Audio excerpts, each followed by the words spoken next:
The Tiger in the Smoke by Marjorie Allingham, dramatised for radio by Gregory Evans, with Basil Moss, Patrick Malahide, Julia Hills and Tim Meats. The Tiger in the Smoke. If it isn't blackmail, then what is it? I don't know, Albert. But if it is, it's a very rum do. I don't see how the bloke plans to collect. Do you? I admit that is rather veiled in mystery at the moment. And normally these villains wait till after the wedding, then produce evidence the first husband's still alive.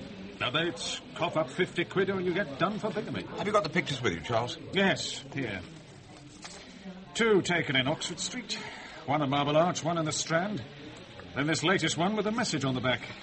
Bath train 3:45, November 8. Short and to the point. 5 altogether. With the same man in all of them looking out from the crowd. Poor Meg, it must have been a shock when she got the first one. Believing she was a war widow for 5 years, starting her life all over again, and then... Her dead husband reappears. If it is Major Elginbrod, she's still not sure. So I gather. Albert, you know her. Does she really not recognize her old man? She was a girl when they were married, 19. He was killed a few months later. Besides, look at the photographs. They look deliberately bad. Could you recognize a man you hadn't seen for 5 years from one of these? All right, point taken. So, what's she like, your Mrs. Elginbrod? Is she beautiful? You'll see for yourself in 10 minutes.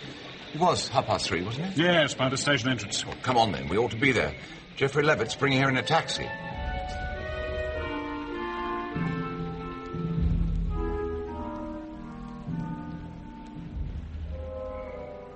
The fog was like a saffron blanket soaked in ice water.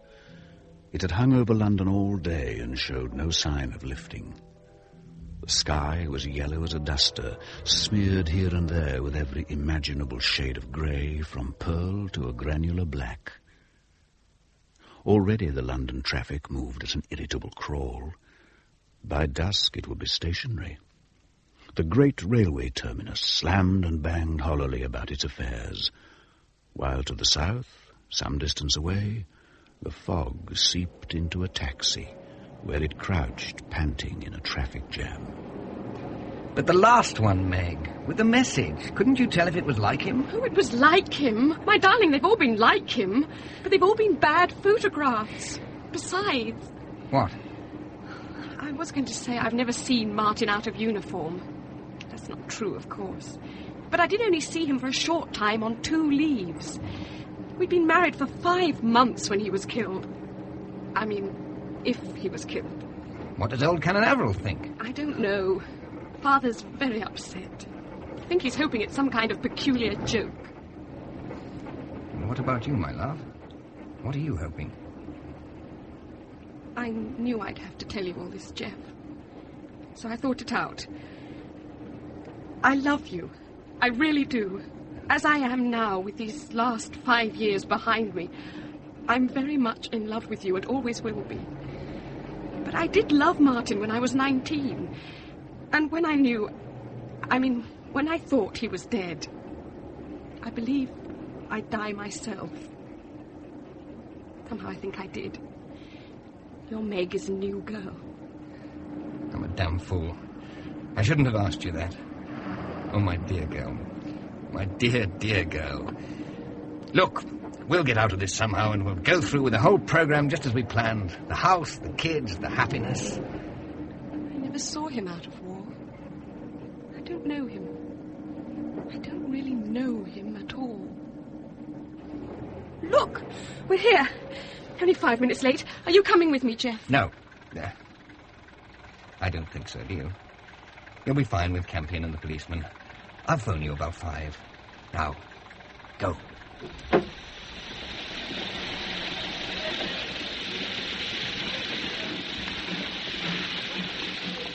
Aha. What? Lady over there, with the little girl Loslow, dressed like a fashion plate. What a stunner. Am I right? Clever of you. That's her. Meg! Meg! Over here! Sorry I'm late. Meg, this is Detective Chief Inspector Charles Luke. Charles, Mrs. Meg Elginbrod. Pleased to meet you. I don't know what to expect, what I'm supposed to do. Just keep your head. Don't scare him off. Leave the rest of us. Yes, but Time's getting on. 5 minutes to go. I'd better get form. No, stay here. Watch the entrance. Don't move till you spot him. But I thought the message meant he was coming off the Bath train. Now, that's what he wants you to think. He wants you to watch the train so he can pick you out at leisure. He doesn't have to go to Bath to take a platform ticket. Oh, no.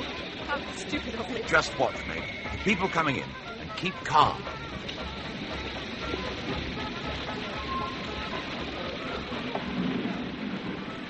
Oh, look! There he is! Martin! Martin, it's me! Oh, no. Meg, please! Damn, too late. He's making a break for it.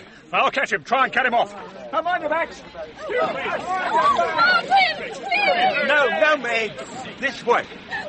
Albert! He ran away! Martin! Oh, you poor dear. Hang on. In a few minutes it'll all be over. Now, down here. But Albert, he ran onto that platform over Yes, there. I know. But that's a dead end.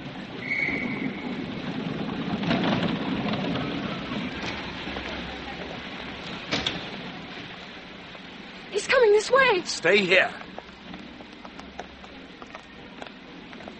Just. Oh, no, wait a minute. Got him, Albert? Yes, got him, Charles. Come on, matey. I'm not saying anything. You've nothing on me. What do you have to say? Well, no. Oh, God. Albert. It's nothing like him. Nothing like Martin at all. Close to. He's so different. George! George! Over here! Can't believe I ever thought that. George! You call me, sir? Yes. Take him down to the station. You can't arrest me. Arrest? Dear me, he does look worried. I'll take him, Sergeant. Now, Charge, No, wait a held for minute. questioning. I'll be along in a mo. Come on,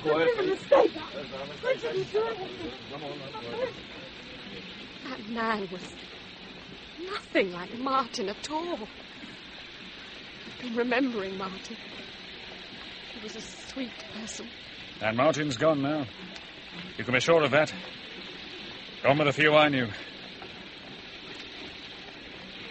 You'd better go home. Will Mr. Levitt be there? Not yet. I think he wanted to stay out of the way till it was all over.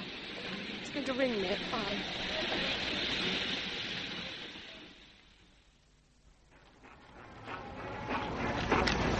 We can't keep him long. Let's make the best of it. Oi, do you mind? We're trying to walk here. Now go on, clear off. See that? Demanding money with menaces. And what else is it?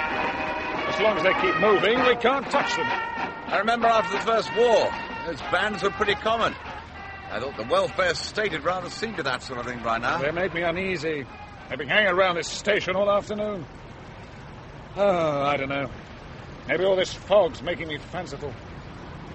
The thin trickle down the spine, Albert. Violence. It's in the air.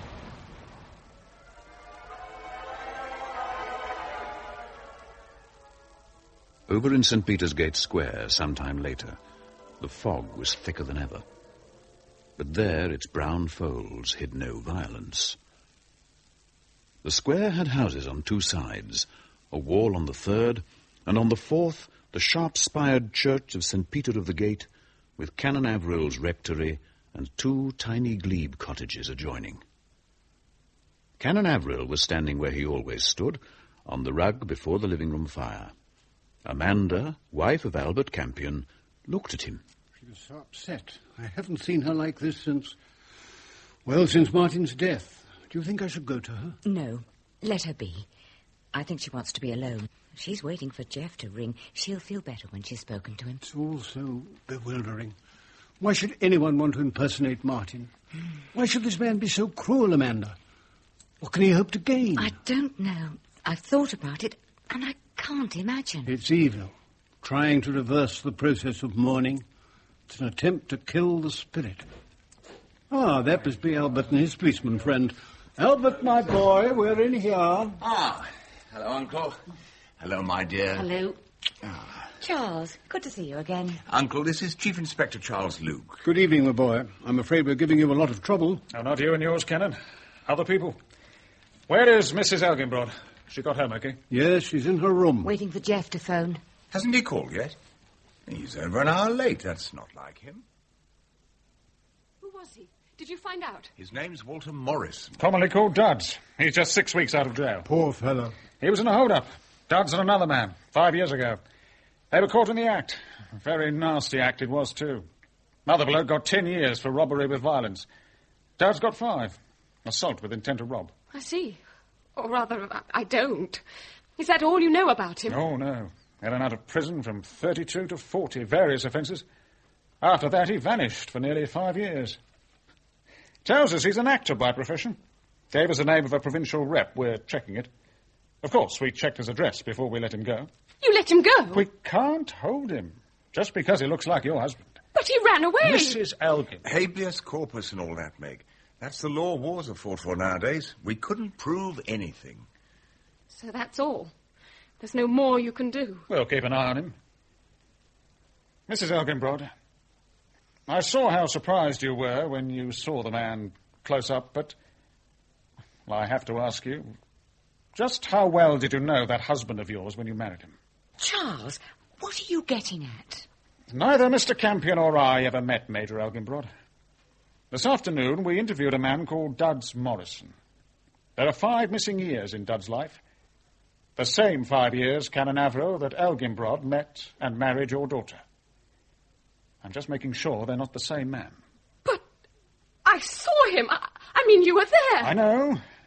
But you're human, aren't you? I've got to make sure. Now, listen, Chief Inspector. Jeff!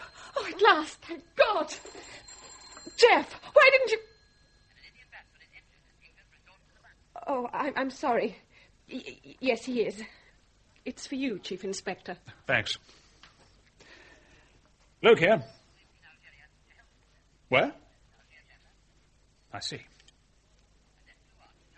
Right, I'll come right away. No, it's no good sending a car in this fog.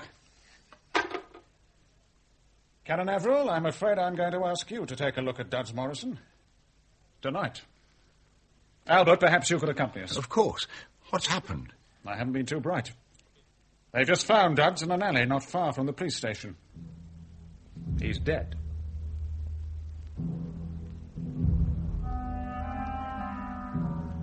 By now, the fog was at its worst, rolling up from the river, dense as a feather bed, hanging between street lamp and street lamp in blinding and abominable folds. As Charlie Luke led Averil and Campion through the dense and freezing vapours of the night, a sudden presentiment came to him, a warning from some sixth sense that he was about to encounter something rare and dangerous. The man who was to become the chief enemy of his life. The whiff of tiger crept to him through the fog.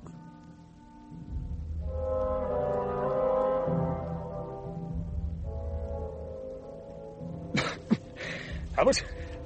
You both still there? Right behind you, Charles. Sergeant Pickett, I think. George, is that you? Oh, sorry, sir.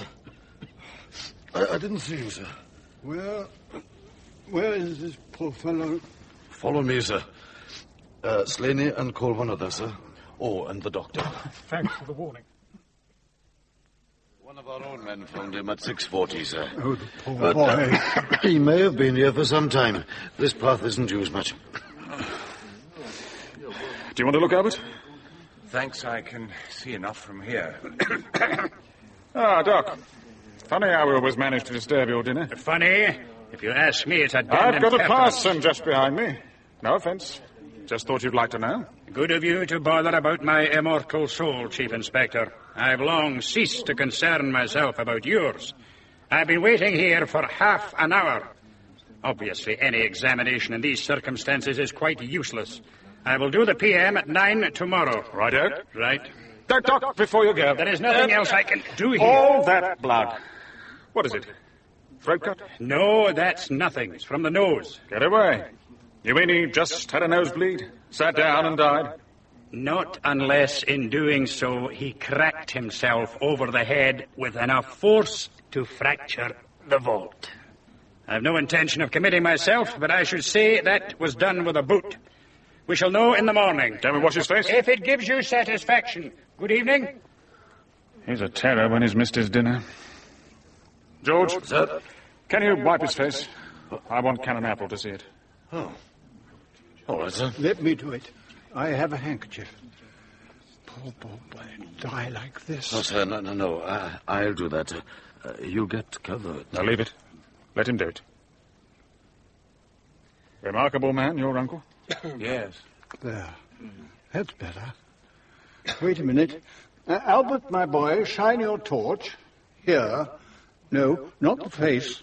The jacket. I should like to talk to you, Chief Inspector. Of course. We'll go to the station just round the corner. Very well, but I want that jacket. I must take it home. George, hear that? Yes, sir. We'll have all the effects down to the station as soon as you can. Right, sir. Right. Where's my lads then? Lurking in the shadows? Come on. Detective Slaney. Yes, sir. And Mrs. Golly, landlady of the pub up the road, the Feathers, no? Oh, yes, sir. I'll nip along to the sidebar, see what you can pick up. And she'll talk, of course. Never stops, but see if you can pick something useful from the torrent. Right, sir. Detective Coleman. Yes, sir. Splendid. Look alive. Zeal, energy, that's what we want in the CID. Don't tread on Exhibit A, son. Right. The house at the back of here is 37 Grove Road, a solicitor's. Got that? Yes, sir. Caretaker's called Creasy. Lives in the basement. Bound to be in, he's got a bedridden wife. Find out if he heard anything odd in the alley between 5:30 and 7. Now, go. Sir. Step on it. Yes, sir. Right. Back to the station. Coming, Albert? Of course. Oh, dear me, Cannon. You are in a mess. Oh, not to worry. I think we brought in the murderer red-handed. First thing we better do is to clean you up. Very good. He was a complete stranger. I should know Martin anywhere. This boy, he was like him in build, but hardly in feature at all. But the jacket, Uncle, you recognized that, didn't you? Oh, yes, the jacket was Martin's, and it came from my house. Did it, Martin? Oh, yes. Sergeant Pickett should be back by now. You'd better have another look at it, to make quite certain. But if you're right, you see what this means. Of course I do, my boy. Of course I do. Someone very close to us indeed must be involved. And it's up to me to discover who that is. Here, Cannon. Let me shed some light on the subject. Thank you. Examine it carefully. Take your time. No, certainly, yeah. Any messages, George? Assistant Commissioner Oatrang, sir, said he'd call in later. Dear me, Charles, we are honoured. Chief Inspector. Right, sir. You're certain it's the jacket? No doubt at all. So if you wrap it up, I'll take it home and find out how it came to be where it was. Here you are, George. Wrap it up. But, sir... It's okay, George. Don't worry. You can take the coat, Cannon, but I'm going to send Sergeant Pickett here along with you. I'd rather do this alone. I should be dealing with my family and very close friends. Exactly. That's why I'm sending George. He's my senior assistant. A quiet, discreet sort of chap. Aren't you, George? What? Oh, yes, sir. Of course. But I should find it easier if I was allowed... No, I daren't. It's evidence, you see, got to be produced in court. Very well. Come along then, Sergeant. You and I must be friends. Right, sir. But I warn you, this is going to be painful. Very painful indeed. Yes. Good night, Chief Inspector. Albert. Night, Cannon. Slaney, a chair for Mrs. Golly. Mrs. Golly. Now, Thank you. name, age, occupation, licensee. We've all got that engraved in our hearts, haven't we, Slaney? Oh, yes, sir. So you saw the deceased, did you, love? When? About opening time. I just unlocked the spirits. I looked round, and there he was. How do you know it was him? Bill Slaney had described him. Well-cut sports jacket, green pork pie, pale, delicate sort of face. That's the one, isn't it? The other bloke was quite different. He was What ruddy. other bloke? The deceased one alone, sir, came in with another man. Really? They were talking like they had business. I kept out of the way. I could see I wasn't wanted. Then suddenly, the smaller bloke, the deceased, shot through the door, pulling his arm away from the other chap. What was the second man like? Well, I wish I'd looked. I never thought of murder. Well, he was tall and sort of scrub-looking. A gentleman. Brown eyes. Respectable, that's the word. He was young, but he looked important. Anything else? Well, I don't think so. Oh, wait a minute, no. I did notice his tie, quite distinctive, navy with 2 stripes wide apart, silver grey and a sort of puce. And a little flower thing with a bird coming out of it in between. I see. Albert, did you hear that? Yes. Mean anything? Phoenix Rugger Club. Geoffrey Levitt is a member. Get away. Young and important looking. Still, it's not conclusive, but... This, maybe. What's going on, Mr. Luke? Have I helped? Help no end, Mrs. G. Just having a little conflab. Be with you now. What is it, Albert? You don't look too happy. I found this amongst Morrison's effects. Good God. Addressed to Geoffrey Levitt. Current postmark? Was there anything in it? No, just the empty envelope. But look on the back. Is this Levitt's handwriting? I'm afraid it is. And that's his own office address and phone number. Strange. Levitt gives Morrison his address and then runs after him. I could do with a chat with that young man, wherever he is. Charles, I'm not intruding, am I? Sir! Oh, no, sir, of course not. Slaney, take Mrs. Golly home. Yes, sir, right away, sir. Is that all, Mr. Luke? All for now, Mrs. G. Thanks for coming. I'll be in touch. Come on, Mrs. Golly. Who is that man? Campion. I thought I might find you here. Stanislaus.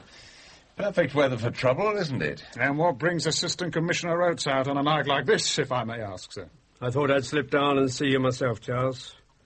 You may have more on your plate than you realise. I came down here myself because a convict called Jack Havoc has escaped from prison. Havoc? Wait a minute. Wasn't that Doug's cellmate? That's it. Hey, did the hold up together? I wonder when we see a bit of daylight. You and Campion were overseas when we jailed him last. You miss quite a phenomenon. Havoc is a truly wicked man.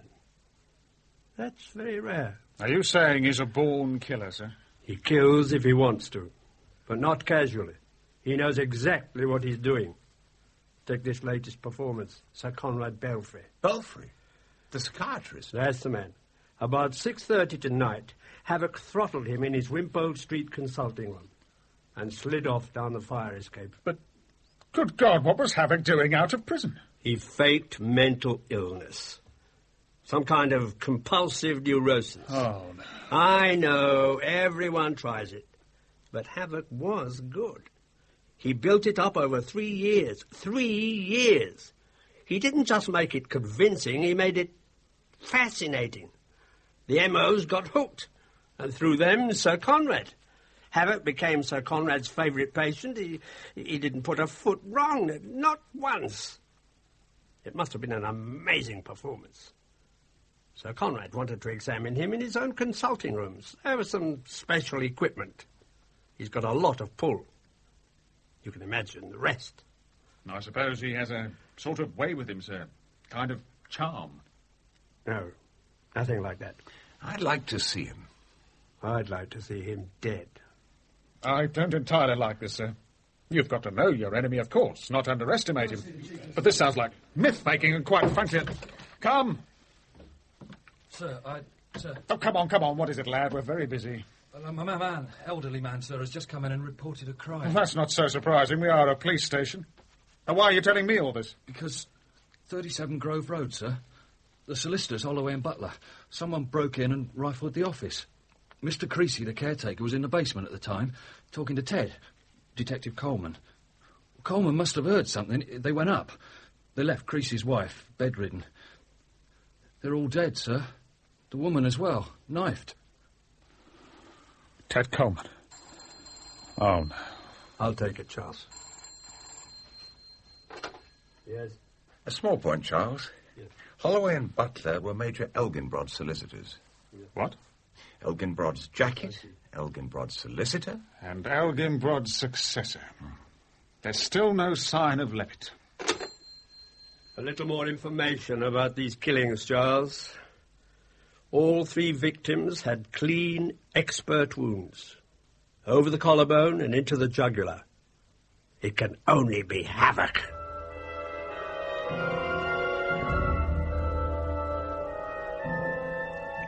Meanwhile, earlier that afternoon, as Geoffrey Levitt accosted Duds Morrison and shoved him through the door into the Feathers public house, one great anxiety was lifted from his mind. This man, whoever he was, had never been married to Meg.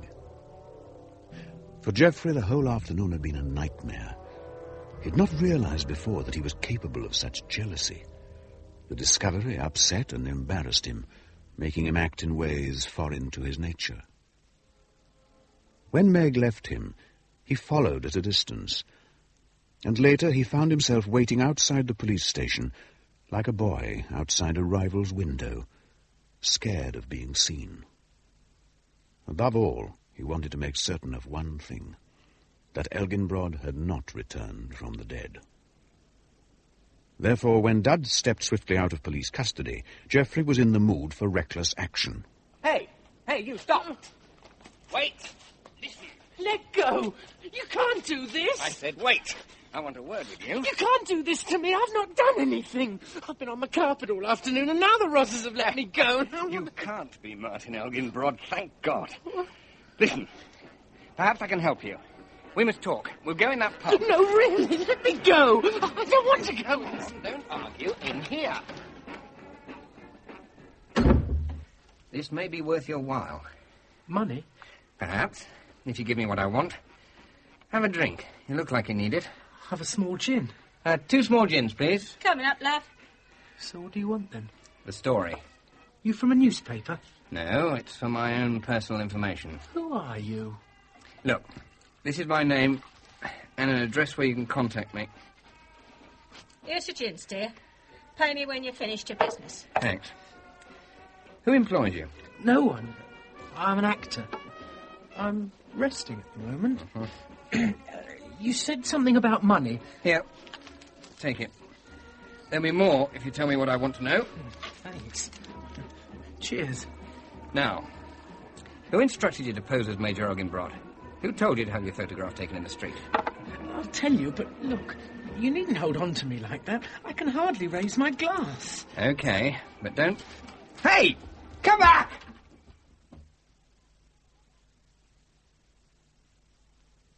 Wait. Where are you? Oh, there you are. I'm not going to hurt you. I'm not the police. Oh, no, blimey. Got you. Now. Let me go. Let me go, please. Let me go. Why are you so scared? I told you I won't hurt you. Fool, you won't.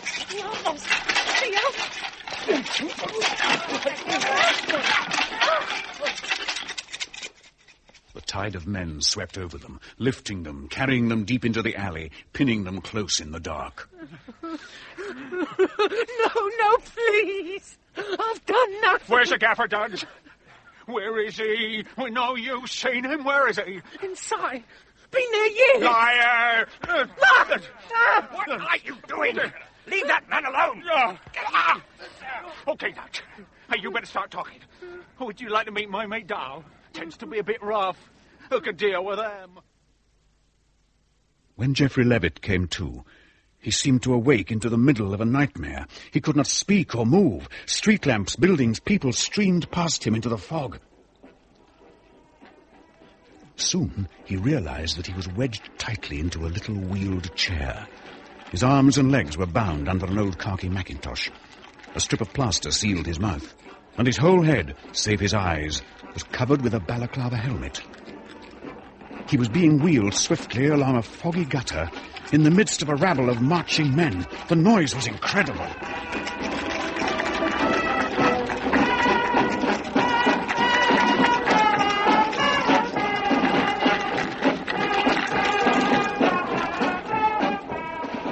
After a while, they left the traffic and swung into a dark, empty street. As their progress continued, it seemed to Geoffrey that the shuffling ghosts around him were slowly growing less, were disappearing one by one. A cripple swung away on his crutches into a side alley. A hunchback vanished suddenly into the murk. A one-armed man, his sleeve flapping a farewell, slid silently into the darkness between two houses. Others melted into the fog without Geoffrey noticing. The band pressed on. Only 4 members were left now. They turned suddenly out of the dark street into a lane. Despite the fog, it was ablaze from end to end with light and bustle. A market, one of those little Alsatias still dotted about the poorer parts of the city. Ramshackle stalls, odorous, ill-lit shops. The tiny band kept to the middle of the road. Geoffrey craned his neck to see the man who pushed his chair, Doll, the leader of the gang. He was a big, shambling figure, stooped, middle-aged, but still powerful. But the startling thing about him was his colour. He was so white that he was shocking. Skin and hair bleached to the colour of paper. Black glasses gave him away. He was an albino. The end of the journey came suddenly. At a gap between 2 stalls, they swung sharply and dived through a dark doorway like rats down a hole. Geoffrey found himself in a cellar. He took it in slowly. It was clean, neat, primitive, and wholly masculine. He'd seen places like it before, when a company on active service under a good sergeant had dug itself in some long-held position. Right. Let's get a look at him. Foley, Bill, come and see. Well? I never seen him before. What? He ain't the gaffer, though. Honest, he ain't. Bill, is that right? Look steady now. Who is that? It's not what I know. It's not a gaffer. Sit still! Rowley, untie his hands. Watch your mind. Bill, go through his pockets. Oh, God. What is that? Is he busy or something? No, not please. It's important, though. He's Mr. Geoffrey Lever. And there's a letter to him here from a lord. He's not what we thought. He's some kind of VIP. We could get into trouble. Oh, I'm sorry, sir, for the inconvenience. I couldn't see you proper. My eyes are bad, see? Let me take off your gag. That's better, ain't it? That'll do. Where's the other man? The man I was with. You there, Rowley. You know the man I mean. Who is he? I was with him in the army, sir. Me, Bill here, and my brother Tom. That's him lying over there on that cot, sir. He'd never been the same since he got blowed up, sir. Dad's was the corporal. I see. And the man you call the gaffer, he was the sergeant, I suppose. That's right, sir. Clever of you, that, sir. So, what happened to the corporal? Come on, you knocked me unconscious. What happened to him? I just made his nose bleed a bit, sir. Then I come over to see about you. We thought you was the gaffer. I didn't. Tom, stay out of this. He's not right upstairs, sir. I knew you weren't the gaffer. I thought we got the officer. Rowley, hear him speak. Rowley, haven't we? Tom. Major Elginbrod. That's who 'tis. Good God. Tom, you're all at sea, boy. He's nothing like the Major. Besides, the Major's gone, poor chap. No one knows that better than you. Oh, Rowley, no. He don't look the same, but I reckon it's him. Yeah, Tom. Now, come on. You sit down there. Come on now. That's it. He's a wonderful stranger time, sir. Major Elginbrod and Tom was together when they trod on the mine, a beach in Normandy, 4 months after our raid. The Major will wiped right out, sir. But Tom untouched, or so we thought, till we found he'd gone strange. Tom, this is very important. Pull yourself together, man. Is Major Elginbrod dead? I thought so, sir. I see him go. I see his hand and half his head come by me, but now I listen to you. I wonder if he ain't got himself a new body like that. There's something about you. He ain't you, Tom, what you saying? Don't take no notice, sir. He's a proper fool, Tom is now. Once other, he were right smart. We had our own boat. That's why the Major picked us for that raid. Now, Tom, you better sail over there. Keep out of mischief. Here's tonight's paper. Rowley? Yes, sir. That raid, 4 months before D-Day, you said? That's right, sir. To the Normandy coast? Well, don't rightly know, sir. We were took by submarine and put off in a little boat. Me and Tom managed that. We didn't go up to the house, sir. Just the gaffer and the major. They knew the fellow we were after to be alone, see, except for his woman. It were a little house right by the sea. Who were you after? We never heard. But the gaffer told me and Tom it were a spy. No guns. But the gaffer done the job all right. Both of them, we reckoned. But he never said nothing about the woman. He liked the knife, did Jack. Aye, he liked the knife. Dad said the gaffer was in Stair. Prison to you, sir. But it's a lie. Jack's too smart. He's been and got the treasure. Rowley, no! So that's why you're looking for Shut up, Rowley! Shut your mouth! You'll give it away! Don't leave him! I'm not interested in your affairs, you understand? I merely want certain information. Yes, sir. Rowley, why did Major Elginbrod lead this mission? He wasn't in the commandos. Well, it were his house. His home? Yes, sir. He'd lived there as a kid. They'd never have got up the rock so quiet, save he knew the way. Rowley! Rowley, look at this! Yeah, hush, lad. Read your paper. What was your sergeant's name? Jack. Jack Eckert. Least, that was his army name. He was a man with many names, sir. Rowley! Rowley, come here, look. See What the is- paper. What is it, Tom? Something about the dogs? Let's have a look. What was you thinking of doing, sir? Doing? About our little mistake. I shall forget it. I shall forget all I heard here tonight. But if I hear of... Tom! A bloke found murdered in Pampath. That's that alley near the cop shop. It's dogs, Doll. It's a dead one. That's a lie. How'd you know? Well, it's you. It'll stop fast. Let me see. You done it, Doll. You hit him harder than you thought. I said it. You shouldn't have used the foot. Hold your mouths! If one done it, we all done it. That's the law. And he's a witness. Get behind him, quick! Don't be idiots. Don't be fools. If this is true, you've only got one chance. Give yourselves up. A statement to the police, now. It's your only hope. Come with me. That be done! Get out!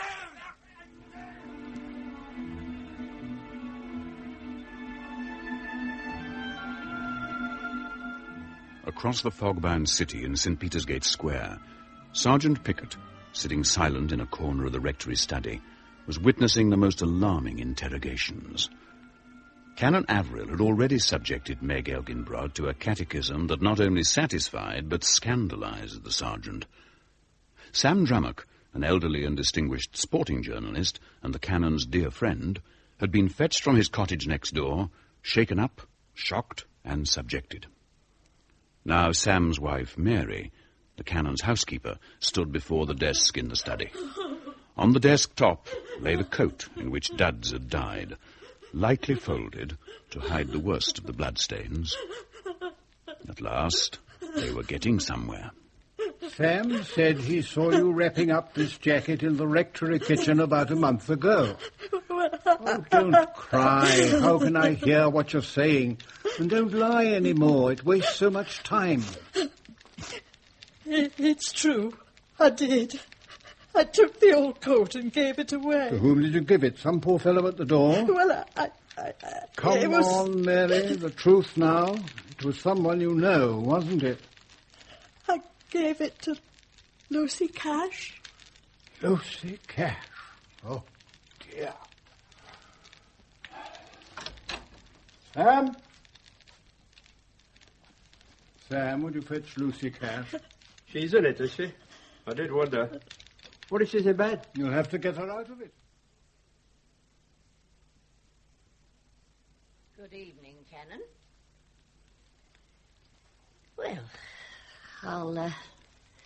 I'll sit down here, shall I? Do.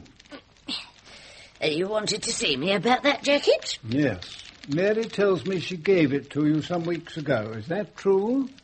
Well, I don't want to get her into trouble, but it's not true, Canon. She's telling you a lie. I bought it. £3.10 of good money. You can see I didn't make much on it, though it was for charity. You bought it from Mary? That's what I said. I understood she'd had it given to her.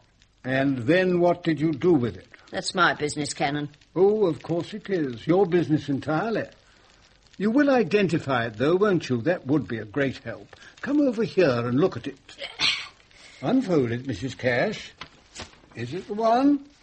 Or can't you tell with all those stains on the front? Well, I don't suppose that'll clean. Yes, that's the jacket I bought from Mary. But you must know it. It's been lying around the rectory for years, hasn't it? The police will want to know what you did with it. Well, then I must tell them, mustn't I? I must look it up in my little book. You deal in second-hand clothes, do you, Mrs. Cash? I'm not an old clothes woman, if that's what you mean, Sergeant. Well, you know this district. I've seen you about. There's a lot of good houses going down, a lot of good people, too, old ladies needing money. So I trot round helping. I go everywhere, know everyone. Some of the money goes to charities, and it all goes down in my little books. I see. But it's this jacket I'm interested in now. So I see. Someone's had a nasty accident in it, haven't they? So I must help you. I'll look in my book. I'll come with you. Now. Oh, suit yourself. No reason you shouldn't. Wait, Mrs. Cash. Would you go down to the kitchen and ask Mary to come here? Sergeant Pickett will come down to you in a few minutes. Would you do that? All right. Come down and fetch me, and we'll go to my little house together, Sergeant. Good night, Canon. Good night. She's like a little jug, isn't she? Don't you think so? Yes, sir. Or a mustard pot. One can almost see the spoon sticking out of her hat. Oh, Canon. Did £3.10 cover it? Come on, my girl, speak up. Was £3.10 all you owed her? Oh, sir, was it? please. Was it all? Yes, sir. On my soul, sir. It was only £1 at first. They had some lovely white shirts at the store, so cheap. I do like Sam to look smart. I had some money put by, but not enough. So when Mrs. Cash came collecting up, she offered and I took it. It was only £1 at first. The rest was interest? Yes, sir, 5 shillings a week. Mounted up so fast. I offered her things of my own and some of Sam's clothes, but she wanted something that had belonged to Major Elginbrod. She insisted. And there was that old jacket hanging up in here, and no one seemed to want it. Run along now, Mary. Don't do it again. I told you that last time. When was it? 7 years ago, sir. Nearly 8. Oh, forgive me. Oh, please forgive me. I can't forgive you, Mary. I can't forgive sins, whatever next. But if you want my professional opinion, I think you've had the hell you're due to get for this. Now go along. I told you it would be embarrassing, Sergeant. 25% a week. That's coming it a bit, even in her business, sir. That is Mrs. Cash's business, I suppose. For nearly 30 years I've seen Lucy Cash trotting about these streets. As the houses grow shabbier, she grows sleeker. As she passes, curtains tremble, blinds creep down, keys turn softly in locks. She passes like a shudder. The air is always colder where she is. When you go to her house, Sergeant, look around you. You'll find it full of knickknacks. Every single one of them has been treasured by someone. Whenever I see them, they look to me like petrified morsels hacked out of living pain. Thanks for not being too hard on Mary, Hubert. I could never be as hard on her as she was on herself, Sam. Not that I'd wish to be. Shouldn't you be with her now? In a while. She prefers to be alone, to compose herself. This is her own business. Yes, but some things are becoming clearer. Are they? Not to me, they're not. Geoffrey still hasn't phoned. That worries me. How's Meg taking it? She's upset. Poor girl, who wouldn't be? She's slipped out with Amanda down to the new house. The electric's not on there yet, but I think she just wanted to do something. Take her mind off things. Amanda, shine the torch down here, would you?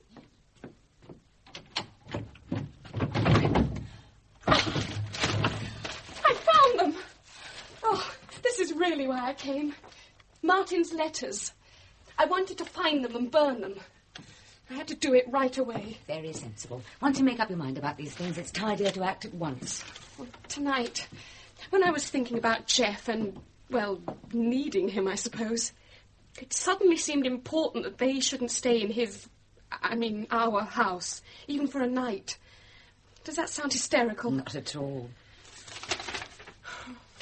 He wrote as often as he could, all through the war. Remember those years, Amanda? Very well. I seem quite mad at this distance. Dull and uncomfortable and full of awful secrets and half-guesses. Oh, yes. There was one period when Martin didn't write.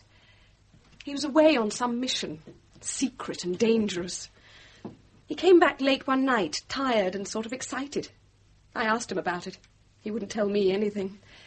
But then he was almost dropping off to sleep, and he said, "I've been home." Home? He wouldn't say any more. His home was in France, wasn't it? Yes. I've often wondered if he could have gone back to Saint Odile somehow, when the place was occupied. That sort of incredible thing did happen. It's right on the coast, almost in the sea. What happened to the house? It's still there. Deserted, but almost intact. I went over to see it just after the war. Martin had left a will with a firm of solicitors over here. For some reason, he was terribly anxious that the contents of the house should come to me. He didn't care about the building itself, but everything inside bothered him enormously. I wonder why. The solicitor thought there must have been something of great value there once. But the place had been ransacked by the time I got there. Oh, how sad. Was it a pleasant place? Had been. Not when I saw it. Something horrible had happened there during the war. The locals wouldn't say much, but some enemy bigwig had installed a mistress there. And one night they were murdered. Oh. By the resistance, I suppose. There was hell to pay afterwards. Trials, tortures, heaven knows what. I hated it. Shh. Listen. Hear that? Downstairs. Someone's just come into the house. Jeff! No one else has a key. He's got back at last and come to look for us. I'll call him. No. Can't you hear? Whoever it is, they don't know their way round. What should we do? Is there a fire escape? On the window behind us. You must get down to the next house and call the police without a sound. Can you do that? I think so. Now. Go on.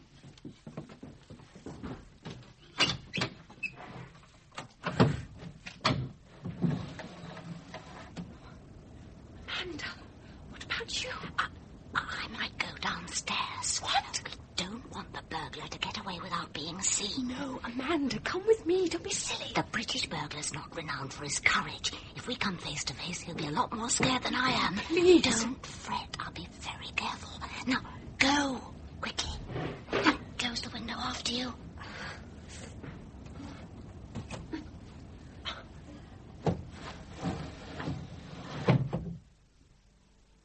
It was dark on the landing. Amanda edged forward and leaned over the banisters. A trickle of fear touched her, but she ignored it resolutely.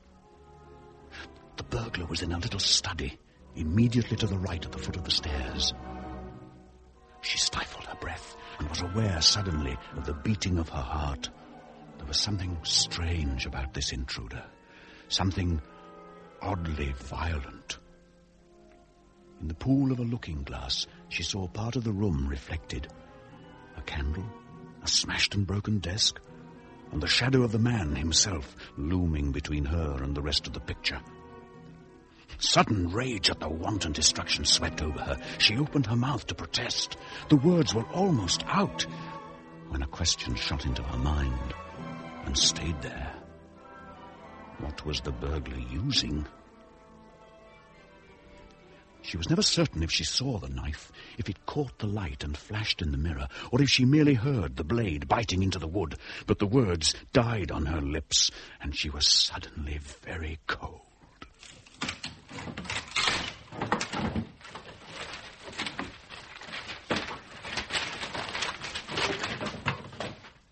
Not here. Damn.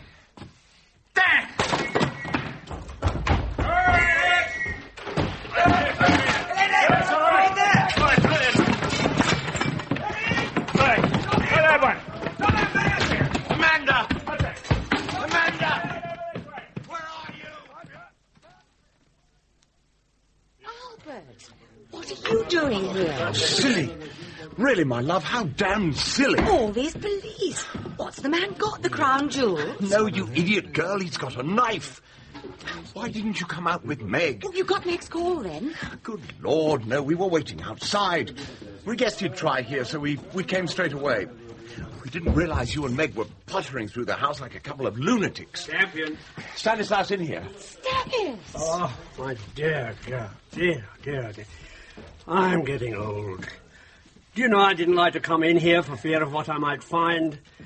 You frightened us all very badly indeed, Amanda. Thank God it's over. Albert! Lost him. 25 men. 25! And what happens? He jumps from the only unguarded window in the house, jumps blind into a night thick as canteen coffee. And does he kill himself dropping onto the railings? Does he, Earl? Oh, don't fret, it's not your fault, Amanda. He'd have got away anyway. We weren't thinking in his class. Anyone see him? A couple of uniformed men saw a shadow and went after it, sir. But it melted. I saw him. Not clearly. In that looking glass. He was in here, you see, and I was just outside the door. Good Lord. For God's sake, Amanda, what were you doing? He's already killed 4 people tonight. Were you trying to make it 5? What? That man murdered 4 people? Meg and I might have been killed. Who is he? His name's Jack Havoc. But why was he here? What was he after? Some documents, apparently. Something to do with Martin Elginbrod. He went for Martin's file at the solicitor's. Has this got something to do with Geoffrey's disappearance? Perhaps. Meg's very worried. She'll be even more worried now. You've no idea where Geoff has gone? No leads? Just one, if you can call it that. The young detective who was stabbed at the solicitor's was interviewing the caretaker when Havoc disturbed them. The detective had jotted some things down. We found his notebook. The caretaker heard footsteps in the alley about the time Levitt and Dudds left the pub. The notes mentioned the rush of many feet and a number of men, so it seems others were involved. There's one more thing. Come on, dear, I think we should go. Wait a minute, Albert. What was it? Rather ridiculous. Probably hysteria. Amanda, it's very late. Wait. Yes, Charles? The caretaker said he heard chains. His precise words were, "I heard the rattle of many chains as the men went past, which made me wonder." It makes me wonder, too. Amanda, come on, it's been a rather a night. We really must go. All right, Albert. What's going on? Why were you so keen to get me out of there? There's something I'd rather do alone. I've got an inkling, and I don't want to bother Luke with it at the moment. It's about those chains, isn't it? Come on, Sherlock. What else sounds like chains? Clever girl. I'm rather surprised that Luke hasn't spotted it. I didn't want to give him any hints. Money. What? Money. Coins. Rattled in one of those heavy wooden collecting boxes. Now, come on. And don't tell Charlie Luke. Geoffrey Levitt lay on a cot in a far corner of the cellar in acute physical misery. He had not surrendered, and his overpowering had been a grim business.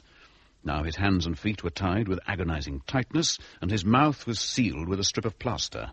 A dirty army blanket had been thrown over him. The others were keeping well away. It was the small hours before daylight. Earlier that night, Doll had let Rowley out to pick up a morning paper from Fleet Street as soon as the damp bundles of newsprint shot out to the waiting vans. By now, Rowley had been gone for 3 hours. Doll was worried. Tom and Bill, lying on their beds, were getting restless. The atmosphere in the cellar was becoming increasingly electric. He's gone, Doll. I won't see him no more. He's scabbard. Rowley wouldn't do that. He's scared, see what you did to Dudds. What we did to Dudds. We're in this together. Don't forget it. Let's put the wind up him. That and having the tough trust up there in the corner. Rowley will turn King's evidence. There he is! Rowley! It's all right, lads.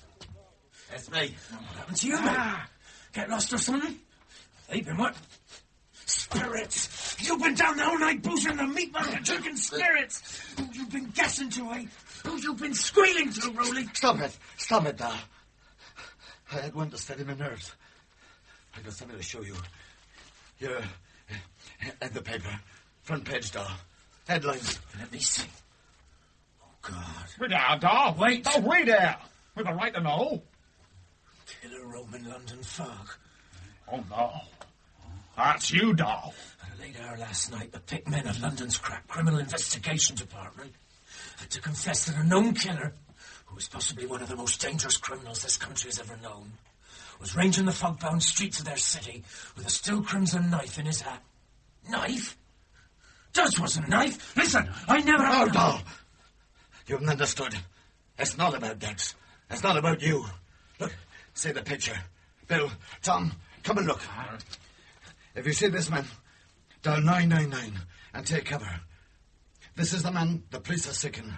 Jack Averil, age 33. I don't know. The gaffer! It's the gaffer! You certain? I don't have to read what he done to know who it was. It's him, Doll. There's only a couple of lines about Dads. On the back. But Dick's got other things to think of now. He didn't get no treasure then. How'd you know that? Says here he's been in jail 6 years. What's that? Just the market opening up. 6 years. When you thought he'd gone AWOL to get the treasure, he must have gone inside.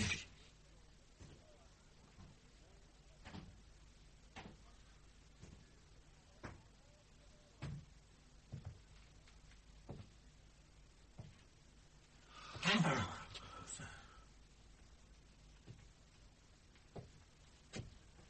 Well. Hello, lads. The gaffer's back. No one breathed. Helpless in his far corner, Geoffrey lifted his head painfully in an effort to see the newcomer, but was careful to make no sound. Hello, Rowley. Bill. Tom. Good to see you again. Been a long time. Mind if I take a pew?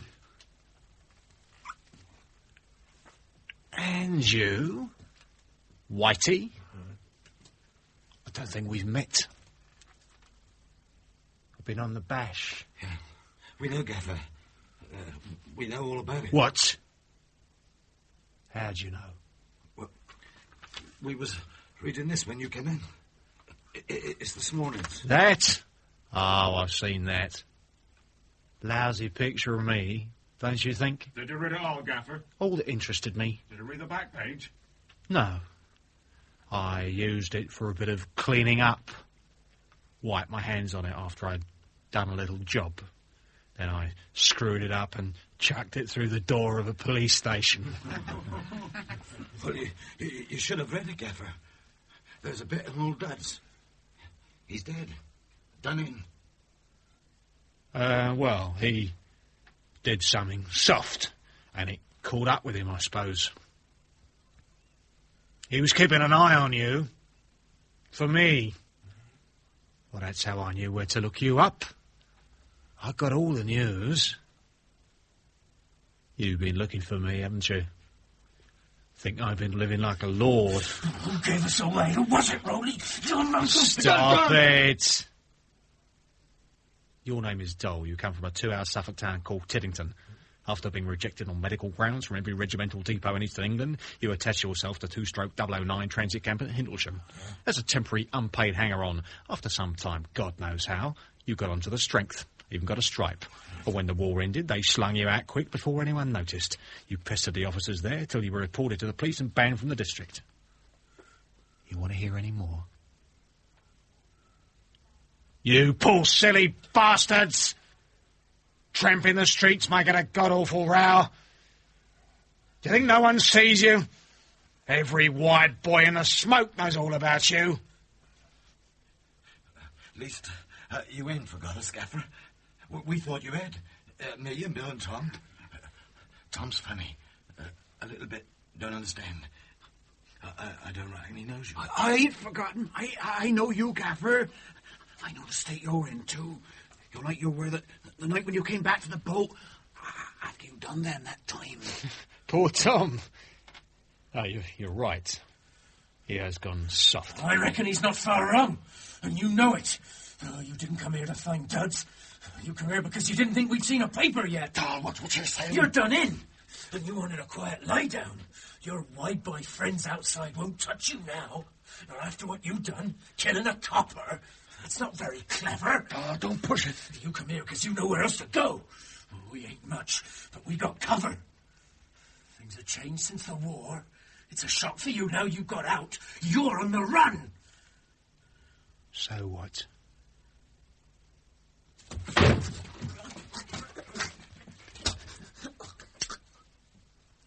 I said, so what? No, Gaffer. No. Put it away, please. Don't do it. Leave him. I didn't mean... Well then, Whitey, shall we see what colour you bleed? No, Gaffer. No. Doll don't understand. He don't mean no harm. Put the knife up, Gaffer. We're all with you. All of us. Of course we are. Listen. This is a good place. You can stay here, safe. Could be like a prison, being in here. You can get out, easy. How? The band. Us and the others. About a dozen in all. Good lads, never ask questions. All live round here. They don't look much, but I don't want them to. I picked them for their looks. Gaffer, there's enough of us for a bloke to hide among, even in the street. People don't look at us, see? They turn away, never really see us. Well, your mind works well, doll. I like that. Thank you, sir. I rather think we should have a conference. Don't you, Corporal? Yes, sir. There's some bread and cheese there if you want it, sir. Bill, give the gaffer the food. Rolly, help me set up this conference. Tal, you must be crazy. He was within an inch then. You know that, don't you? Yes. He do it. Wouldn't think twice. I know that now. Come on, Rolly. We'll set the table up over here, in the light. What are you doing, Tal? You're putting it right next to the top. You hear every word. I know that. What do you got in mind? Could be a problem, Mr. Geoffrey Levitt. I wouldn't like to deal with him. But you're made havoc, like you say. Wouldn't think twice. If Levitt hears certain things, better cover him up. In the darkness under the blanket, Geoffrey lay still. He'd been tied for a long time now, and his arms and legs ached dully and frighteningly, as though he would never regain their use. The gag was nauseating, but he could breathe, for the blanket, though covering his head, was carefully loose about him. And he could hear every word. We've got to be in on it, Gaffer. The treasure. I know no one spoke about it yet, but we've been dreaming of it for years. You said, Gaffer, stuff you never said. Oh, Tom, you sound like a kid dreaming of ice cream. Of course I didn't see it. It's well hidden. That's why it's still there. Waiting for me. Waiting for us. Listen. I'll tell you something. About that raid. When we got up the cliff, we went into the house. Elginbrod and me. I had to do the job. He had to identify the bodies. Check they were dead. When we left the house, it was dead quiet. We reached a little garden at the back when Elginbrod stopped me. "Keep a lookout a minute, Sergeant," he said. "Just want to take a squint at something, see if it's all right." He left me, standing there. But I saw where he'd gone from the light of his torch. It was a little stone hut. I went after him. Didn't want to miss anything, see? He was inside, shining his torch on the stone. There were some shelves on the walls, a statue in the corner, and the place was as empty as a poor box. He told me after it was an ice house. Thing they kept food in before they had fridges. Well, I could see it was empty, so I said, "They've got it, sir, have they?" He laughed. He said, "No, it's safe, thank God. They'll never find it now unless there's a direct hit, and then it won't matter." We moved out quick. We had to get down that ruddy rock face. You were a long time getting back, Averil. Yeah. That's how I came to know what I do. Remember the moon that night? One moment the sky was like a feather bed, and next the moon shone out like a searchlight. And me and Elginbrod were caught in the beam. We dropped and lay there. Just had to wait. killing had made Elginbrod windy, see? And that made him talk. I started asking questions. What you got in there? I said. The family plate? No, Sergeant, he said. That's the Centre Deal treasure in there, and it's still all right. I'm the last of us.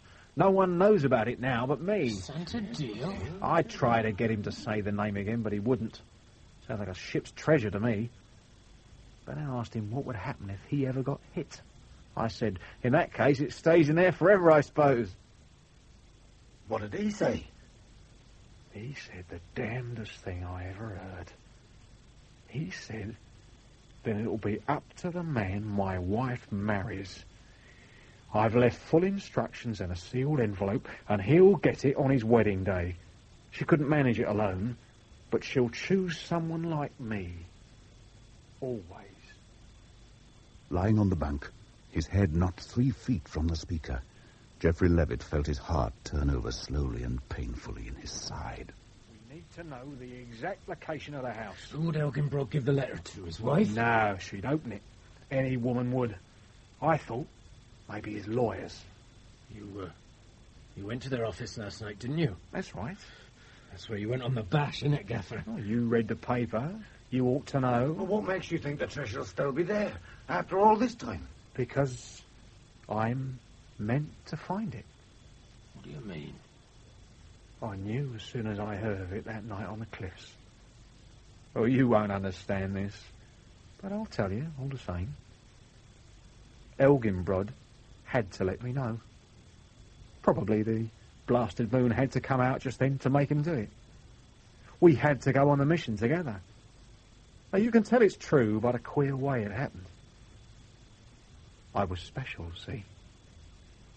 Out of 500,000 other sergeants in the army, they came to me. You know how they did it? You never heard of a hollerith, have you? Mm-hmm. It's a machine they had. Big as a room, with all the names and details of everyone in the army, somewhere inside it. They decided on the kind of bloke they wanted for a certain mission. Athletic, combat trained, been in a few scrapes, reckless, able to climb, all particulars right down to the colour of eyes. Then he pressed all the buttons and up came his card. Sounds like magic to you, I dare say. Don't know about magic. Sounds like the devil. Go on, Gaffer, go on. I was found by that machine. Mine was the only card it turned up. You know where I was? Under guard, waiting for a court-martial. But they had to have me. I was fetched out, forgiven, paired with Elginbrod. I was the one. Oh, you'll say that's nothing. Just a fancy machine. But there's more. When I was training with Elginbrod, I took the trouble to inquire about him, and it turned up something very odd. I found I knew the people he knew, and that he was a man I could always keep an eye on. And that's why, as soon as he spoke to me on the cliff, I knew it was all meant to be. Oh, I see. Sounds interesting, Gaffer. I said you'd never understand. It's when you're alone in a cell hour after hour that you see these things. Sounds like coincidence. But there's no coincidences. Only opportunities. Sounds like a religion to me. Religion? This is the thing religion goes soft on. Call it the science of luck. That's my name for it. There's only 2 rules. Always watch and never do the soft thing. Now that's what gives you power. You've been able to watch Elginbrod's wife while you've been inside, have you? Of course. That's how I knew she was going to marry again, 2 months before the engagement was announced. Marry? You're not saying she's done it, and the new bloke's got the envelope. No, he doesn't know about it yet, but he will, and that's the hurry. I'll get out as soon as I could, and in the meantime I got Duds to pull that stunt to delay the wedding. Now Duds has gone. So the envelope wasn't at the lawyer's? No. I'll get it, though. I tried another place too last night. An address I got from my contact. Levitt's house, the one he's going to with a widow after they're married. Whose house? Levitt. Geoffrey Levitt. He's the new bloke. The one the envelope's going to. If I could get him, we'd be in the clear. Why? Speak up, Dole. Why? Have you heard that name before? Sometime earlier, up above, the street market was coming alive. Immediately over the cellar, the fishmonger's was open, and customers, damp as their quarry, drifted in and out. The fog was thicker than ever. Two men, official-looking in regulation raincoats, approached the fish shop and hesitated on the pavement outside. I hope you know what you're up to, Albert. Are you sure it's right place? I think so, Sam. A cellar under a fish shop. I paid enough for the information. Now, you know the drill? Come on. Shouldn't be too tricky.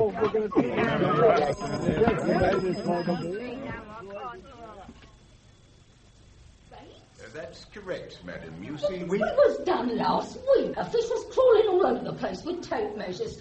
I'm sick and tired of officials. Yes, Father, but they forgot to measure cellar, you see. Silly slip. So we've been sent down. 2 men to measure a cellar. No wonder I pay so much. Now, please, listen, Don't madam. you madam me. It's a bleeding liberty, that's what it is.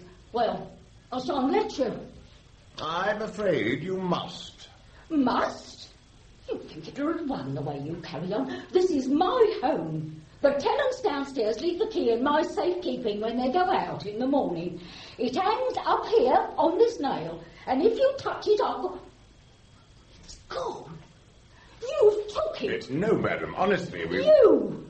I saw you sidling round. Now give it back. I haven't got it. Right, that's it. The coppers. Oh, there is one just over the road. Oi! Oi! Officer! Stay there. Don't you move. This wasn't wise, Albert. I had grave doubts. You didn't take the key, did you, Sam? No, of course I didn't. Pity. We could have been down there by now. They say they're from the council, but I don't know. And then they whipped the key right off the nail, see? They look respectable enough to me. Thank you, officer. Anyway, what makes you think key's been pinched? Your tenants out yet? I haven't seen them. Oh, no. No, come to think of it, neither have I. Fuss about nothing. I've got better But things it's to do. past 9. They're always out by Perhaps 5. something's happened, an accident. Officer, you really should look. Oh, my God, he's right. That stove. I've warned them about it time and again. There was a bit in the paper just the other day. Whole family dead in the morning. Suffocated by a coke stove just like that. Don't be daft. They're probably having a lie-in. Who can blame them on a day like this? All same, officer. Take a look. You never know. And if we could just run a tape measure over the place, wouldn't take a tick. Whole family laid out like sheep, just like an airplane. All right, all right. I suppose we'd better make sure. Come along. Don't lie to me. I can see it in your face. You know him. Geoffrey Levitt. Come on, Dole. How'd you know that name? Well, Gaffer, it's peculiar. Quite a coincidence. Police! Stop nothing there! My gosh, officer. Gaffer, you shouldn't have come here with trap like rats. There's only one way out. I know that. Someone must have talked. Not us. We've been with you here all the time. If I go, I'll take someone with me. Oh, Gaffer! You all right there? Could be 100 of them. Are you all okay? Please answer. We're right. Shut up. Answer him, Dole. Ask him what he wants. What is it, officer? Your landlady talking about an accident with the stove. Could be a trick. I know that, but answer him. We're all fine, officer. Just a bit late this morning. Coming out soon. You better open up. There's a bloke from the council here that has to measure up the place. Won't take a jiffy. I don't like the sound of that, Gaffer. Neither do I. Listen, it may be a trick, it may not. If it's not, I reckon we can get you out. It's worth a try. Okay, but I ain't keeping the knife. Right. Quick, put this on. What? Balaclava and the old Mac. Grab your instruments. Help yourself, officer. We won't stop, but a bit late this morning. Got to get a move on. Pick up the rest of the band. Come on, lads.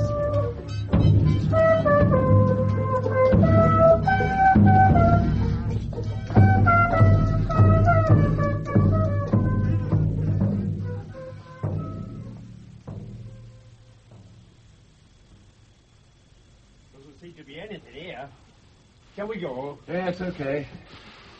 Jeff? Jeff? Where are you? Oh,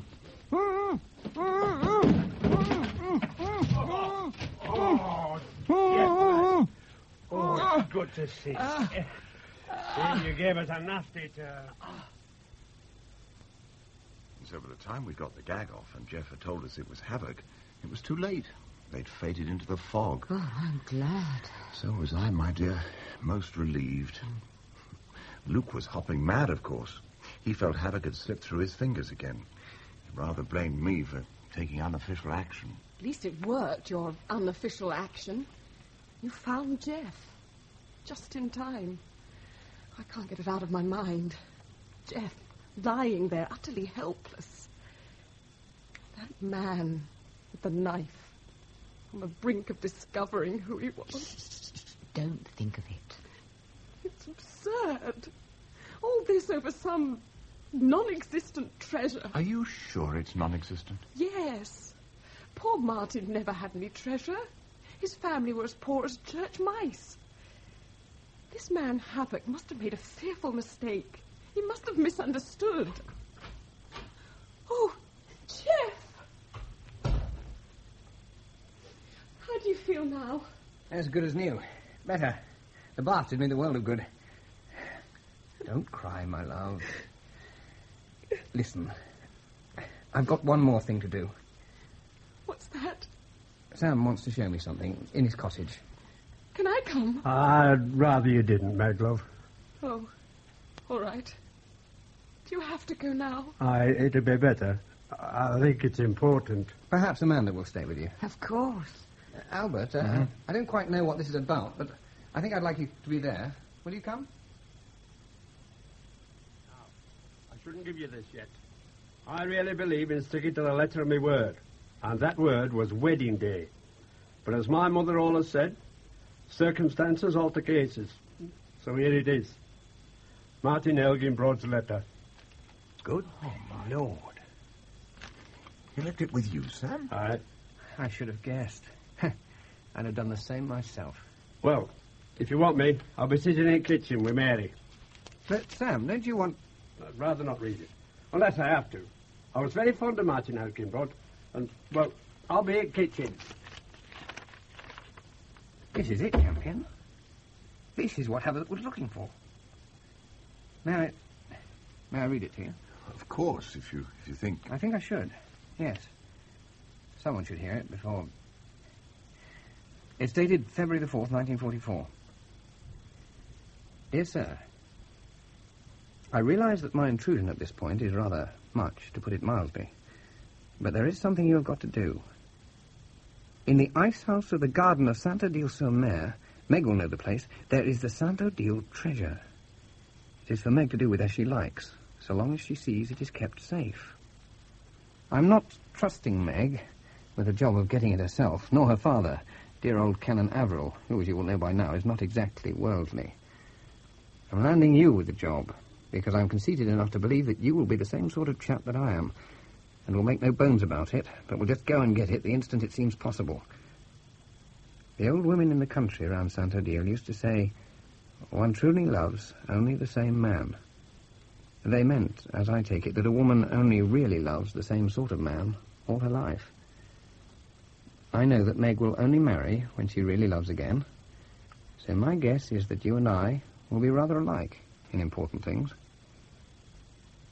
Now, do not worry. The treasure is portable, but will need great care. I will put where it actually is in the ice house on a separate piece of paper. Be very careful how you break in.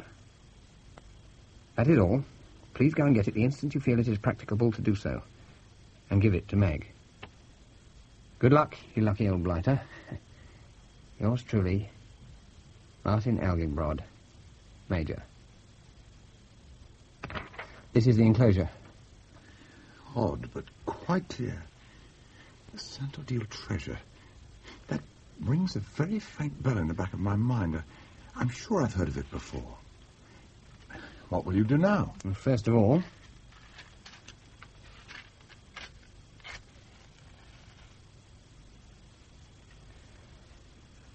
Seems the best thing. It would upset Meg. And it was a personal matter. I agree. Well, now what? We nip over and get it right away, just as he asks. No point in hanging about. The four of us can go. You and Amanda, me and Meg. You don't want to stay, do you? Until how... No. It's just a hunt now. I'm no great man for blood sports.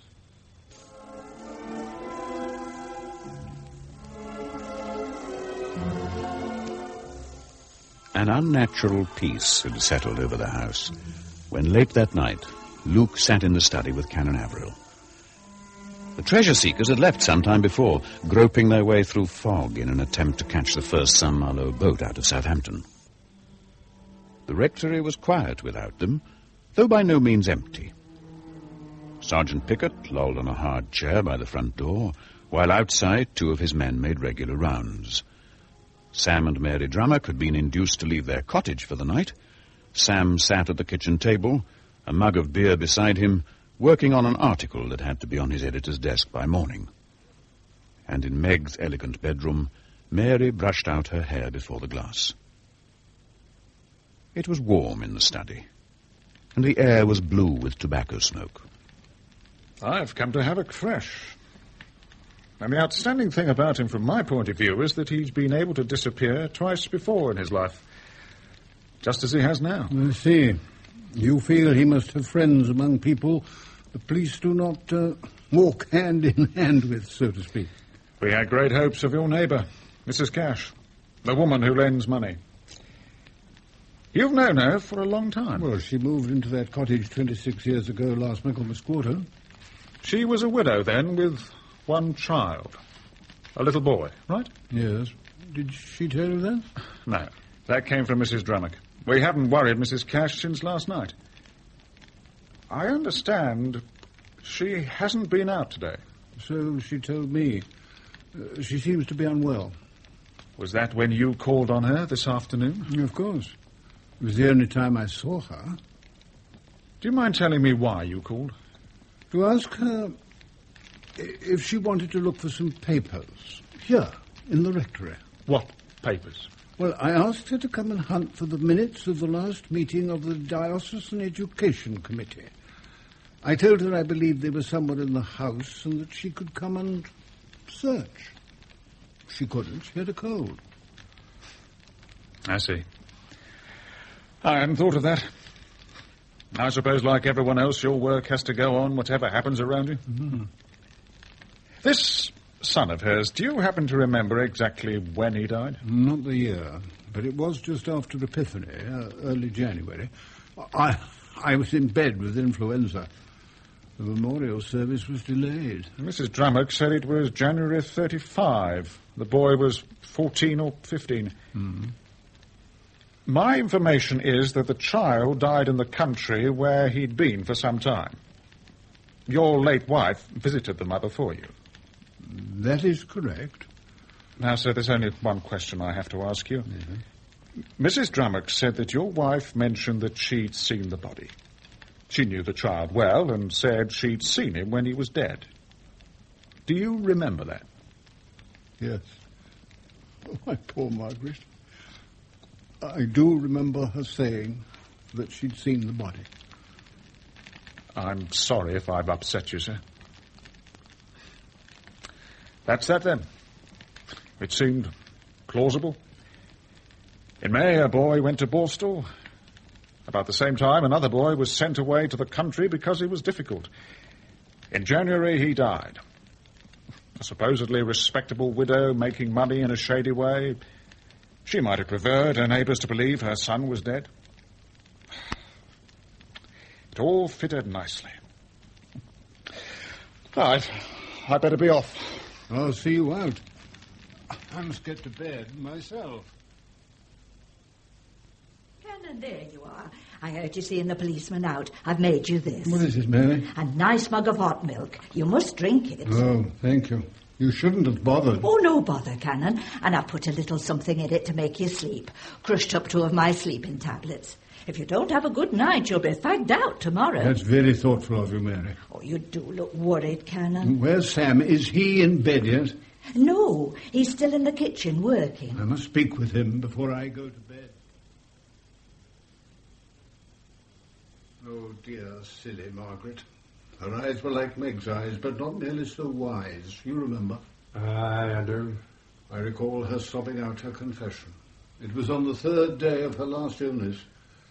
We both knew what was in store. Sam, I've never told anyone this. I never thought it would matter. But now it matters very much. It was a silly, wayward tale. She was very bad with money. Extravagant at times. Like Mary? Yes, and like Mary, she borrowed from Lucy Cash. Oh, no. A trivial sum.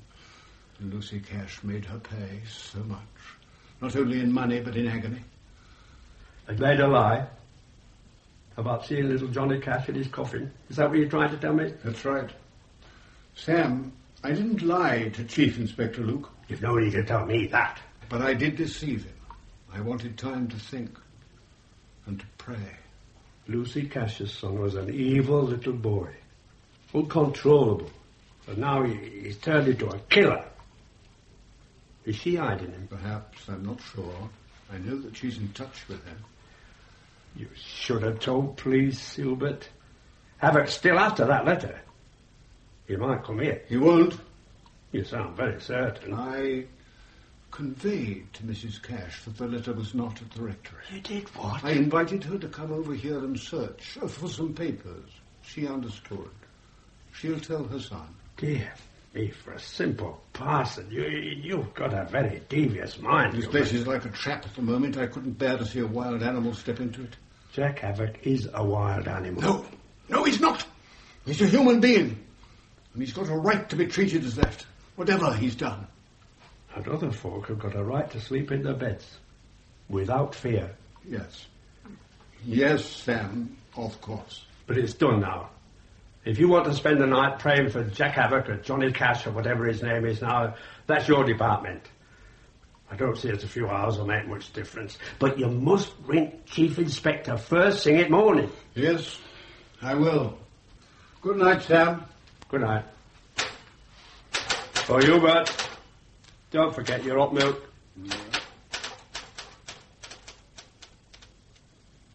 Off to bed, sir? Yes, Sergeant. Oh, I wish I was. You do look tired. Go down to the kitchen and make a pot of tea. Can't leave my poo, sir. Oh, how unfortunate. Ah, Sergeant, have this hot milk. Mary made it for me. I couldn't, sir. Oh, but I don't like hot milk, and it seems a shame to tip it away. Here, it's cooled off a bit now. Oh, thank you, sir. It's got a bit of an odd taste, sir. Is it? Well, she did say something about it, but I can't recall what. Not bad, though, sir. Not bad. Just the job, sir. Splendid. Good night, Sergeant. In his little bedroom, Averil pottered about, waiting for something. He knew not what. He recognized his mood.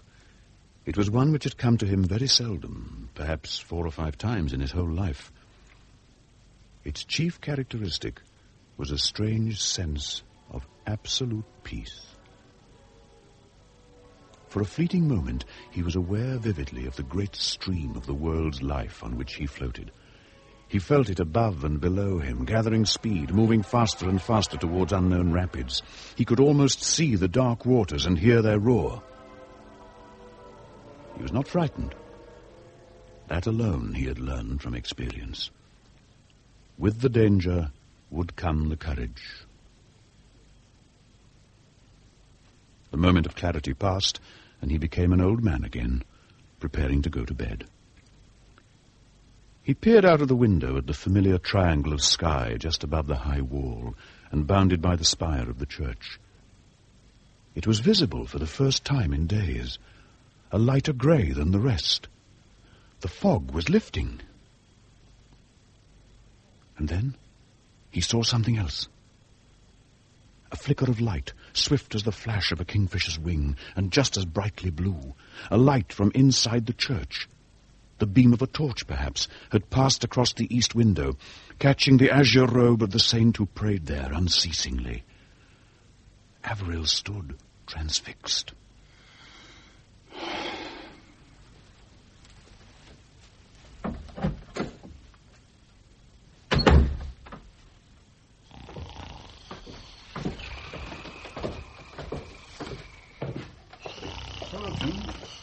Pardon? Oh, chap. You must have been tired.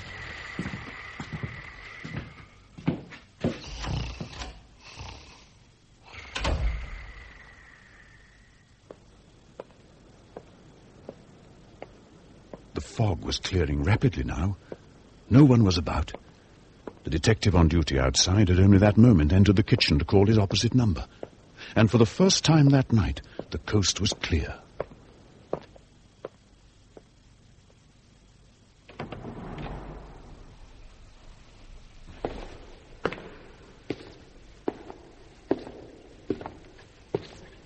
Johnny Cash, come out.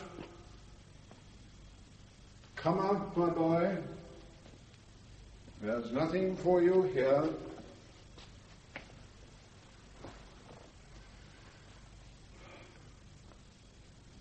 My God! You're alone! Of course I am. You telephoned. The police are coming. No one knows that you and I are here. You bloody old fool! Come and sit down. We must talk.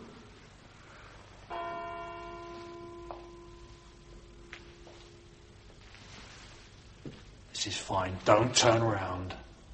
So, what's the big idea, Padre? Not prodigal son stuff, surely. You're very frightened, aren't you? And you must be so tired. For God's sake, what are you playing at? Ma said you knew this afternoon when you came round to see her. Was she hiding you then? Yes, here, but in the crypt. I thought so. And that's what she said. She said you'd never let on. But we didn't risk it. We made her find us another place. I came back because I remembered you used to hide things in here. Not hide, keep. Keep it down. Where do you think we are, in the middle of a wood? What are you up to coming in here alone like this? You're not trying to save my soul, are you? Oh, no. My dear boy, I couldn't do that. The soul is one's own affair from beginning to end. No one can interfere with that. When I was a child, I thought the soul was like a little ghostly bean, kidney-shaped. I don't know why. Now I think of it as the man I am with when I am alone. I don't believe either definition would satisfy the theologians. Then why did you come? I don't know. You may not comprehend this, but all I can tell you is that, greatly against my will, I had to. All today, every small thing has conspired to bring me here. I have known something like it happen before. And I believe that if I have not been misled by some stupidity or weakness of my own, I shall see why eventually. That's it. That's it. The same thing happened to me. Do you know what it is, you old bletherer? That is the science of luck. It works every time. The science of luck? You watch, do you? That takes a lot of self-discipline. Of course it does. But it's worth it. I've got the gift. I knew it as a kid, but I didn't grasp it. Watch for every chance. And never do the soft thing. And that's why I succeed. What do you know about the science of luck? Well, go on, tell me. You're the only one who's understood. Have you heard of it before? Not under that name. No? Well, that's my name for it. What's its real name? The Pursuit of Death. Well, it's a known thing, then. You did not discover it, my son. Well, I suppose not. Well, that's right, is it? Watch for your chances and then never go soft. Not once. Not for a second. Not even think soft. And then it all falls right for you. It's all easy, isn't it? Yes, that's it.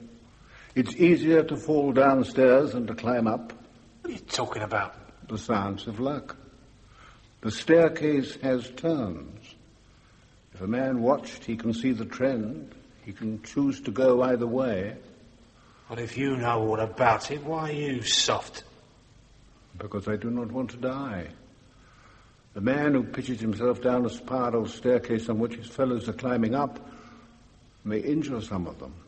But, my dear boy, it's nothing to the damage he does himself. Is it?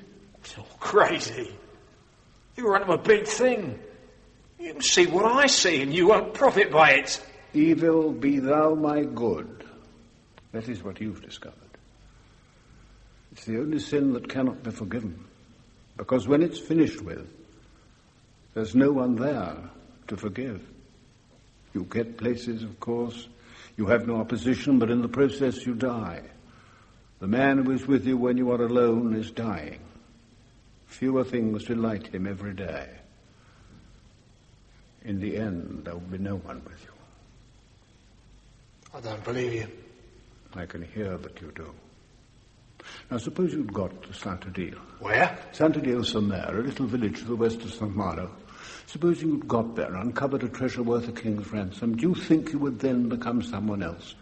Do you believe that this weary, unsatisfied child who was with you when you were alone would not go with you then? What could you buy to make him happy? Saint-Odile! Is that the name of the house or the village? Both, but you must put it out of your mind. Geoffrey Levitt has gone there tonight. What? What, by sea? Yes, but forget that. That's over. Now is your last chance to think of yourself. Got it! The signs of luck is worked again. See what we're doing, you and I? Passing on the stairs, rather near the bottom. Cut that out. You're wrong. You told me the only thing I want to know, and I came here to hear it. I came to tell you something. To tell me to go soft. You silly old fool. Now go home to bed. Look, swear on anything. Look, swear you'll keep quiet.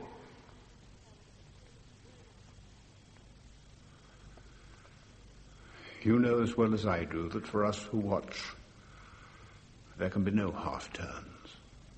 I can swear. You can let me go. But as soon as I'm gone, what will you think? Will you be glad? Or will you think you've gone soft? And when you come to grief, as you surely will you blame that one act and go down blaming it? That's no good, John. The time has come when you must make a full turn. Or go on your way. You fool, what are you doing? Do you want it? Are you asking for it? I want very much to stay alive, more than I could have believed. You've done it, put the doubt in my mind. I daren't go soft.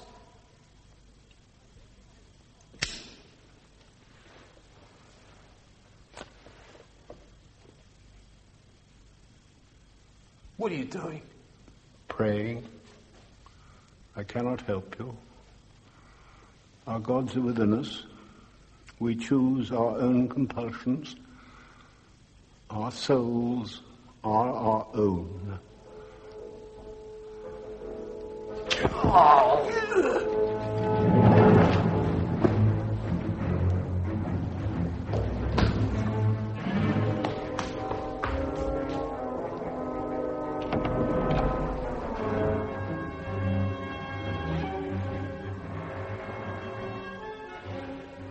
15 hours later, the afternoon sun shone through the newly cleaned windows of Charlie Luke's office as blandly as if the fog had never existed. Luke sat at his desk and considered the situation with that complete detachment which comes with exhaustion. Charles Luke, thick-headed but thorough, R.I.P. Ah, the Sleeping Beauty. Feeling all right now, George? Yes, sir, fine. Thank you, sir. Any news, sir? Not a whisper. Haddock and his mates have vanished as utterly as if the ground had swallowed them up. How's the old boy? I've not regained consciousness yet, but he will. He's out of danger. The wound was a miracle, apparently. Peculiar why a man like Havoc should suddenly miss his mark by inches. The reports here. Collarbone took most of the blow. No pneumonia, despite the fact that he was on that church floor for about 5 hours. Surprisingly little loss of bodily heat, as if the system had suffered very little shock. Strange. Who's with him now at the hospital? Sergeant Branch. Why? Do Do you want the job? Well, sir, I do feel... Responsible? Don't. Come. Further information on Beck's associates, sir. About time. Plus one or two other items. Well, let's have them. I'll get the phone. See to that, George. Yes, sir. Received 5 different reports. Luke? So I don't know what you feel about them. Branch, what news? The ones from up north. Oh, thank God. That's not on the coast. No, that's on the coast. That's What? What you'd be interested in. Yeah, that's right. That's incredible. Well, I'll leave this one with you, sir. Yes, stay there. Okay, fine. Okay, Constable, thank you. Averil's regained consciousness. Oh, thank goodness for that, sir. He spoke to Havoc in the church. Had a conversation with him. He told him where the stuff was hidden and that Geoffrey Levitt had gone after it. Manaferne. Sir, wait a minute. It's beginning to fit, sir. What do you mean? Look, Havoc's gone after the treasure, right? Right, that's it. Yeah, well, listen, sir. This report here, it's on the two brothers. The men Levitt said were called Rowley and Tom. They've been identified as Roland and Thomas Gripper of Weft, near Aldborough. Suffolk men. Suffolk fishermen. Okay, but... Yeah, but wait, sir. Oh, look, there's more. The other reports that just came in. Car thefts. Oh, we've got car thefts. I mean, details of every car theft in London in the past 2 days. Useless. Yes, but new one, sir. Small grocer's van. Nicked from a street at the back of St. Peter's Gate Church sometime last night. Why wasn't it reported? Well, there was some mix-up. Owner thought his brother-in-law had taken it. Amazing. Havoc gets all the luck. It's like a guiding hand. We'd better get out and alert. There's no need. The van's been found. That's how it was traced. Found where? Tollsbury. Where's Tollsbury? You must know Tollsbury, sir. Wonderful place. Yachts, fishing boats. It's on the sea. The estuary. Now, if anyone wanted to steal a seagoing craft, that's the place. Sir, suppose they try to stage that raid again. Oh, no. Anyone down there lost a boat? No reports. Look, shall I ring the Essex CC? No, I'll do it. I know the super. Essex County Constabulary, please. Superintendent Burnby. Charlie Luke. Do you know if anyone's lost a boat, Frank? Seagoing craft? Pinched from Tollsbury? Well, that's a funny thing. It's on my desk right now. Just come in. What are you trying to do, confess? Not quite. I think Jack Havoc may have taken it. I see. This is a smack of 18 tons. The Marlene Doreen. Fueled for a week, stores on board. She was missed this morning, but could have been taken last night. Frank, marvellous. That's the first lead we've had. I'll get the water people out. The Marlene Doreen will be sitting on a mudbank now, sure as Christmas. Unless your bloke's a fisher folk born. The two of them are Suffolk men from Weft. That's torn it. Where will they make for, do you know? St. Odile, near St. Marlow. They'll be almost there then. What? Well, if they got the boat last night, say before 2, timed to be perfect, everything right. Are you sure of this, Frank? It matters. Yes, I think so. If they know the way, if they're fishermen, they will. George, ring the airport and then the French police. What's up? Thanks for your help, Frank. That November afternoon was as mild as early autumn, and the neat French countryside lay like a scarf of purple, green, and gold under a clear sky. Only the little silver plane coming into land disturbed the sunlit stillness. The Daimler turned through the broken gates and approached the house, alone upon the cliff top. At last. Turn here, Jeff. Through the white gate. Oh, dear. One more victim of the war? It must have been a lovely house. Once. It's even worse now than when I came here before. The house was dying then, but now it's dead. Well, shall we go and get the treasure?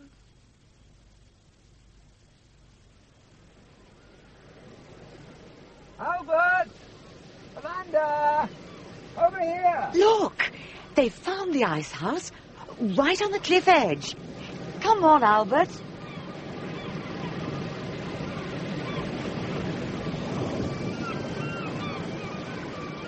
I need a hand, Albert. The door's jammed, see? The hinges are rusted. Right. Do you think we need a torch? Why? Well, it could be gloomy inside. Ice houses don't have windows. But we'll soon see. Come on, Jeff. Now, heave!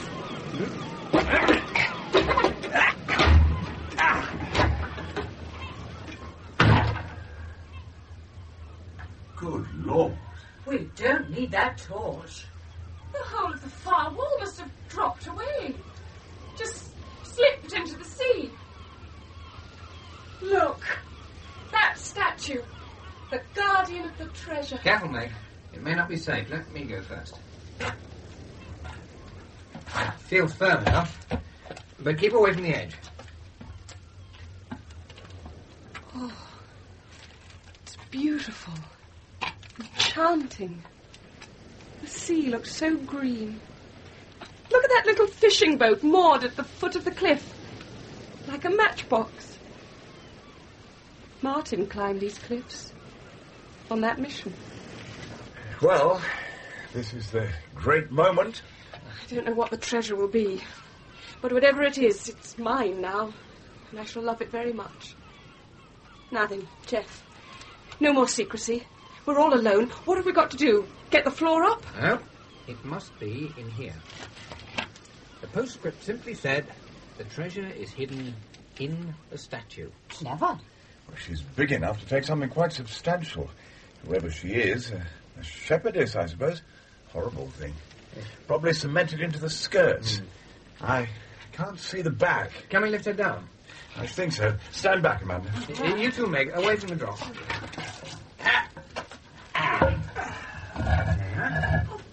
There! See, at the back it's been plastered over. It must have been hollow.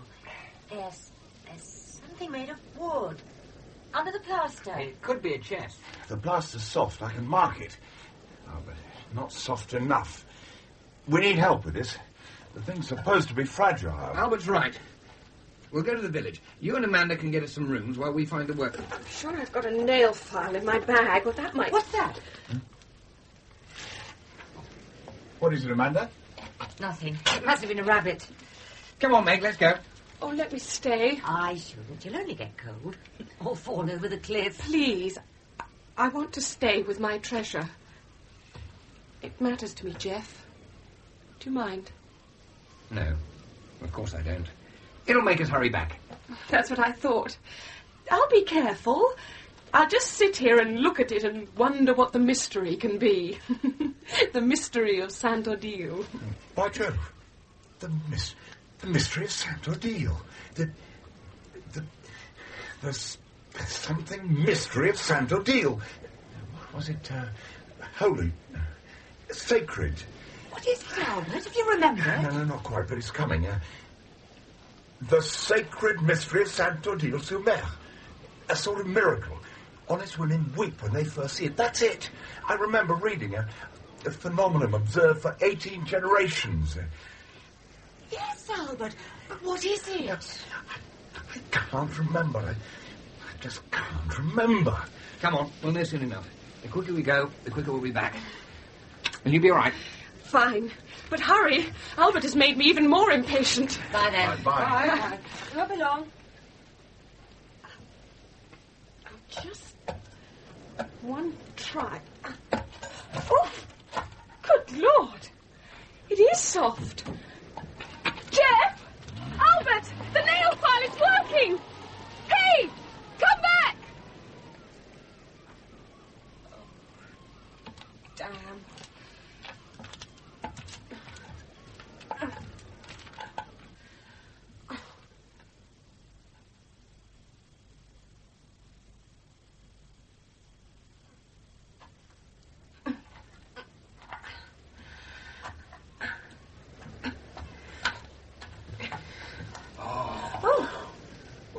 Bonjour.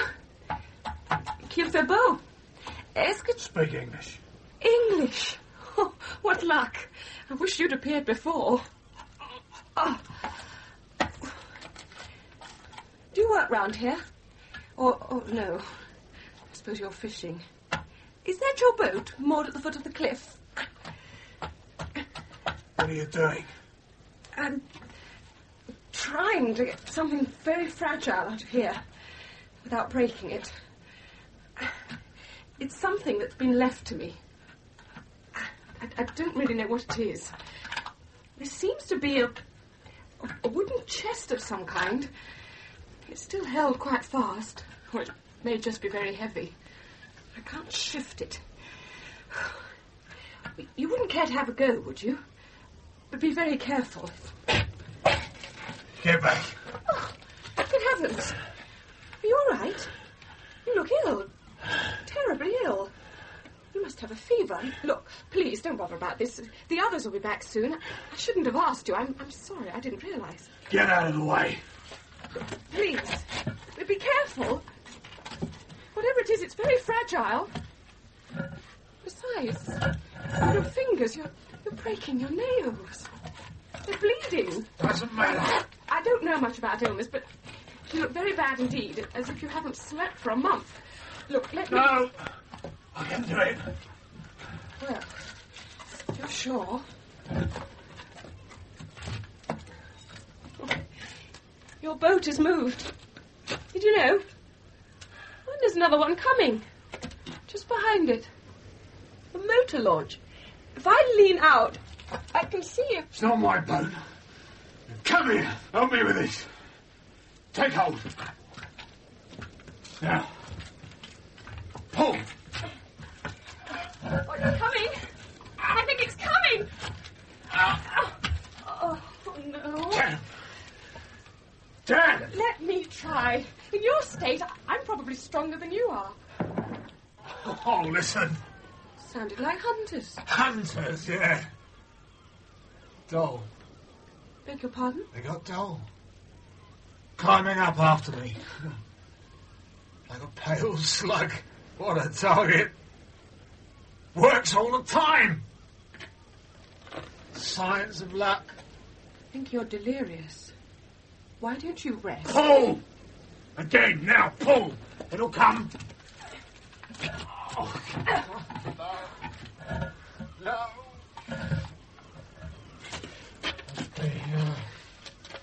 Must be heavy. No, I don't think so. Look, this is what's stopping it. This jagged bit. The base is harder than the rest. What we really need is a good, strong knife. Oh, that's wonderful. I said you were lucky. I am lucky. Now, let me. Oh, dear. Your knife. I am sorry. Doesn't matter. This won't. It's coming. Eh? It's coming. Please, take care. It's very fragile. This is it. I wonder what's inside. Open it. Come on, how'd you open it? It opens there. Look, a catch. Let me open it. Let me. All right. If you want to so very much.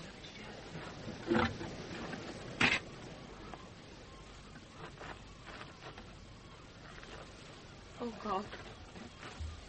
I didn't expect it. I didn't expect anything like this. It must be the most beautiful thing in the world. What is it? What is it? You can see what it is. A virgin and child, carved in ivory. From the curve, it must be from a single tusk. A woman's face. She seems so... What else is in the box? Don't be silly. There's room for nothing else. The chest was made for it. What'll it fetch? Who could possibly buy it? There's something inside the thing hidden. That's absurd. I'll smash it. Now listen. You're very ill. You may not know it, but you're out on your feet. You've helped me, and I'm grateful. I'm going to pay you back. I feel guilty now because I don't think I should have let you exhaust yourself. Get out of my way. You look as though you're about to collapse. You've broken your knife, too. You must let me settle up with you for that. Get out of my way. Oh, dear.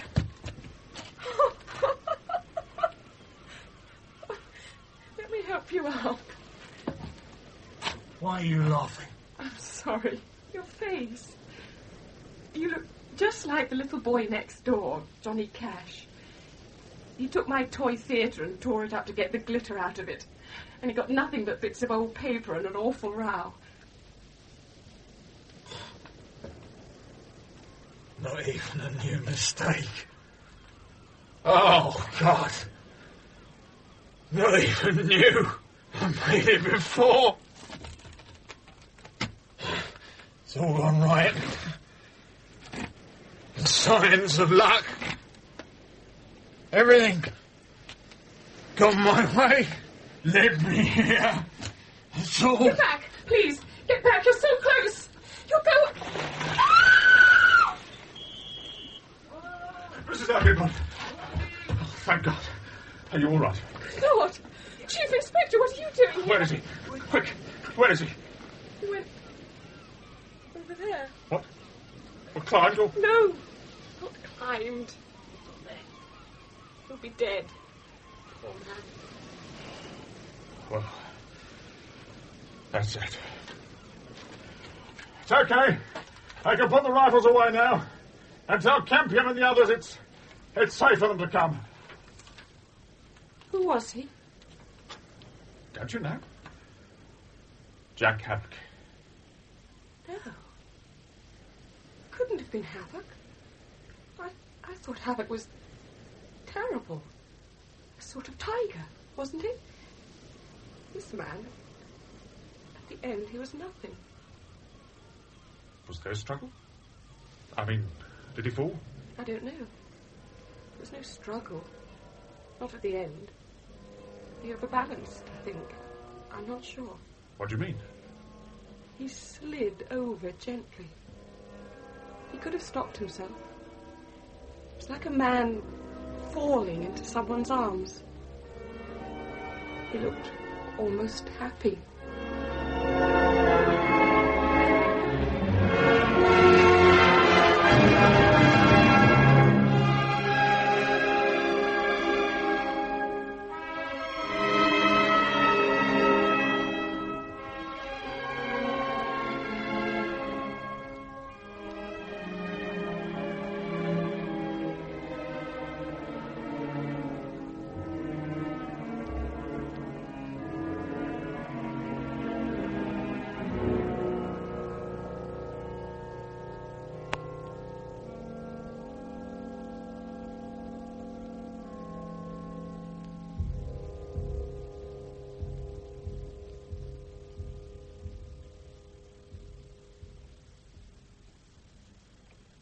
The Tiger in the Smoke was dramatised for radio by Gregory Evans from the novel by Marjorie Allingham.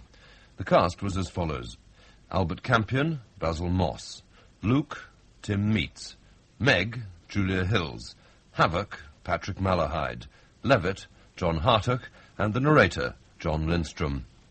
Canon Averil was played by Ronald Russell; Pickett and Rowley, Ray Handy; Amanda, Pat Field; Oates and Sam, Larry Noble; Duds and Doll, Clive Panto; Police Doctor, Henry Stamper; Fishmonger, Hilda Schroeder; Mary, Audrey Noble; Mrs. Golly, Jane Wenham; and Mrs. Cash, June Barry. Other parts were played by John Strickland, John Hartock, Tim Meats and John Lindstrom. The music is from Symphony No. 5 by Sir Arnold Bax. The programme was directed in Bristol by Brian Miller. Simon Cadell and David Suchet in Righto, Jeeves, from the novel by P.G. Wodehouse. Adapted by Pat Hooker. What ho, Jeeves! Welcome home, sir, if I may be permitted to say so. You may, Jeeves, you may. Did you find the south of France enjoyable, sir? Very much so, Jeeves. Apart from Aunt Dahlia losing her shirt at Baccarat and Cousin Angela nearly getting inhaled by a shark while aquaplaning, a good time was had by all. Win anything at Ascot? Quite a satisfactory sum, thank you, sir. Your drink, sir. Thanks. Well, Jeeves, what news on the Rialto? Mr. Finknottle, sir, has been a frequent caller. Mr. Finknottle? Yes, sir. You don't mean Mr. Finknottle? Yes, sir. But Mr. Finknottle's not in London. Yes, sir. Well, I'm blurry. You sure?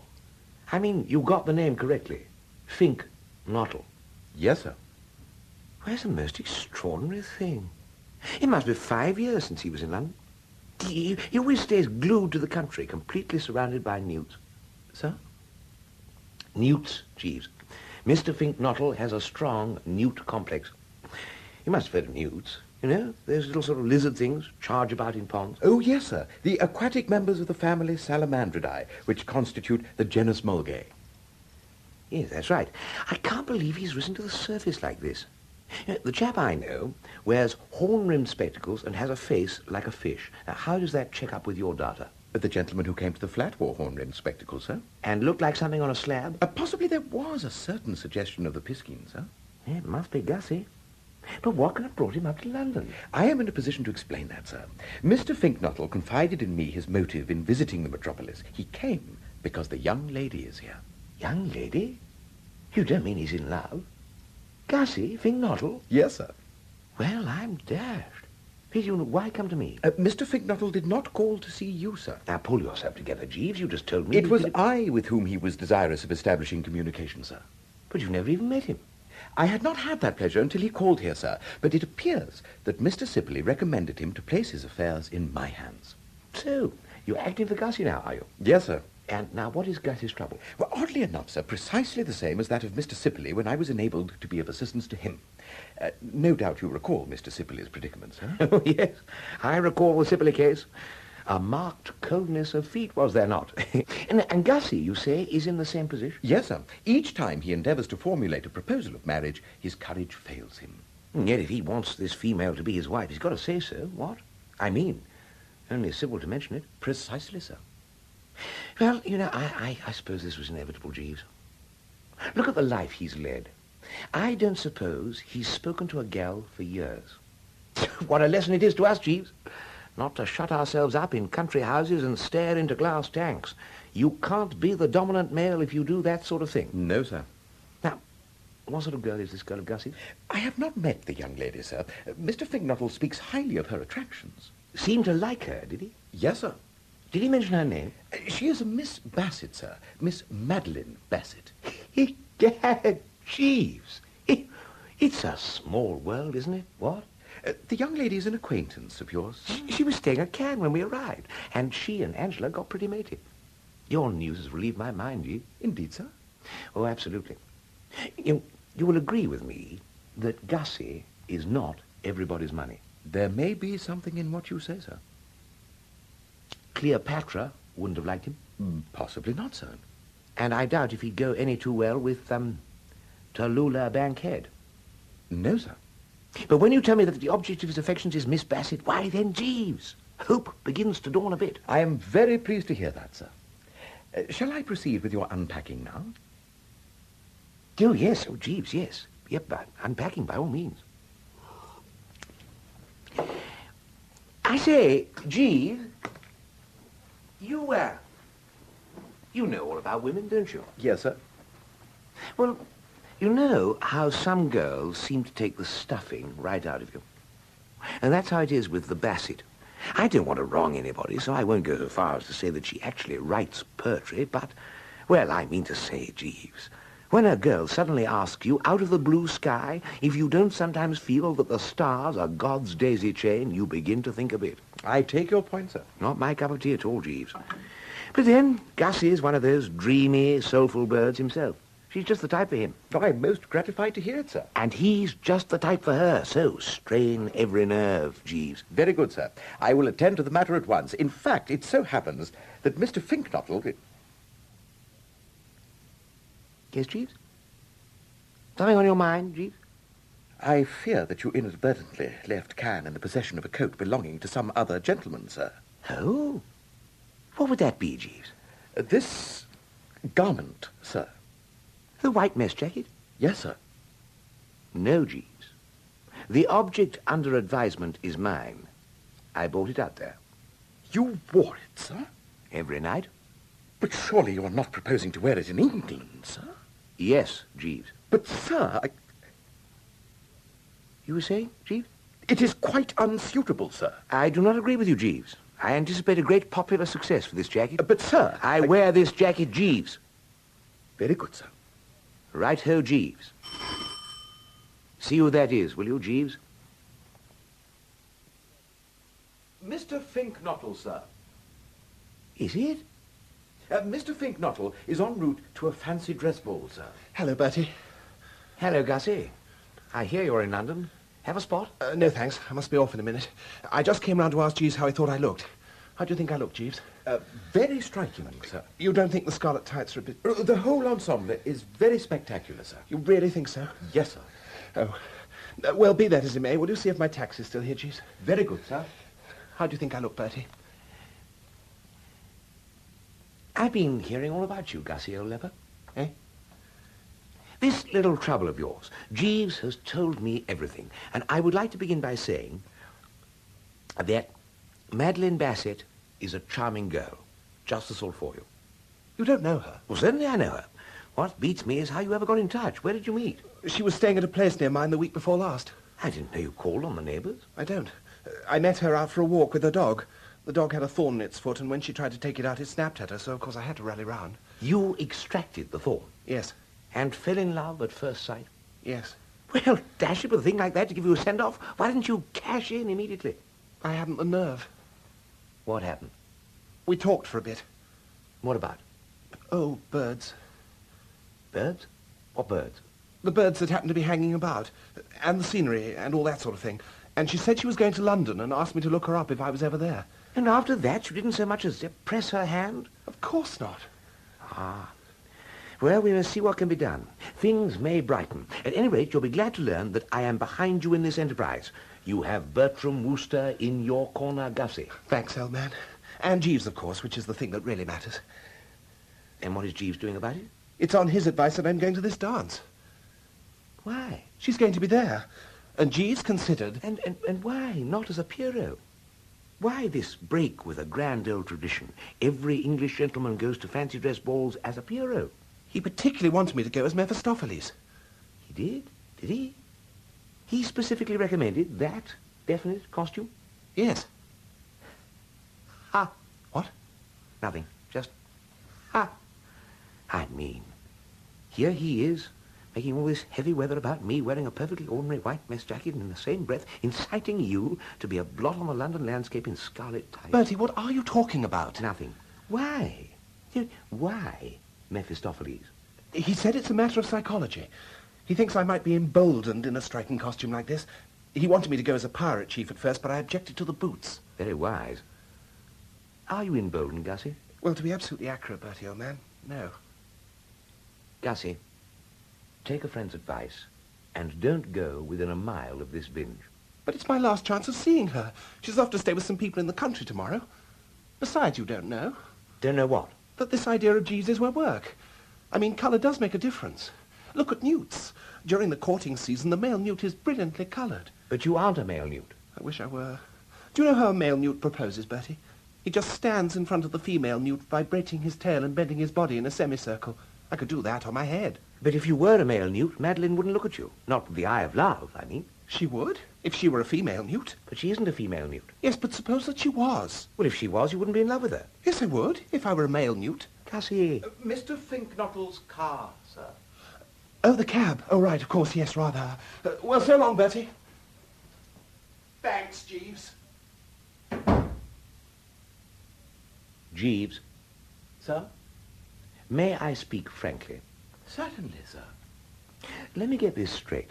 If I follow your reasoning correctly, you think that stimulated by being upholstered in scarlet tights, Mr. Finknottle will vibrate his tail and generally let himself go with a whoop. I am of the opinion that he will lose much of his normal diffidence, sir. I don't agree with you, Jeeves. No, sir? No. In fact, not to put too fine a point upon it, I consider that of all the dashed, silly, drivelling ideas I ever heard in my puff, this is the most blithering and futile. To be quite candid, Jeeves, I have frequently noticed before now a tendency or disposition on your part to become... What's the word? I could not say, sir. Eloquent. No. Elusive? No, it's not elusive. It's on the tip of my tongue. Begins with an E. Means being a jolly sight too clever. Elaborate, sir? That's the exact word I was after. Too elaborate, Jeeves. That is what you are frequently prone to become. All that Gussie needs is the elder brotherly advice of a seasoned man of the world. So I suggest that from now on you leave this case to me. Very good, sir.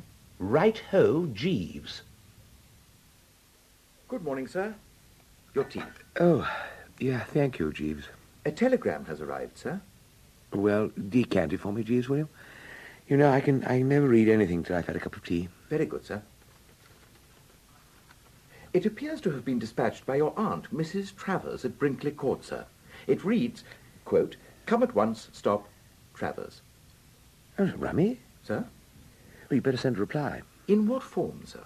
Oh, well, ask her what she means. Perplexed, stop. Explain, stop. Bertie.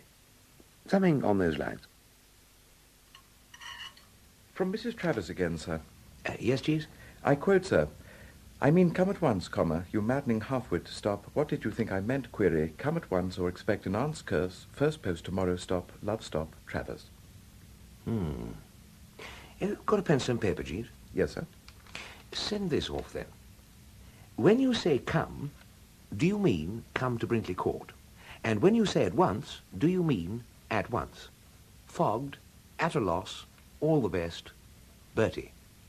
Very good, sir. Climb upon my knees, sonny boy. Yes, Jeeves.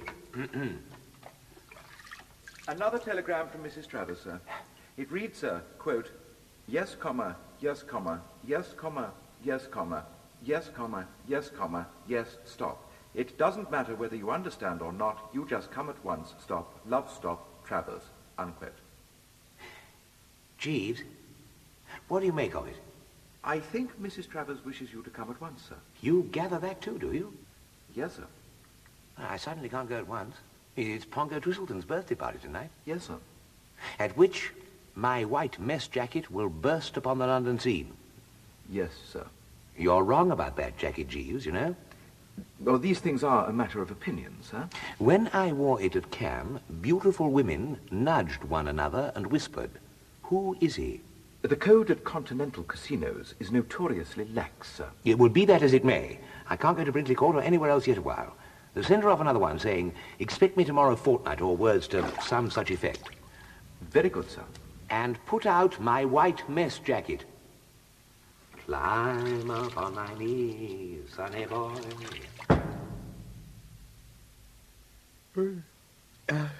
Is that my tea, Jeeves?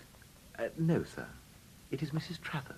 Wake up, Bertie, you foul object. Get up and dress. Get up and dress? Your tea, sir. What is this, Aunt Dahlia? It looks to me like tea, but you know best. You're drinking it. No, not the contents of this cup, all this. You're barging in and telling me to get up and dress. I've barged in, as you call it, because my telegrams seem to produce no effect. And I told you to get up and dress because I want you to get up and dress. You're coming to Brinkley Court with me. I've got a job for you. Job? You'll enjoy it. Have you ever heard of Market Snodsbury Grammar School? Never. It's a grammar school at Market Snodsbury. Thank you. I had divined as much. How was I to know that a mind like yours would grasp it so quickly?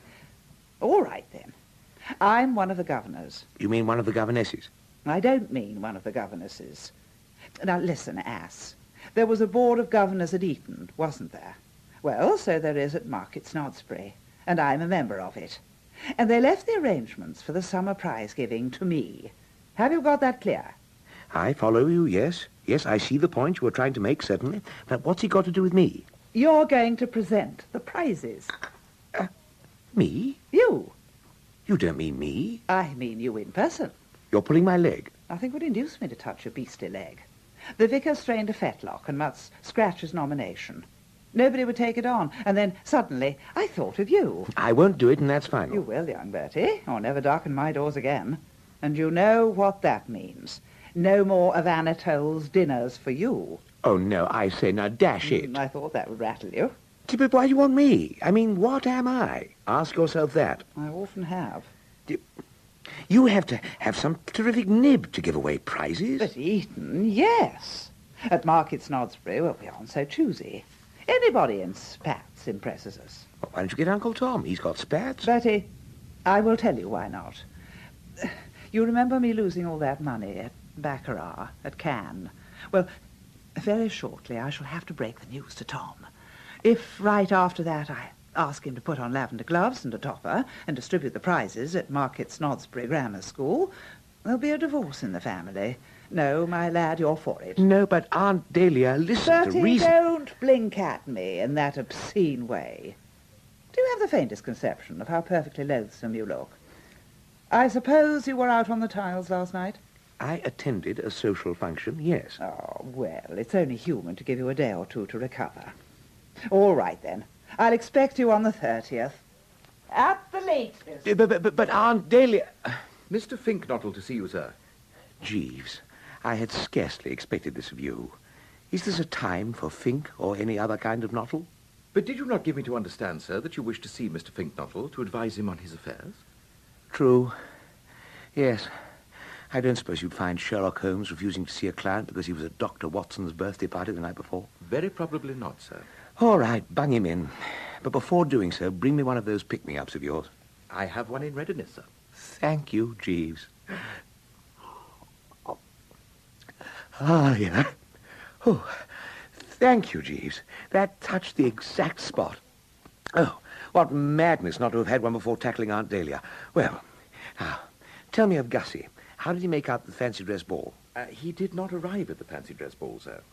Jeeves, do not try me too high. We shot Gussie into a cab. He must have arrived. No, sir. As I gather from Mr. Finknottle, he entered the cab convinced in his mind that the entertainment to which he had been invited was to be held at number 17 Suffolk Square, whereas the actual rendezvous was number 71 Norfolk Terrace. On reaching number 17 Suffolk Square, Mr. Finknottle endeavoured to produce money to pay the fare. Well, what stopped him? The fact that he had no money, sir. He discovered that he had left it, together with his ticket of invitation, on the mantelpiece of his bedchamber in the house of his uncle, where he was residing. Bidding the cabman to wait, accordingly he rang the doorbell, and when the butler appeared, requested him to pay the cab, as he was one of the guests invited to the dance. The butler then disclaimed all knowledge of a dance on the premises. And declined to unbelt? Yes, sir. Upon which? Mr. Finknottle directed the cabman to drive him back to his uncle's residence. Oh, why wasn't that the happy ending? Oh, I should have mentioned, sir, that Mr. Finknottle had also left his latchkey on the mantelpiece of his bedchamber. We could have rung the bell? He did ring the bell, sir, for some 15 minutes. At the expiration of that period, he recalled that he had given permission to the caretaker, the house was officially closed and all the staff on holiday, to visit his sailor son at Portsmouth. Golly Jeeves. Yes, sir. Mr. Finknottle appears to have realized at this point that his position as regards the cabman had become equivocal. The figures on the clock had already reached a substantial sum, and he was not in a position to meet his obligations. He could have explained? You cannot explain to cabmen, sir. On endeavouring to do so, he found the fellow sceptical of his bona fides. I should have legged it. Oh, that is the policy which appears to have commended itself to Mr. Finknottle, sir. What on earth did Gussie do after that? London late at night is no place for a man in scarlet tights. He invites comment. Yes, sir. Eventually, after a trying night, Mr. Finknottle found his way to Mr. Sipperley's residence, where he was able to secure a change of costume in the morning. I suppose you realize, Jeeves, that this is all your fault. Sir?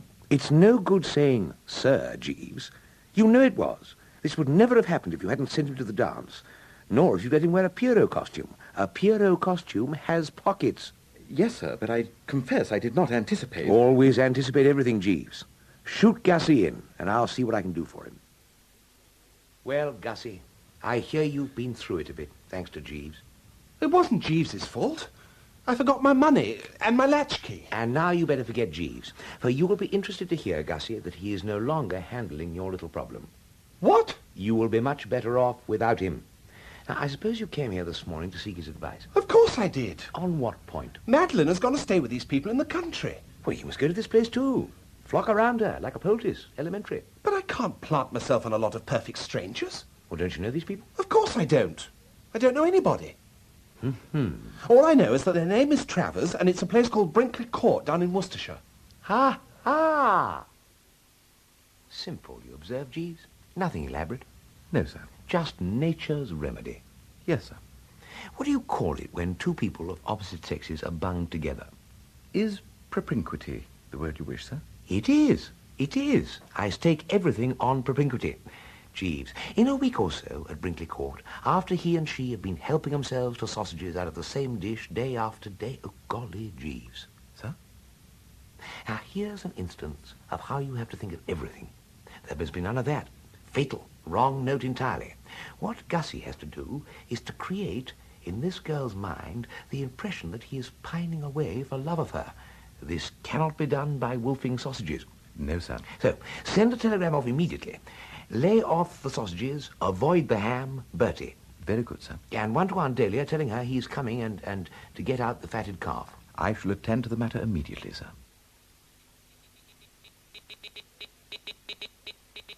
Consider your conduct frozen limit stop. What do you mean planting your loathsome friends on me, query? Who is this spink bottle, query? Love stop Travers. Not bottle, nottle. Regards, Bertie. Cipher telegram received runs, quote, lay off the sausages, stop. Avoid the ham, unquote. Wire key immediately. Think nottle. Also, kidneys. Cheerio, Bertie. Expect you 30th. Bring spats, Love Travers. No, but dash it, listen. Get Fink Nottle distribute prizes. Tinkety-tonk, Bertie. Well, all right. Consider you treacherous worm and contemptible spineless cardy custard, but have booked spink bottle. Love Travers. You see, Jeeves? You comprehend the full depth of my extraordinary sagacity in sending Gussie to Brinkley Court. Yes, sir. If I may say so, it was an extremely ingenious strategy, sir. Thank you, Jeeves. Not at all, sir. Another telegram has arrived, sir. I have been saved from a job at which the soul shuddered. A prospect which... Lord, Jeeves! Sir? You know my cousin Angela? Yes, sir.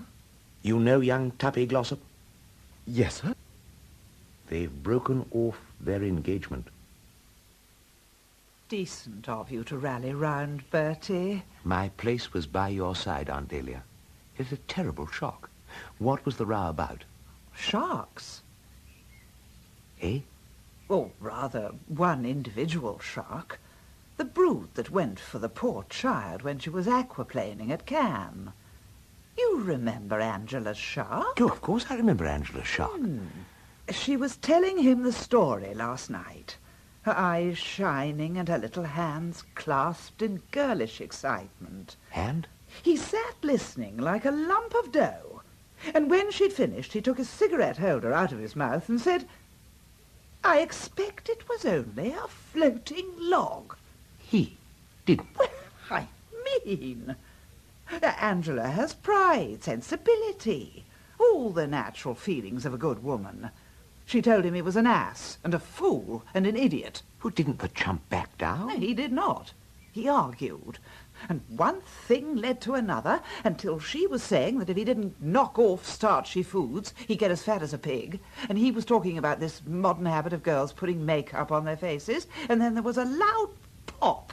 And the air was full of mangled fragments of their engagement. Oh, I'm distracted about it. Thank goodness you've come, Bertie. I felt you needed me, Aunt Dahlia. Or rather, not you, of course, but Jeeves. If ever there was a moment when that lofty brain was needed, this is it. I venture to take issue with you, Aunt Dahlia. You take what? Issue? You do you? I emphatically do. Jeeves is hopeless. What? Quite hopeless. He's lost his grip completely. And anyway, I resent this assumption, if assumption is the word I want, that Jeeves is the only fellow with brain.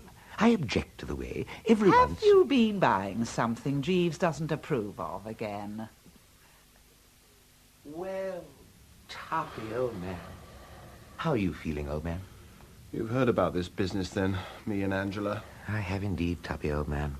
And I can't help feeling, if you don't mind me saying so, old man, that you might have behaved with a little more tact. Tact? What about my side of the thing? You don't suppose I'd have exposed this dash shark for the flatfish it undoubtedly was if Angela, the little squirt, hadn't just been most offensive? Offensive? Purely on the strength of my having let fall some casual remark, simply by way of keeping the conversation going, to the effect that I wondered what Anatole was giving us for dinner, she said I was too material and always thinking of food. Material, my elbow. As a matter of fact, I'm particularly spiritual. Quite. I don't see any harm in wondering what Anatole was giving us for dinner, do you? Of course not. A mere tribute to a peerless artist. All the same, it does seem a pity that the frail craft of love should come a stinker when a few manly words of contrition... You aren't suggesting I should climb down? It'd be the fine, big thing, old egg. I wouldn't dream of climbing down. Remarks have been passed about my tummy which it is impossible to overlook. But Tuppy, I mean. Be fair. You once told her new hat made her look like a Pekingese. It did make her look like a Pekingese. That wasn't vulgar abuse, it was sound constructive criticism. Wantonly to accuse a man of puffing when he goes up a flight of stairs is something very different. It went that far, did it? It did indeed. But you love her, don't you? I'm not saying I don't love the little blighter. I love her passionately. But I'm not going to grovel. Fatal. Tuppy, I've got it. Don't eat any dinner tonight. You can see how impressive that would be. She knows how devoted you are to food. I'm not devoted to food. No. I'm not devoted to food at all. Quite. All I meant was... I am young and healthy and have a good appetite, but that's not the same as being... Quite. All I meant was that when she sees you push away your dinner untasted, she'll realize that your heart is aching and will be the first to suggest blowing the all clear. Push my dinner away? Yes. Push away a dinner cooked by Anatole? Yes. Push it away untasted? Yes. Untasted? Yes.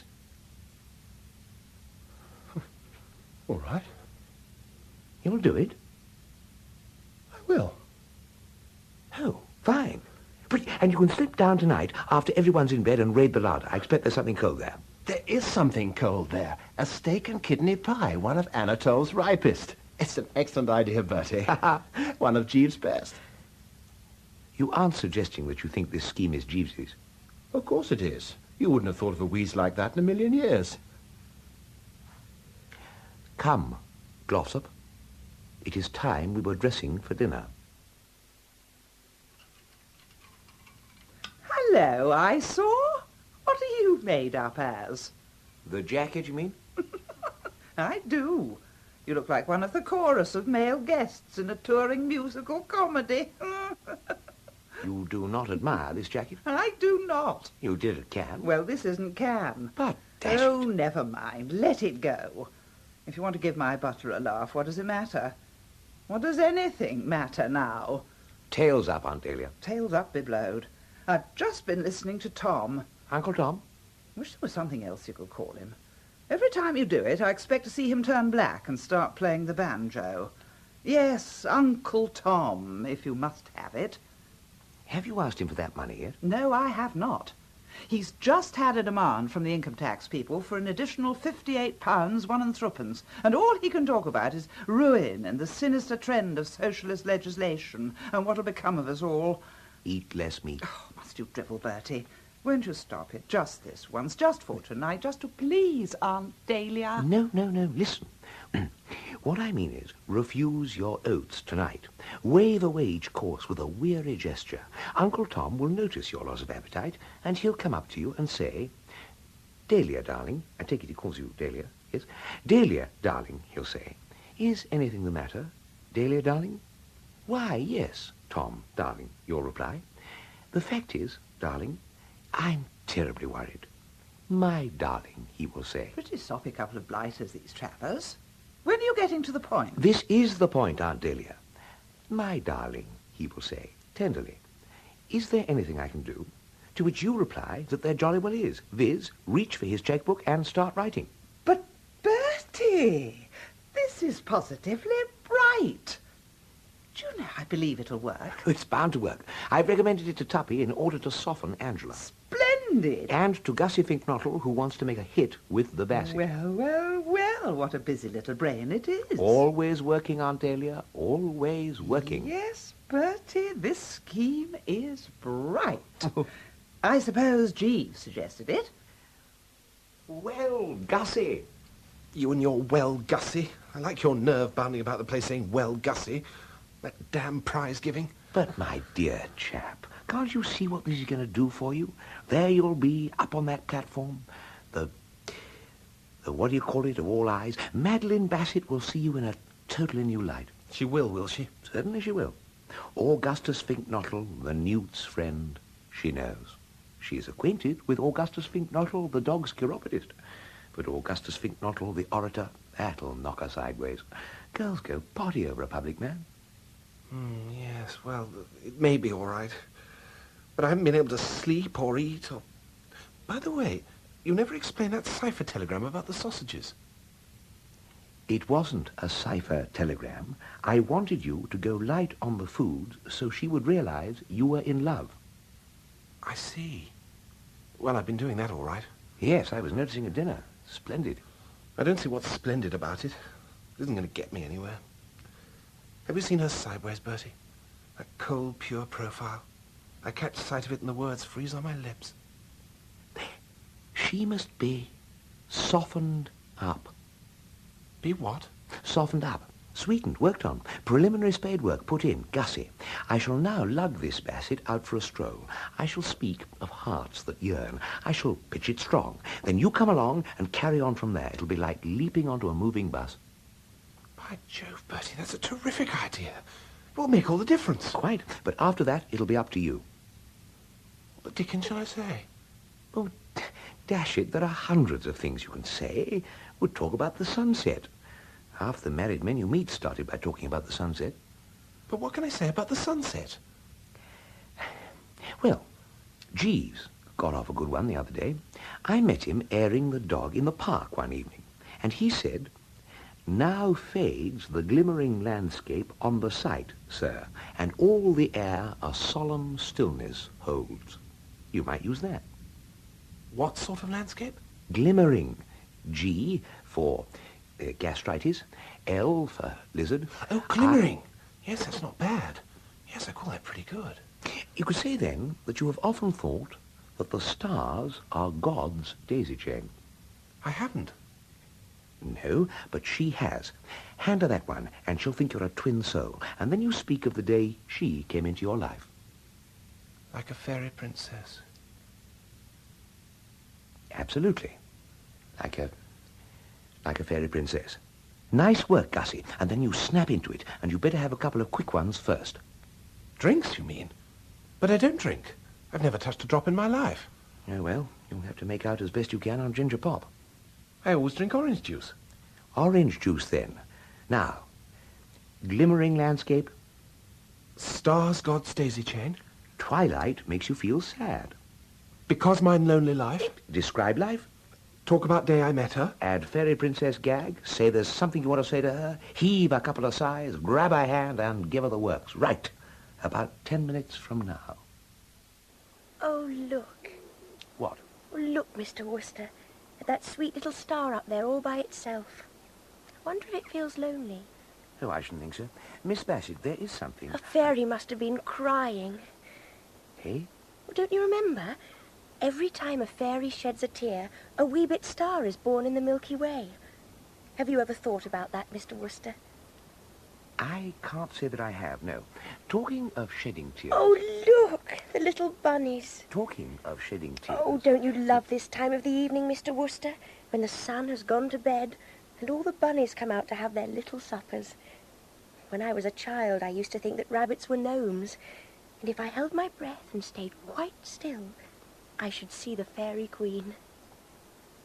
Quite. But talking of shedding tears, it may interest you to know that there is an aching heart in Brinkley Court. Ah, yes. Life is very sad, isn't it? It is for some people, yes. This aching heart... Oh, those wistful eyes of hers. Drenched irises. And they used to dance like elves of delight. I'm not talking about Angela. But her heart is aching. I know it's aching, but so is somebody else's. Mr. Glossop's, you mean? No, I don't. Mrs. Travers? No, not Aunt Dahlia's either. This heart I'm talking about is aching for a different reason altogether. I mean to say... Oh, dash it, you know why hearts ache. You mean for love? Absolutely. Oh, Mr. Wooster.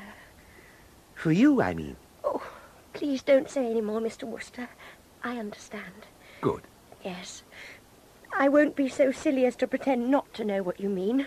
I suspected this at Cannes when you used to stand and stare at me without speaking a word, but with, whole volumes in your eyes. What? Oh, yes, Mr. Wooster. A girl always knows. And now you stammer out those halting words. No, this does not come... Mr. Wooster, are you ill? No. Not ill. Just not ill. No. No. It does not come as a surprise. But I'm sorry, Mr. Wooster. I'm afraid it's impossible. Impossible. What? I said it is impossible. Oh, right. Oh, right. Oh. I'm sorry. Quite all right. Sorrier than I can say. Don't give it another thought. We can still be friends. Oh, rather. Then shall we just say no more about it? Keep what has happened as a tender little secret between ourselves. Absolutely. Like something lovely and fragrant laid away in lavender. In lavender, right. I wish I could. Good? Feel towards you as you would like me to feel. Oh, ha, oh. But I can't. I'm sorry. Absolutely okay. Fault on both sides, no doubt. Because I am fond of you, Mr... No. I think I must call you Bertie. May I? Oh, rather. Because we are real friends. Quite. We have this common memory. And if things were different, I wonder... You have a right to know. I don't want you to think... Life is such a muddle, isn't it? You're in love with some other bloke? Yes. Engaged, what? Oh, no, not engaged. I'm afraid he doesn't care for me in that way. At least he has said nothing. Oh, it's a silly little story. I was staying with some friends in the country, and I'd gone for a walk with my dog. And the poor wee mite got a nasty thorn in his little foot, and I didn't know what to do. And then suddenly this man came along. Oh, wow. I beg your pardon? Nothing. Just remembered there's a letter I have to write tonight. Oh, here comes Gussie Fingrottle. He'll look after you. Well, Tuppy, has Angela come clustering round you? She has not. Very odd. She must have noticed your supreme sacrifice at dinner. Why, when you refused those nonette de poulet Agnes Sorrel, even Seppings reeled back and nearly dropped the platter.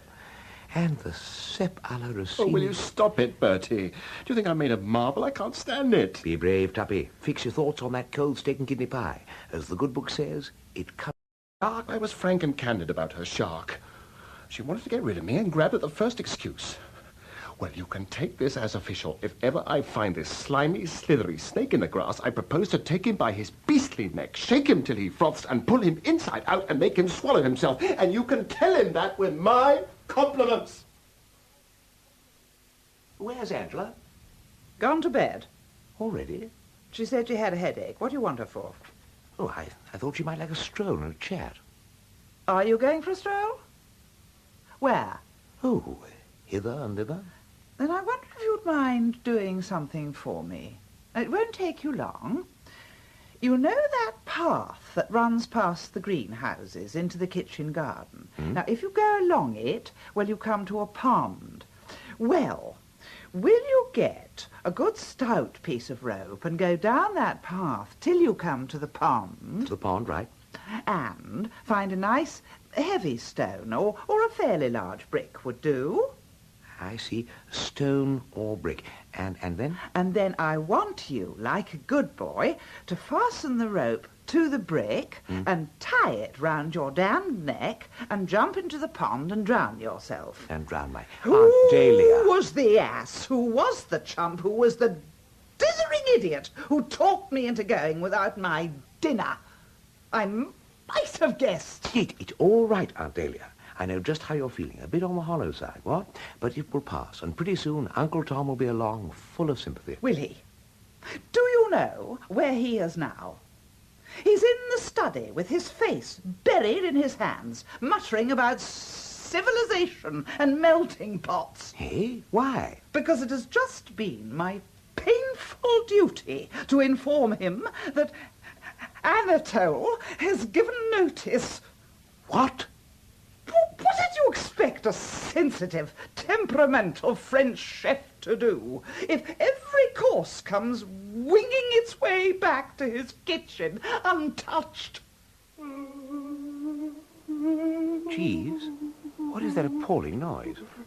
It is Mr. Finknottle, sir. Singing? Groaning, sir. Gussie. Goodbye, Bertie. You mean hello, don't you? No, I don't. I mean goodbye. I'm off. Off where? To drown myself. Oh, don't be an ass. Am I an ass, Jeeves? Possibly a little injudicious, sir. You think, on the whole, not drown myself? I should not advocate it, sir. Very well, Jeeves, I accept your ruling. After all, it would be very unpleasant for Mrs. Travers to find a swollen body floating in our pond. Yes, sir. And she has been very kind to me. And you've been very kind to me, Jeeves. Thank you, sir. So have you, Bertie. Very kind. Everybody's been very kind to me.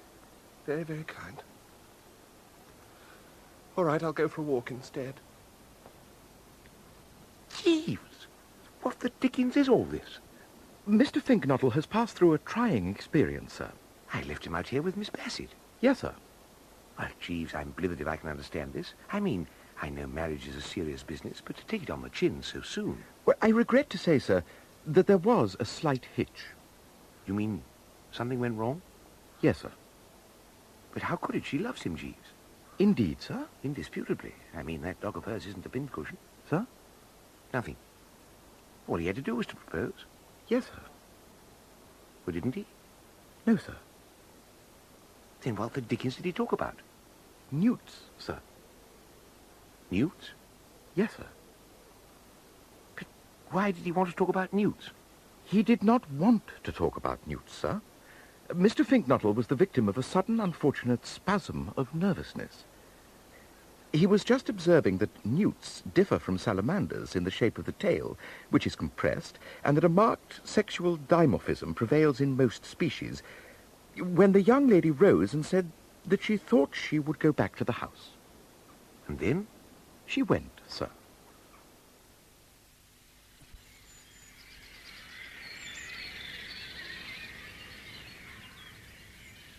Bertie. I've been through hell. Through where? Hell. Oh, hell. When? Last night in the larder. Oh, you went to the larder last night? I did. So did Angela and your aunt, also your uncle. You better spare some footnotes, Tuppy, old son. I'd no idea the larder was such a social vortex. Well, around about 1 a.m., that steak and kidney pie seemed to beckon me. You know how they beckon? Oh, quite. I stole from my room and went downstairs. I got to the larder. I fished the pie out. I set it on the table. I found knife and fork. I collected salt, mustard, and pepper. There were some cold potatoes. I added those. And I was about to pitch in when I hear a sound behind me. And there was your aunt at the door in a blue and yellow dressing gown. Embarrassing. I suppose you didn't know where to look. I looked at Angela. She came in with my aunt? No, with your uncle. He was wearing mauve pajamas and carrying a pistol. Have you ever seen your uncle in pajamas and a pistol? Never. You haven't missed much. He said he thought there must be burglars, as he'd heard noises. Yes, I can follow the trend. Uncle Tom has a marked complex about burglars. Go on. What sort of noises, said your aunt. Funny noises, said your uncle. Whereupon Angela, with a nasty, steely tinkle in her voice, a little buzzard, observed, I expect it was Mr. Glossop eating. And then she did give me a look. It was the sort of wondering, revolted look a very spiritual woman would give a fat man gulping soup. The sort of look that makes a fellow feel he's 46 around the waist. And still in that same unpleasant tone, she added, I ought to have told you, Father, that Mr. Glossop always likes to have a good meal 3 or 4 times during the night. He has the most amazing appetite. See, he has practically finished a large steak and kidney pie already, and you know what an enormous dinner he ate. Oh, that was what hurt, Bertie. I hadn't so much as started on that pie. But that's woman all over. Quite. The eternal feminine. You've no idea, she said, how Mr. Glossop loves food. He just lives for it. I think it's rather wonderful. Your aunt said it reminded her of a boa constrictor.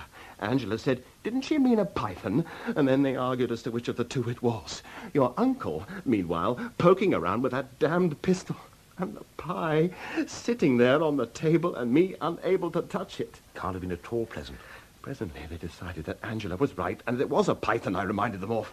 And then we all pushed off back to bed, Angela warning me not to take the stairs too quickly. She said it was the same with dogs when they became very fat and overfed. You had to see that they didn't hurry upstairs, as it made them puff and pant, and that was what was bad for their hearts. She asked your aunt if she remembered the late spaniel, Ambrose, and your aunt said, poor old Ambrose, you couldn't keep him away from the garbage pail. And Angela said, exactly. So do please be careful, Mr. Glossop. And you tell me she loves me still? Girlish banter? What? Girlish banter be blowed. She's right off me. She's infatuated with this chap at Cannes, and now she can't stand the sight of me. My dear Tuppy, if you'll forgive me saying so, you've got an idée fixe. A what? An idée fixe. One of those things fellows get. You keep talking about this chap at Cannes, and there never was a chap at Cannes, and I'll tell you why I'm so sure. It just so happens that during those 2 months on the Riviera, Angela and I were practically inseparable. If there had been somebody nosing round her, I'd have spotted it. Oh. She was with you all the time at Cannes, was she? I don't suppose she said 2 words to anybody else. You must have enjoyed that. Oh, rather. I've always been devoted to Angela. Oh, yes? When we were kids, she used to call me her little sweetheart. She did? Absolutely. I see. I see. Ah, breakfast! Did you observe Mr. Glossop, Jeeves? Yes, sir. It seemed to me that Mr. Glossop's face was sicklied o'er with a pale cast of thought, sir. Quite. In fact, Jeeves, many people would say that things have now gone so far between these two lovers that nothing could now bridge the chasm. Most disturbing, sir. But they would be wrong, Jeeves. You think so, sir? Supposing you were strolling through the illimitable jungle, Jeeves, and happened to meet a tiger cub. The contingency is a remote one, sir. Well, never mind. Let us suppose it. Let us now suppose that you sloshed that tiger cub, and let us suppose further that word reached its mother that it was being put upon. What would you expect the attitude of the mother tigress to be? I should anticipate a certain show of annoyance, sir. Exactly. And from that, Jeeves, to falling into that tiger cub's arms and burying the dead past will be but a step. Sir? Well, Angela, old thing, alone at last. Yes. What was that? Oh, probably a weasel or something.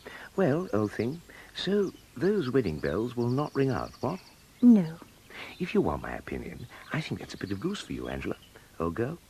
I pity the female who was linked for life to a bargee like Tuppy Glossop. I always thought you were such good friends. Friends? Oh, absolutely not. A club acquaintance, and a mere one at that. And, of course, one was at school with the man. A grubby little brute he was, I recollect. Uncouth, I suppose, is the word. I doubt if I've ever seen an uncouther kid than this Glossop. And he's just the same today. It's the old story. The boy is father of the man. Angela? What? Stop peering into those bushes and listen to what I'm saying to you. What were you saying to me? I was saying the boy is the father of the man. What boy? The boy Glossop. He hasn't got a father. I never said he had. I said he was the father of the boy, or rather, of the man. What man? The point I'm trying to make is that the boy, Glossop, is the father of the man, Glossop. In other words, each loathsome fault and blemish that led the boy, Glossop, to be frowned upon by his fellows is present in the man, Glossop, and causes him, I'm speaking now of the man, Glossop, to be a hissing and a byword. Yes, you're quite right. Eh? It's so nice, Bertie, to talk to somebody who really takes a sensible view about this man, Glossop. Mother says he's a good chap, which is simply absurd. He's conceited and opinionated. And he smokes too much, and he eats too much, and he drinks too much. And I don't like the colour of his hair. Not that he'll have any hair in a year or two, because he's pretty thin on top already, and he's the last man who can afford to go bald. But I can't stop out here all day talking about men who haven't the sense to tell sharks from flatfish. I'm going in. Angela, I don't think you quite... Tuppy! Come out from behind that bench. No, thanks, old man. I like leaning on it. It seems to rest the spine. In about 2 seconds, I'm going to kick your spine up to the top of your head. I think I know what's on your mind, Oh, Tuppy. do you? I dare say you heard what I was just saying. I did. No doubt you were a bit surprised. Not a bit. You weren't? Do you think I don't know? That you're in love with Angela yourself? That you stole her from me at Cannes? What? I'll get you in a minute. Oh, why have they these bally benches in guns? Because you're wrong, Tuppy. During that sojourn in Cannes, my affections were engaged elsewhere. What? Engaged elsewhere, my affections, during that sojourn. Who was she? My dear Tuppy, does one bandy a woman's name? Yeah, well, one does if one doesn't want one's bloody head pulled off. Madeline Bassett? You stand there and tell me you were in love with that Bassett disaster. I wouldn't call her that Bassett disaster, Tuppy. Not respectful. A very charming and beautiful girl. You deliberately assert that you loved that weird God help us? I must ask you to treat this as entirely confidential, Glossop, but it is not 12 hours since she turned me down. Turned you down? Like a bedspread, in this very garden. 12 hours? We call it 13. Oh, I see. All right, then. Bertie! But I still... If you see Mr. Glossop anywhere, Bertie, I wish you'd give him these sandwiches. I'm so afraid he may be hungry, poor fellow.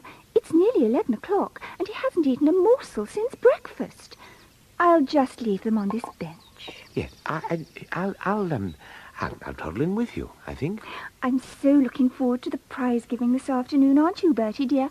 I understand Mr. Finknottle is going to make... Sandwiches! How still and peaceful everything is. Ladies and gentlemen, I do not propose to detain us long, but on this auspicious occasion... No, that's no good. Ladies and gentlemen, on this auspicious occasion, I feel compelled to say... Ah, Gussie, lovely morning, is it not? Ladies and gentlemen, damn your lovely morning. I've got good news for you, Gussie. Has Market Snodsbury Grammar School burned down? Have mumps broken out? Is the place closed on account of measles? Well, not that I know of. And what do you mean you've got good news? You mustn't take this prize-giving so hard, Gussie.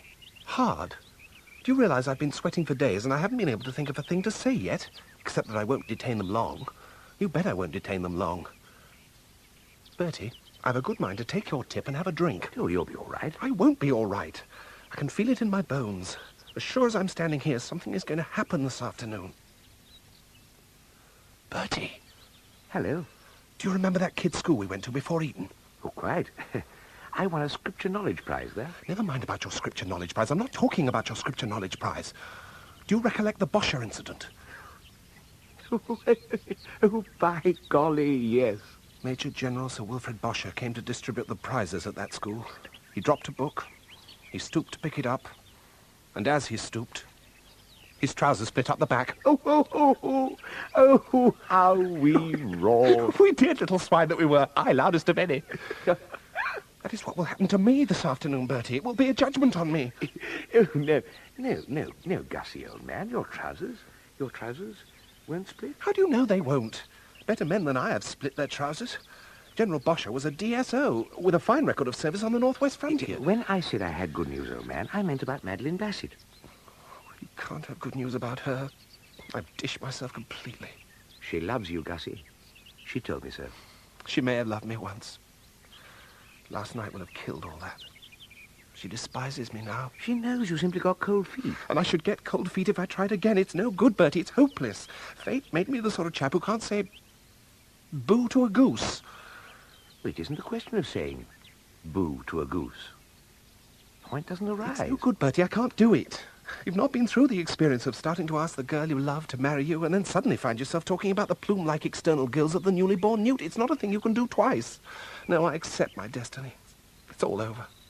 And now, Bertie, like a good chap, shove off. Unless you have any good stories. Yeah? that I can work into my speech. Oh, do you know the one about... No, thanks. I don't want any of your off-colour stuff from the drone's smoking room. I need something clean, something that will be a help to them in their afterlives. Not that I care a damn about their afterlives, except that I hope they'll all choke. Oh, I heard one the other day. It was about a chap who snored and disturbed the neighbours. And it ended, it was his adenoids that adenoid them. You expect me to work that in, do you? To an audience of boys, every one of whom is probably riddled with adenoids. Leave me, Bertie. Shove off. That's all I ask you to do. Shove off. Ladies and gentlemen, I do not propose to detain this auspicious occasion long, but on this auspicious occasion, I feel compelled.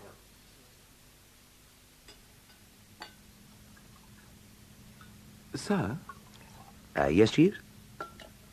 I note that you are in possession of Mr. Finknuttle's orange juice, sir. In my opinion, it was injudicious to add spirit to it. I don't follow you, Jeeves. It is not always a simple matter to gauge the effect of alcohol on a subject unaccustomed to such stimulants, sir. I have known it to have distressing results in the case of parrots. Parrots? Yeah, I was thinking of an incident in my earlier life, sir. I was in the service... But Gussie isn't a parrot. No, sir, but I would... It is high time, in my opinion, that this question of what young Gussie really is was threshed out and cleared up. Now, he seems to think he's a male newt, and you appear to suggest he is a parrot. The truth of the matter being that he's just a plain, ordinary poop and needs a snootful as badly as ever a man did. What ho, Bertie? What ho, what ho, what ho? And again, what ho? What a beautiful world this is, Bertie. One of the nicest I've ever met. Gussie, what... I took your advice, old friend. I've been having a drink, as you advised. I could bite a tiger. What did you have? Whiskey. At least that was the label on the decanter, and I have no reason to suppose that a woman like your aunt, staunch, true blue, British, would deceive the public. A whiskey and soda, eh? Well, you couldn't have done better. Soda? I knew there was something I'd forgotten. Didn't you put any soda in it? Never occurred to me. I just nipped into the dining room and drank out of the decanter. How much? Oh, about 10 swallows. 12 maybe, or 14, say 16 medium-sized gulps. Gosh, I'm thirsty. But there's nothing to drink in here? Well, I'll just have to go back to the dining room then. That's what it comes to. Did I say I could bite a tiger? You did. Make it 2 tigers. Why I was feeling nervous earlier, I can't imagine. I was feeling a little nervous, but now I feel fine, Bertie. Fine, fine, fine. And I say this to you as an old friend, Bertie, because that's what you are, old man. An old friend. I don't think I've ever met an old friend. How long have you been an old friend of mine, Bertie? Oh, years and years. Imagine. Though, of course, there must have been a time when you were a new friend. Hello, the luncheon gong. Come on, old friend, race you down the banisters. What hell, what hell, what hell? Good afternoon, sir. Did you have a pleasant luncheon? Very C3, Jeeves. That kitchen maid is no substitute for Anatole. Have you seen Mr. Finknottle this afternoon? Yes, sir. He was seated here when I returned. He left only a few moments ago. How did he seem? Oh, he was laughing heartily, sir. But we must never forget that these things cut both ways, Jeeves. You imply, sir? Precisely. I am thinking of him in his capacity of wooer. Have you ever seen James Cagney in the movies? Yes, sir. Something on those lines. Then you have not heard, sir. Eh? That a marriage has been arranged and will shortly take place between Mr. Finknuttle and Miss Bassett? What? Yes, sir. Oh, well, Jeeves. This is splendid news. Yes, sir. You see how right I was? Yes, sir. It must have been rather an eye-opener for you, watching me handle this case. Yes, sir. The simple, direct method never fails. No, sir. Whereas the elaborate does. Yes, sir. Right-ho, Jeeves. I must say it's lucky he didn't get to that laced orange juice on top of all that whiskey, eh? Yes, sir. It was a most prudent act on your part, if I may say so, sir, to dispose of the orange juice. What? Didn't you? No, sir. I assumed when I entered the room and found the pitcher empty that you had done so. Jeeves? I very much fear, sir. So do I, Jeeves. So do I. He was complaining of thirst. You found him in here, laughing heartily with an empty jug, and in 2 shakes of a duck's tail, Gussie, with all that lapping against his back teeth, would be distributing prizes at the Market Snodsbury Grammar School before an audience of all that is fair and most refined in the county. What, in your opinion, will the harvest be? I should be disposed to imagine, sir, that the ceremony might be one fraught with considerable interest. You mean imagination boggles? Yes, sir. You're right, Jeeves. It boggles. Sorry. Have I missed much? No, just the head spouting on. I'll be delighted, I know, to hear that G. Bullitt has been awarded the Lady Jane Wick Scholarship at the Birmingham College of Veterinary Science.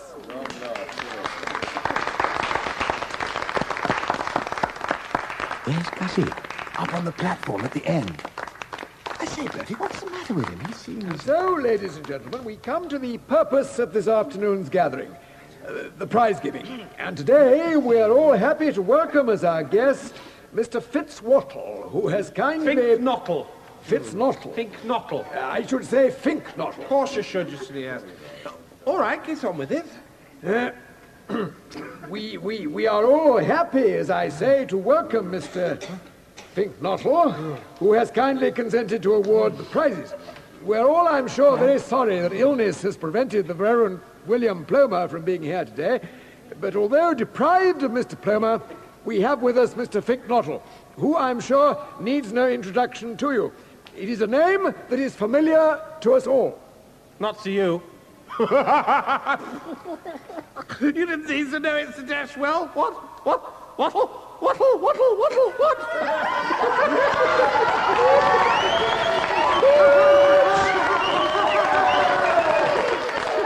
Bertie, he's as tight as an owl. Yes? Ladies and gentlemen and boys, I will not detain you long, but I propose on this occasion to feel compelled to say a few auspicious words. I'm sure we're all sorry that the Reverend whatever he was called should be dying of adenoids, but after all, here today, gone tomorrow, and all flesh is as grass and whatnot. But that wasn't what I meant to say. What I meant to say was, gentlemen, ladies and gentlemen, and of course boys, what a beautiful world this is. People who say it isn't a beautiful world don't know what they're talking about. I was reluctantly compelled to tick off my host on this very point this morning, old Tom Travers. You can see him sitting here in the second row next to the large lady in beige, the one with the red face. He expressed the opinion that the world was in a deplorable state. I said, don't talk rot, old Tom Travers. I'm not accustomed to talk rot, he said. Then for a beginner, I said, you do it dashed well. And I think you will agree, boys and ladies and gentlemen, that was telling it.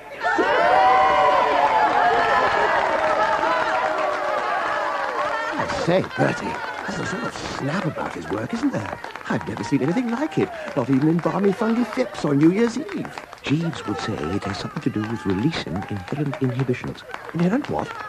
If there's one thing I can't stand in the world, it's a pessimist. Be optimists, boys. You all know the difference. An optimist is a man who... Well, hello, Bertie. I didn't know you were here. Oh, good Lord. Now, there's an instance of what I mean. Boys and ladies and gentlemen, take a good look at that object standing up there at the back. You can't miss him. Bertie Wooster, that is, and as far the pessimist as ever bit a tiger. I tell you, I despise that man. And why do I despise him? Because, boys and ladies and gentlemen, he is a pessimist. His attitude is defeatist. When I told him I was going to address you this afternoon, he tried to dissuade me. And you know why he tried to dissuade me? Because he said my trousers would split up the back.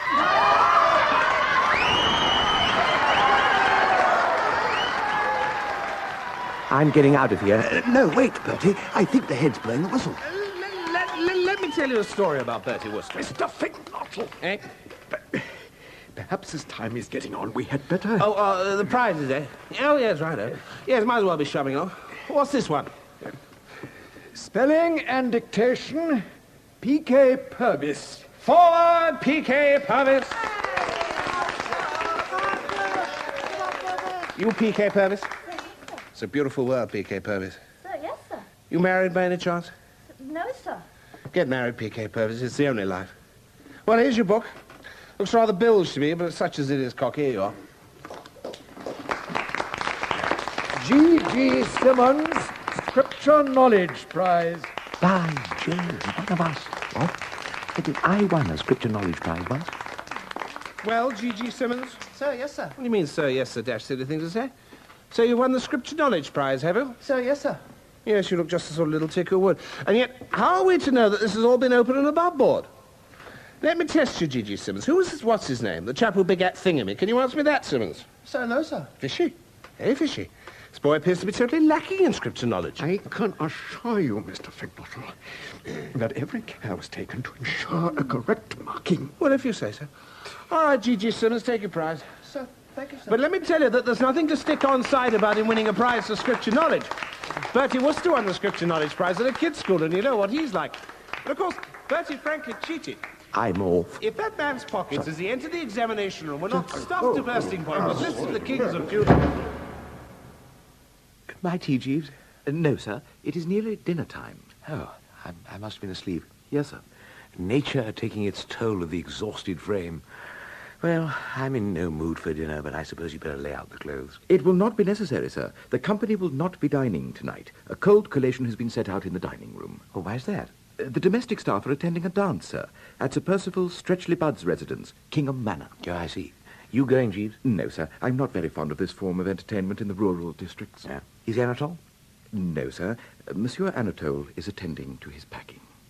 Ah. Well, Jeeves, it was certainly one of those afternoons. What? Yes, sir. But we must not forget that Gussie, though now doubtless looked upon in the neighbourhood as the world's worst freak, is all right otherwise. No, sir. When you say no, sir, do you mean yes, sir? No, sir. I mean no, sir. He's not all right otherwise? No, sir. But he's betrothed. No longer, sir. Miss Bassett has severed the engagement. Bertie, do you remember what I swore I'd do to the chap who stole Angela? But, Tuppy, I keep telling you nobody snitched Angela a cab. No, but they did after she got back. But she hasn't seen anybody since she got back. How about that Newt bloke? Newt bloke? Gussie? Precisely, the serpent Finknottle. But Gussie loves the Bassett. You can't all love this blighted Bassett. What astonishes me is that anyone could do it.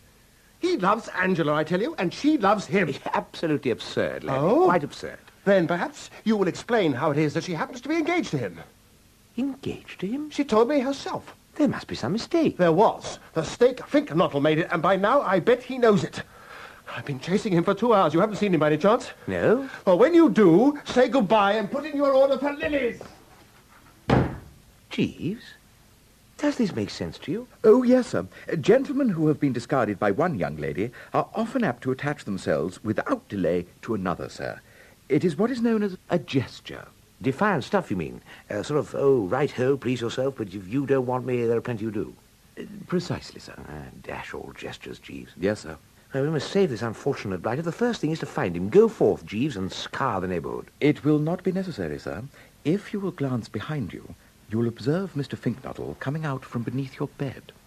Oh, Gussie. Jeeves. Sir? Is that door locked, Jeeves? No, sir, but I will attend to the matter immediately. Because you can never tell when that ghastly Glossop may take it into his head to come back. Ha! Finknottle! Tally ho! Tally ho! I say, Bertie, this pink bottle... Nottle. Bottle. After that exhibition this afternoon, bottle and nothing but bottle is how I shall always think of him. Tell me, Bertie, are you a pessimist? What's happening in this house is rapidly making me one. Pardon? Nothing. No, I'm not. Oh, that's right. Never be a pessimist. Ring out those joy bells, Bertie. Anatole has withdrawn his notice. What? Oh, very hearty congratulations. Yes, thanks. I worked on him like a beaver this evening, and now he stays on. Praises be. And the way I look at it is God's in his heaven, and all's right with... Oh, hello, Seppings. I thought you'd left for the dance. Not yet, madam. Well, I hope you have a good time. Thank you, madam. Was there something you wanted to see me about? Yes, madam. Mm-hmm. It is with reference to Monsieur Anatole. Is it by your wish, madam, that Mr. Finknottle is making faces at Monsieur Anatole through the skylight of his bedroom? Faces? Yes, madam. Through the skylight? Yes, madam. You mean he's sitting on the roof? Yes, madam. It has upset Monsieur Anatole very much. Go away, you crazy loon! I think, he just wants to get in. Well, he can't. Get away from there, pig bottle! Yeah, but if he does, Aunt Dahlia, he'll fall down the side of the house and break his neck. Well, why not? But if you opened the skylight, he could jump in. Seppings, how does that skylight open? With a pole, madam. Then get a pole. Get 2 poles. 10 poles! Everything pretty smooth now, I trust, Aunt Dahlia? Attila. That's the name. Attila the Hun. Hey? I was trying to think who you remind me of. Somebody who went about strewing ruin and desolation. Attila's the man. But Aunt Dahlia, what have I done? What have you done? You sent me Spink Bottle to leer at Anatole through skylights till he won't hear of staying. What? Yes, Anatole goes tomorrow. And now Angela tells me she's engaged to this bottle. If the prophet Job were to walk into this room now, I could sit swapping hard luck stories with him till bedtime. Not that Job was in my class. He had boils. Well, what are boils? Dash painful, I understand. Oh, Bertie, can't you realise? I've lost the best cook in England, and my only daughter is engaged to an inebriated newt fancier, and you talk to me about boils? Well, I didn't absolutely talk about them. I merely mentioned that Excuse me, sir. A note from Mr. Worcester, madam.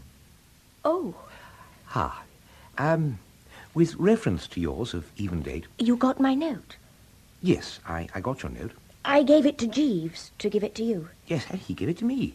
That's how I got it. Oh. Yes. I got it all right. I see. Yes, I got it. And I've just been reading it. And I wanted to ask you, well, what about it? What about it? That's what I say. What about it? But it was quite clear. Oh, quite, perfectly clear. Very well expressed and all that. But, I mean, deeply sensible of the honour and so forth. But, well, dash it. I think I know what you're trying to say. You're surprised. Oh, absolutely. And yet it is quite simple. Quite simple, really. I am going to devote the rest of my life to making you happy. But may I be quite frank with you, Bertie? I am fond of you. I will do my best to make you a good wife. But my affection for you can never be the flame-like passion I felt for Augustus. Just the very point I was working round to. I mean, if you love old Gussie... Oh, no longer. Oh, come. No. What happened this afternoon has killed my love. A smear of ugliness has been drawn across a thing of beauty. But look, have you considered, well, I mean to say, touch of the sun? What? Hey, chaps do get touches of the sun, you know. Especially when the weather's hot. It was like you to say that, Bertie. I respect you for it. You have a splendid, chivalrous soul. You remind me of Cyrano. Who? Cyrano de Bergerac. The chap with the nose? Yes. Well, I don't know, you know. I mean, a bit on the prominent side, perhaps, but not as bad as... He loved, but pleaded another's cause. Oh. It was fine of you, Bertie. Fine and big, but it is no use. There are things which kill love. I can never forget Augustus, but my love for him is dead. I will be your wife. Jeeves, I'm engaged. I hope you'll be very happy, sir. Oh, don't be an ass. I'm engaged to Miss Bassett. Indeed, sir. So, I'm up against it a bit, Jeeves. I'm sorry to hear that, sir. Can I be of any assistance? Quite possibly, Jeeves, quite possibly. But, Jeeves, on one condition. Sir? In the past, Jeeves, you have more than once taken advantage of my gratitude to get me to get rid of things. Those purple socks, for instance. Also the +4s and old Etonian spats. There must be no rot of that description about that white mess jacket, Jeeves. Very good, sir. You will not come to me when all this is over and ask me to jettison the jacket? Certainly not, sir. On that understanding, Jeeves, carry on. It has occurred to me, sir, that a reconciliation may be effected by appealing to that instinct which prompts gentlemen in time of peril to hasten to the rescue. Geez, not the old he saved her from drowning gag. Shove Angela and the Bassett into the lake, you mean, and push Tuppy and Gussie in to haul them out? No, sir, not that. But the thought did cross my mind that a sudden alarm of fire in the night... Somebody ringing the fire bell, you mean? Precisely, sir.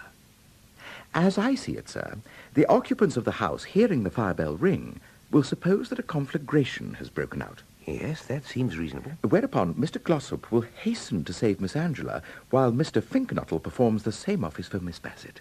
Why shouldn't she simply walk downstairs? You are overlooking the effect of sudden alarm on the feminine temperament, sir. Miss Bassett's impulse, I would imagine, would be to leap from her window. But that's worse. We don't want the garden littered with corpses. No, sir. You will recall that Mr. Travers' fear of burglars has caused him to have stout bars fixed to all the windows. Of course, yes. Well, yeah, it sounds all right. I'll adopt this policy of yours, Jeeves, though with misgivings. Now, at what hour would you suggest bonging the bell? Not before midnight, sir. That is to say, sometime after midnight? Yes, sir. Right-ho, then. At 12:30 on the dot, I will bong.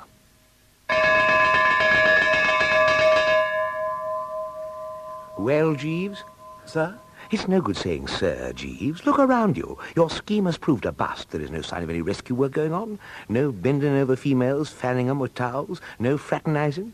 Just a lot of people shivering in dressing gowns. I warned you from the start, Jeeves. If you'll pardon me for interrupting you, sir, I fancy Mrs. Travers is endeavouring to attract your attention. Hoy! Just step this way a moment to tell her, if you don't mind. Yes, Aunt Delia. Well, Bertie, dear, here we all are. Quite. Nobody missing, is there? I don't think so, no. Splendid. So much healthier for us out in the open air like this than frosting in bed. I just dropped off when you did your bell-ringing act, for it was you, my sweet child, who rang that bell, was it not? I did ring the bell, yes. Any particular reason, or just a whim? Well, I thought there was a fire. Oh. Well, what gave you that impression, dear? I thought I saw flames. Where, darling? Tell Auntie Dahlia. In one of the windows. Ah, I see. So we've all been dragged out of bed and scared rigid because you've been seeing things. I admit I was mistaken. I'm very sorry. Oh, don't apologize, Ducky. Can't you see how pleased we all are? Well, come on, Tom. Entertainment seems to be over. Yes, Mr. Finknottle. I say. Oh, say on, Augustus. I say, what are we going to do? Well, speaking for myself, I intend to return to bed. But the door's shut. Somebody must have shut it. Can we get in through the window? Could Lloyd George do it? Could Winston do it? Could Baldwin do it? Well, not since those bars went on. We'll have to ring the bell, then. Well, to what end? There's nobody in the house. Servants are all at Kingham. Well, can't somebody drive over and get the key? Ah, that's the first sensible thing. But Waterbury's at the dance too, and he's got the garage key. But we can't stop out here all night. Can't we? Oh, well, just watch us. There is nothing, literally nothing, which a country house party can't do with a tiller here operating on the premises. If those blasted servants come back before 8 o'clock tomorrow morning, well, I shall be vastly surprised. You won't get Seppings away from a dance till you throw him out. I know him. The jazz will go to his head, and he'll stand clapping and demanding encores till his hands blister. Damn all dancing butlers. Damn all dancing chauffeurs. What is this? An English country house or a Russian ballet school? If I might make a suggestion, madam. Jeeves, you haven't got an idea. Yes, madam. If one of the gentlemen would be willing to ride a bicycle... A bicycle? There is a bicycle in the gardener's shed, madam. Possibly one of the gentlemen might feel disposed to ride the 9 miles to Kingham Manor and procure the key from Mr. Seppings. Splendid, Jeeves. Thank you, madam. Attila. Jolly well deserves it. I mean, getting us all out here in the cold. Yes, it is cold, isn't it? Oh, mind you, he should be used to that after Oxford. How do you mean, Mr. Glossop? He used to take all his clothes off on bump supper nights and ride round the quad singing comic songs. How disgusting. Yes, it was rather. About that Scripture Knowledge Prize. Yes, Mr. Finknottle? It was simply an open secret that he succeeded in scrounging that trophy over the heads of better men by means of the rawest and most brazen swindling. Of course, Monsieur Anatole, I blame myself. I remember once when Bertie was in his cradle, he nearly swallowed his rubber comforter and started turning purple. And I, ass that I was, took it out and saved his life. Quel dommage. I can tell you one thing, Monsieur Anatole. It will go very hard with Bertram Wooster if he swallows a rubber comforter again. Did I ever tell you, Angela, about the time when Bertie... And of course, Miss Bassett, there was the occasion at school when Bertie... Of course, Monsieur Anatole. When it comes to making a complete ass of himself, Bertie... Angela, about that shark of yours. One thing to be said for Bertie, that at least he does have the sense to appreciate your cooking, Monsieur Anatole. Miss Bassett, has it ever occurred to you that the stars are God's daisy chain? Oh, Augustus.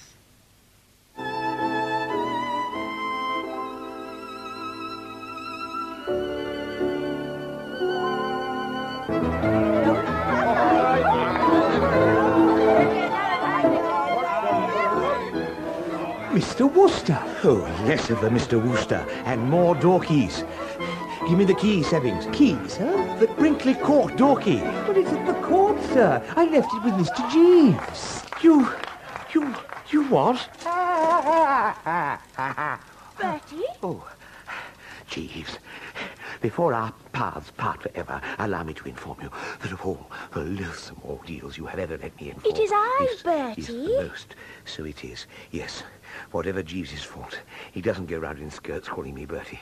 Yes, so it is. Sorry. Bit distraught. I see the front door's open. Oh, yes. Just after you left, Jeeves found the back door key on the kitchen windowsill. Ah. What? Nothing. I thought you said something. No, nothing. Bertie. Hello. Bertie, I am going to try you to the utmost. I'm going to test you as few men have ever been tested.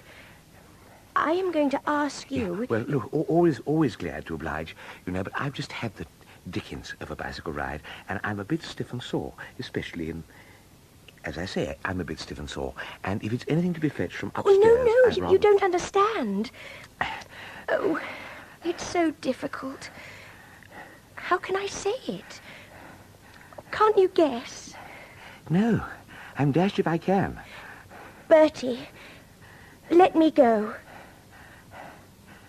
I haven't got hold of you. Release me. You mean you want me to call it off? You're going to hitch up with Gussie? Only if you are big and fine enough to consent. Oh, I am. Absolutely. Absolutely. Well, you run off to Gussie and tell him all is well. Oh, Bertie. A very perfect, genteel night. Hello, Bertie. Oh, you look like the wreck of the Hesperus. Tappy, old man. The Bassett's gonna marry Gussie Finknottle. Oh, tough luck on both of them, what? But don't you see? Huh? This means Angela is out of pawn, and you've... Oh, good Lord. You're right behind the times. Ange and I made it up hours ago. Blossom! Hello! Hurry up with that champagne! Coming! Your aunt's a bit above herself. I don't know all the facts, but apparently Anatole is staying on, and your uncle has given her some checks. She's much braced.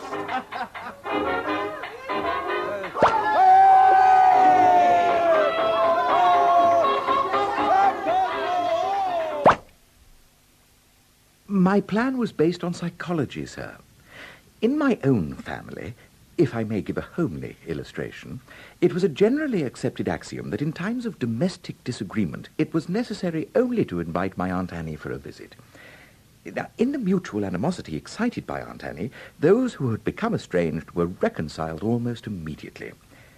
Remembering this, it occurred to me that were you, sir, to be established as the person responsible for the ladies and gentlemen being forced to spend the night in the garden, everybody would take so strong a dislike to you that in this common sympathy they would sooner or later come together.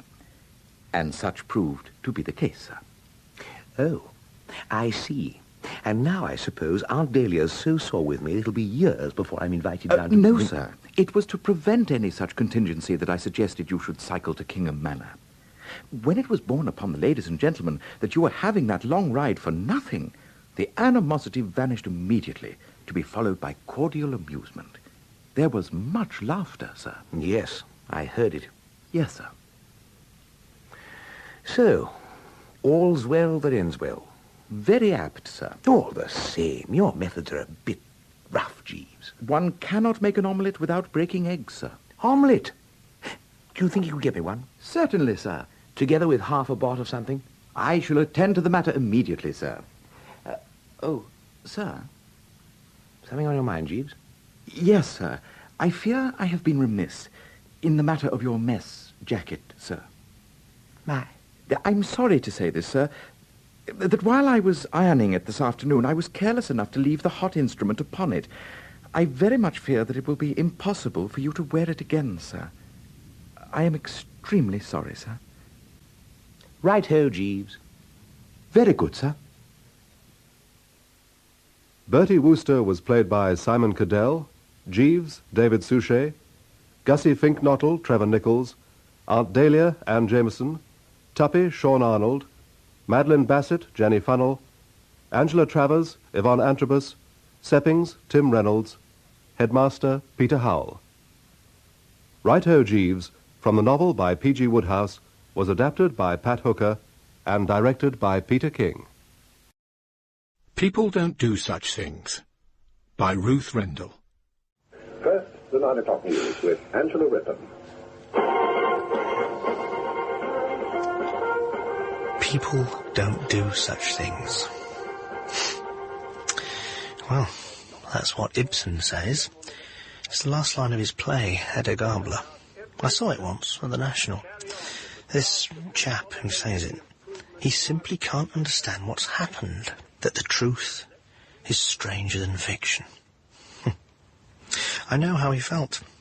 I say it to myself every time I come up against the reality that Reeve Baker is serving 15 years in prison for the murder of my wife. And that I played my part in it, and that it happened to the three of us. Piled outside the local refuse depot. People don't do such things. It's been closed now for 2 weeks because of the dustman's indefinite strike. But you see, officially there is no health hazard yet, but they do. Health officers began spraying against insects. They do. And so the Prime Minister decides against a general election. Mrs. Thatcher doesn't like it. I can't bear Britain in decline. I just can't. We who either defeated or rescued half Europe, who kept half Europe free, when otherwise it would be in chains. And look at us now.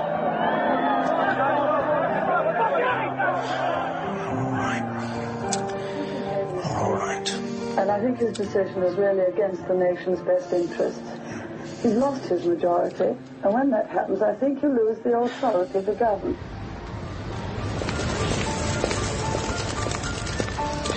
Oh, me. I am an accountant. Small firm. I jogged along, had a secretary, Jan, and well, just me, really. Tuesday afternoon in that terrible winter of 1979. Come in. A new client. Mr. Hitchcock, your 3 o'clock appointment. Mr. Baker. Oh, thank you, Jan. If you'll go through, sir. Thank you, Jan. Mr. Baker. Yes, indeed. Good of you to see me at such short notice. I know how busy you fellows get at this time of year. Money never sleeps. Yeah, well, I wish mine did. I might be able to keep my hands on it. How do you do? Hope you've got no unpleasant surprises for me. I beg your pardon? Mr. Hitchcock? Oh, I'm sorry. I'm sure you've heard that far too often for it to be anything other than annoying. Well, not anymore. Although when I was at school, they used to call me... please, won't you take a seat? Thank you. I think Mrs. Ryan recommended me. Yes. We have the same publisher. She mentioned that you write... Historical novels, yeah. No. I don't know if you're a reader. Mostly detective stories, I'm afraid. Now, Mrs. Ryan said... Infernal Revenue. Got a letter. Actually, a few of them. Oh, how long? Oh, since the first. Oh, my God, you've got me there. 2 months. It really isn't a good idea to ignore these things. They don't go away. You're damn right they don't. It seems they have a bit of a bee in their bonnet about your returns this year. Good luck to them. Well, did you actually? I had a number of writers among my clients, and I did know something of the type, I have to say, it's somewhat irresponsible attitude to money.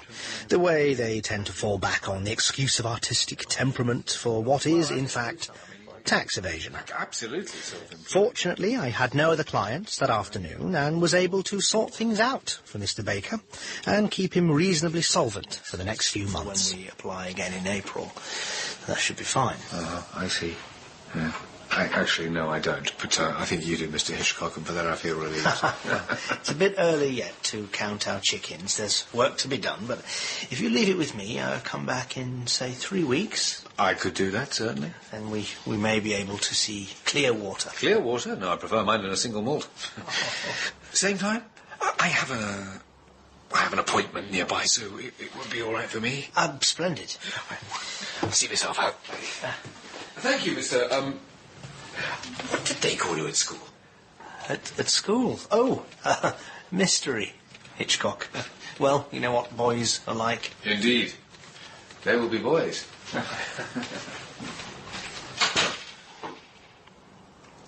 Mystery. Mystery, Hitchcock. Good Lord. I hadn't thought about it for years. The nickname. I was always rather proud of it. I thought it made me sound interesting, though hardly suitable for an accountant. It's strange. But it never occurred to me that I might find myself in a real murder mystery one day.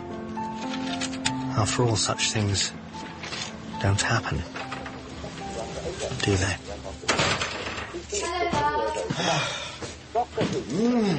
Smells good. What is it? Wait and see. It'll be an hour or so at least. Would you like tea? Oh, I'd love some. Kettle's on. How was your day?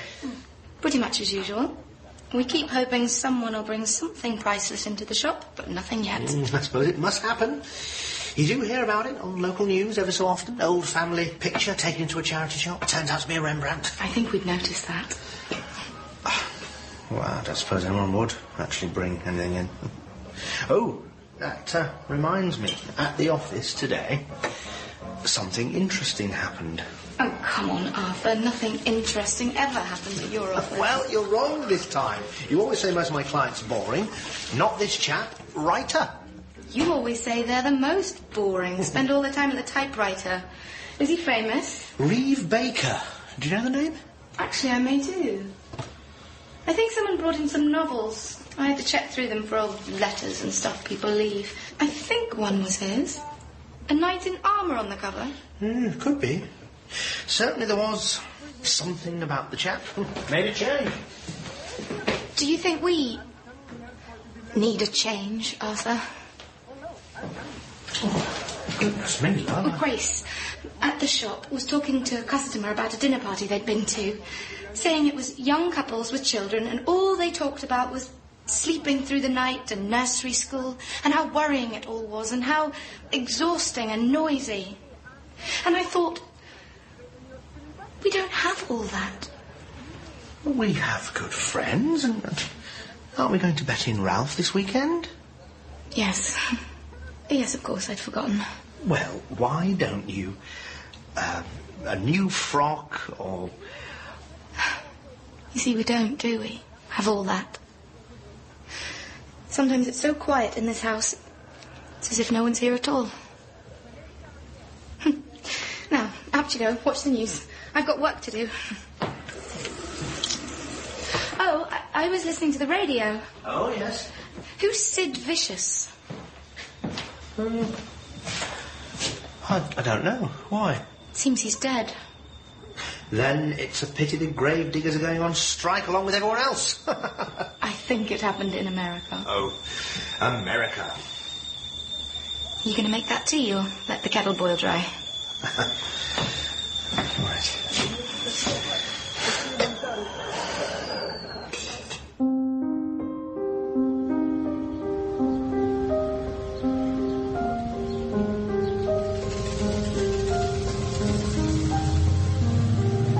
Time went by, as it does.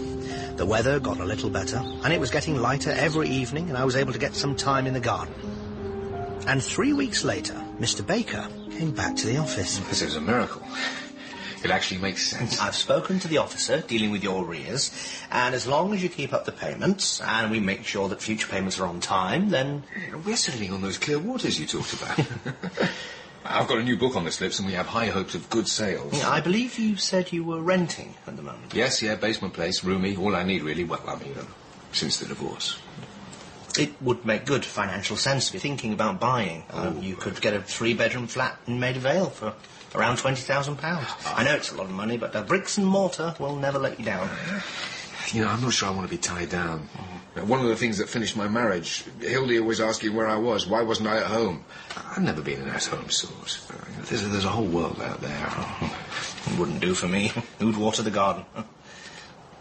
Well, look, you've saved my bacon. Look here, the least I owe you is a drink. You're right, you haven't seen my bill yet. Good Lord, a joke. No, of course, but the appointment I had later, well, it fell through, so let me buy it. Not really. No, I would like to do that. I really appreciate your help on this, Mr. Hitchcock.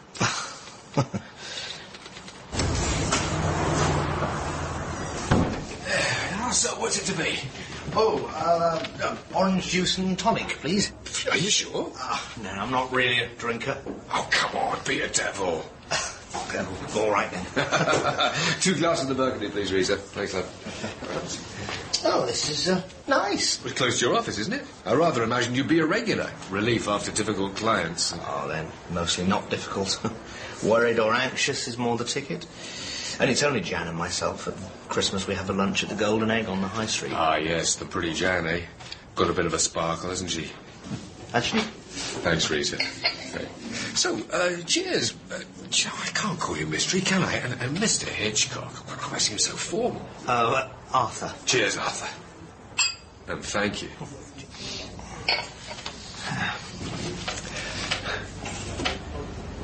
So, Arthur, do you live locally?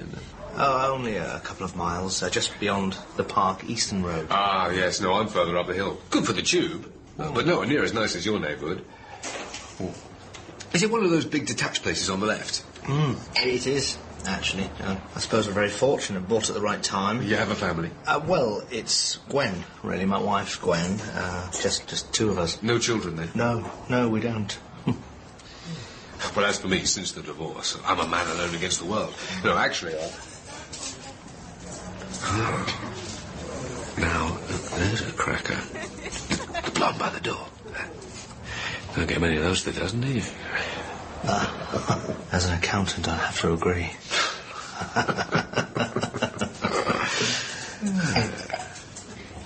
You know, I always think there's an awful lot of women in the world I haven't met yet, and there's nothing like making new friends. You love her? Why not? But I'll have to be careful or Gwen will think old Arthur's throwing over the traces. Refill? 2 more, please, darling. Yeah, not that I'm actually that old, really, but we live a pretty boring, average kind of life, really.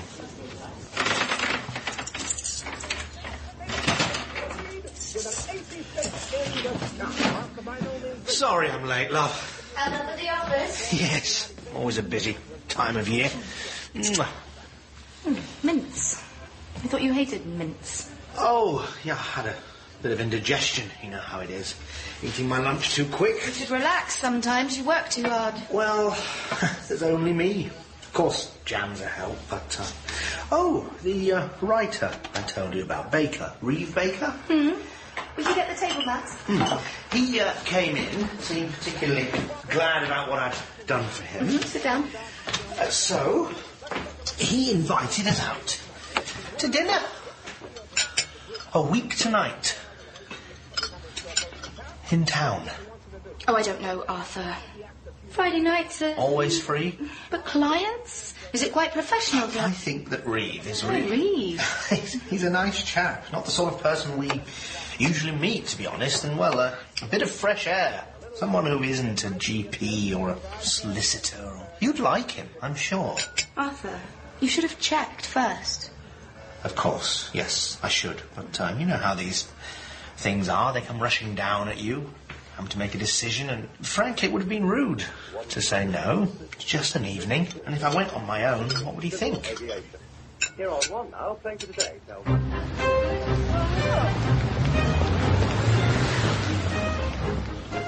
Good evening, madam. Sir, may I help you? Oh, yes, we are the guests of Mr. Baker. I don't know if he's... Of course. Mr. and Mrs. Hitchcock.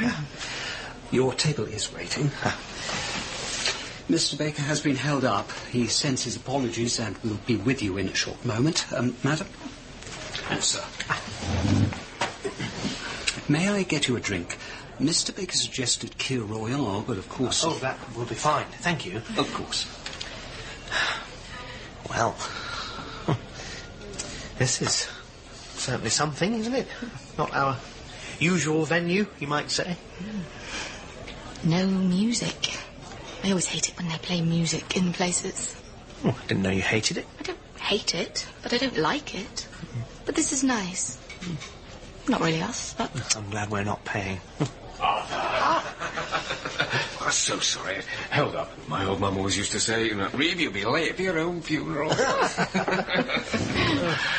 Mrs. Hitchcock, I have heard so much about you. It's a huge pleasure to finally meet you at last. Your drinks. Would you care to... Yes, please, Vincent. Of course. Well, how was your journey? Come by car? No, we took the train. Let the train take the strain. Absolutely. do you drive, Mrs. Hitchcock? Oh, yes, but... Gwen. It's Gwen. But really, it's easier to take the train. Sir, madam? Yes, indeed. And you can always read a book. And if you'll forgive me for being a little forward, bought a copy of my last for you. No, it's all right. You don't have to read it, but... May I inscribe it? Please do. And I will read it. I love history. What's it about? Elizabeth I. A strong woman who stands up and saves the nation in perilous times. Oh, I bet they didn't have as much rubbish on the streets as we do. Well, they didn't have strikes, that's for sure of it. There you are. Oh, thank you so much. You work in the charity sector, Arthur was saying? Oh, but that makes it sound rather grand. It's just a local shop. Oh, I don't know about grand. I mean, probably a lot more useful than what most people do with their time. Shall we choose? Oh, coming in. See the chap from the telly? The current affairs programme. Oh, yes. Hello. How's it going? You see, I told you he was interesting. Oh, it's a different world. Gwen was a little uncomfortable to begin with, but in the end we both enjoyed our evening. Reeve certainly put himself out to be a good host, although sometimes I felt he went a little too far. It actually worked out rather well. I'd intended to see this girl after going over things with Arthur. But, well, I mean, you know how it is when people get clingy. Not sure I'm with you, Reeve. Well, we had a good time. She was a lot of fun. But in life, you have to know when to fold and get up from the table. It's the thing politicians and bad gamblers never learn. To my mind, it's one of the most important skills. More wine, Gwen? Arthur? Oh, yes, please, Reeve. Arthur? Don't worry, love. We'll let the train take the strain. Isn't it a bit irresponsible? Gwen, some more. No more for me, thank you. It's very nice, but enough is as good as a feast. Ah, but Oscar Wilde said more than enough is better than a feast. And look where he ended up. Exactly, as one of our greatest and funniest dramatists. I was thinking of Reading Jail.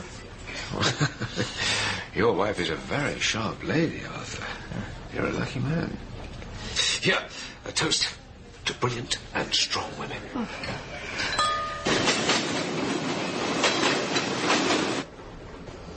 Come on, love, what is it? Didn't we have a good time? You certainly did. You must have had more than half a bottle of wine, Arthur. Oh, that's hardly a crime. If you hadn't, you wouldn't have invited him back. I think I would. After all, it's the polite thing to do. You don't like the idea? It's not that. Well, what is it? Don't you think he might find us and our friends boring? Actually, love, I'm not absolutely certain Reeve would notice. Who else was in the room as long as he had a chance to talk? Oh, he does go on, doesn't he? And he's a breath of fresh air. Something different, you have to admit it. And he signed his book for us. Well, actually, he signed it for me. Well, there you are then. It'll be fine, really.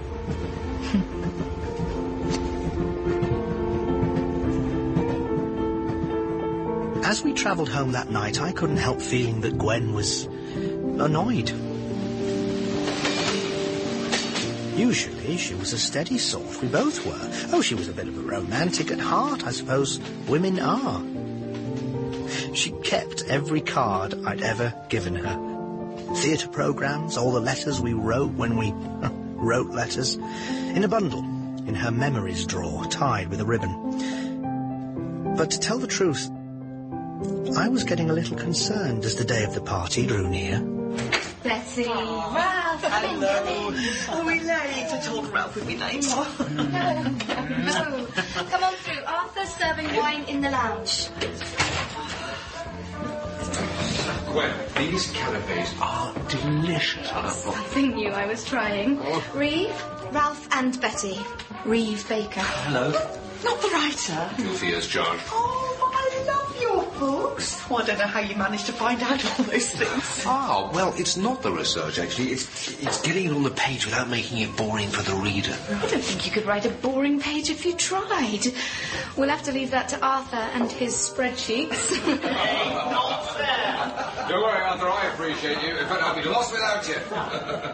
Let me get you another drink. Thank you. Betty, quick, save me for myself. Eat some of these here. See, I told you it would go with a bang. Well, it certainly is. Another drink for Reeve, please. And more nibbles, Arthur. Yep, on the way. He has something called a word processor, something like that. I don't know what it is. But anyway, he couldn't write the other day because there was a power cut, so he couldn't write. Reeve had a way of making other people feel relaxed, even when he was being a bit outrageous. How do you think you'd do on a desert island, Reeve? Without the company of lovely women? Impossible. I like the sound of it. Ralph, really? No men at all, Reeve? No men, no competition. Right, Ralph? Right. Right. It certainly made our party go with a buzz.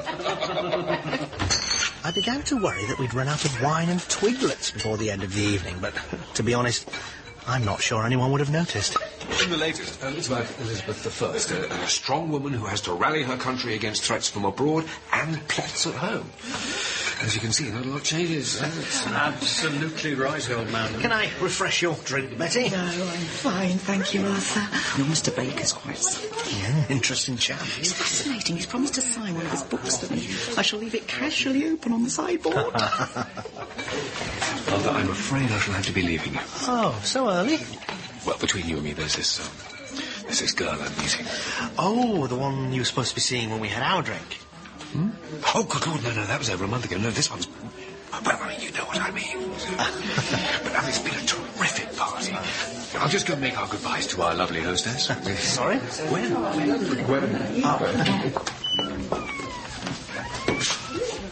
Thank you. You want to check I'm not walking up with the family silver? I don't think we've anything worth stealing. Really? That's rather sad. I had hopes that Arthur was squirreling away half a dozen fortunes from playing the stock exchange.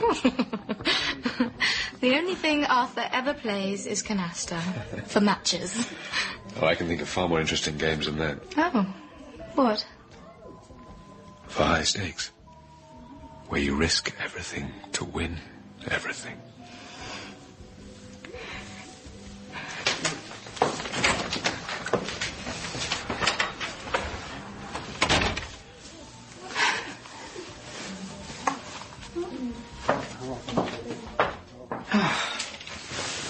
I thought that went rather well, love.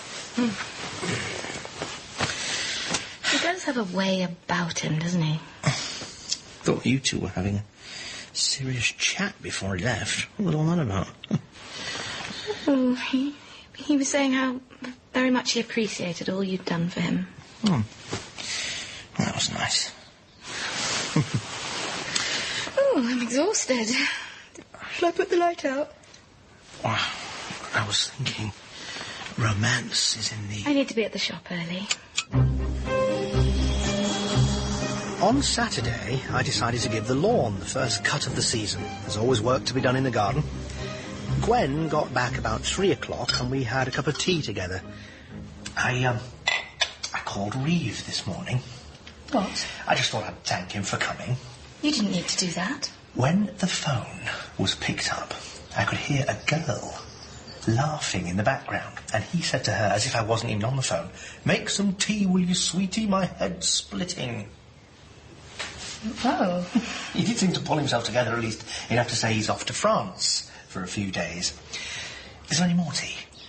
I'll put some more in the pot. You don't mind if it's a bit weak, do you? The next time we saw Reeve was about 3 weeks later, after his French trip, when he invited us over to his flat for drinks one Sunday. Welcome! Come through! I've been chilling the martinis all day. I admit, I was curious. I think we both were. How was France? Oh, still needs a coat of paint, but that's half its charm. Seriously, look, would you care for a martini or something a little less lethal? Rosé's your drink, I seem to remember. Yes, fine. Thank you. Lovely. Sit down, please. Did you take your new girlfriend? Do we get to meet her? Well, no. Here yesterday, gone today, and tomorrow's another day. No. She was far too clingy, you are quite. Not very gallant. No, we're all feminists now. The time for gallantry is long past. Well, it's patronising. I know what I want. I assume she knows what she wants. A good time, fun and no commitments. Thank you very much, Arthur. Here you go. Oh, thank you very much. But what about love? You could have broken her heart. Gwen, the heart is a muscle, that's all. You're too cynical. You might fall in love yourself one day, then you'll know what it's like. You think so? No, I go with Shaw. He said, don't do unto others as you'd have them do to you. We've all got different tastes. How's the wine, by the way? It's fine, thank you. Don't we all have the same tastes as far as not wanting to be ill-treated? Well, she should have thought of that before she tried to control my life. What if she won't give up? If she fights for what she believes in? If that happens, and it has, I'll just disappear for a few weeks. Now, don't worry, Arthur. No expensive holidays. I lay low right here. Yeah. Stock up the freezer, get in a supply of booze, stay out of the front room where you can be seen from the pavement, and live like a hermit for a few weeks. Tell the truth. That's how I get some of my best work done. No distractions. Look. Here's what it's like. Mozart knew all about it. Don Giovanni. Do you know him? Not really opera people. The catalogue aria, where Leporello tells us about all the women his master has seduced. Oh. My dear lady, this is a list of the beauties my master has loved. In Italy, 640. In Germany, 231. 100 in France.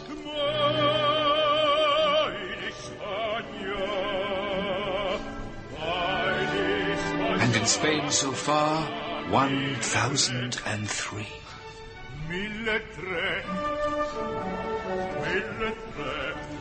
Oh, it's quite wonderful, and perhaps quite dreadful, but you see, that is the secret of Don Giovanni. He is what he is. He has the courage, the guts not to apologize, not to be a hypocrite.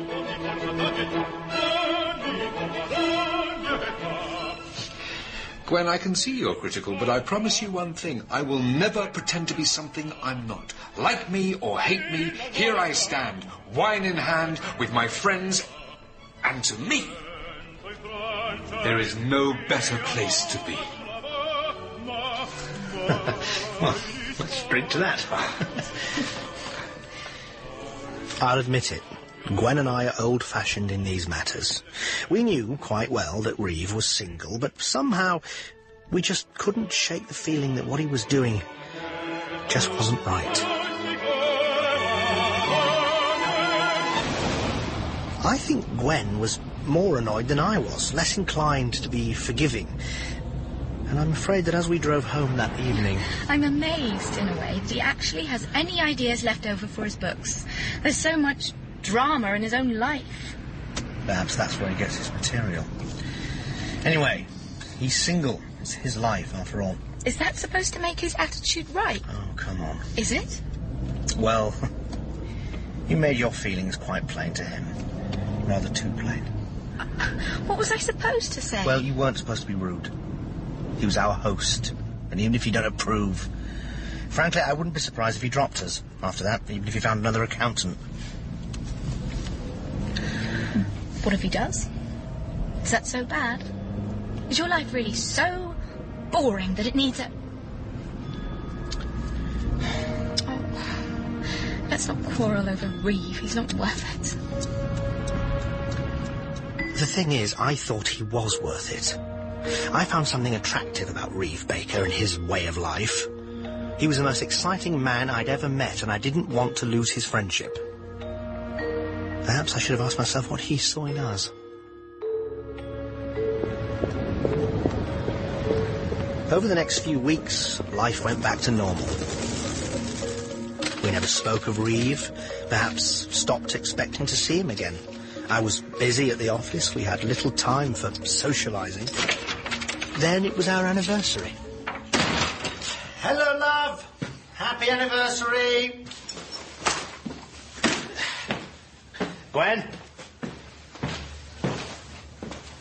Gwen? Where are you?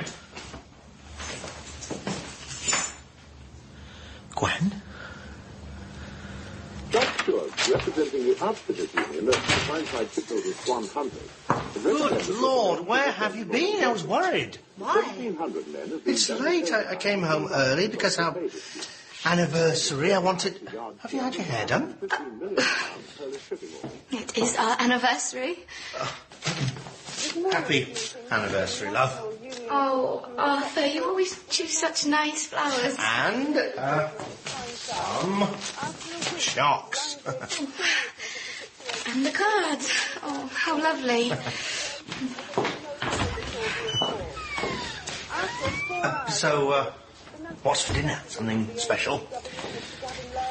I thought we'd go out. We never go out on Tuesdays. Well? Oh, in the post, a card from Reeve. Looks like we're back on his mailing list. Let me see. It's in the kitchen. Although I can't imagine how he knew about it. Gwen? You must have told him sometime.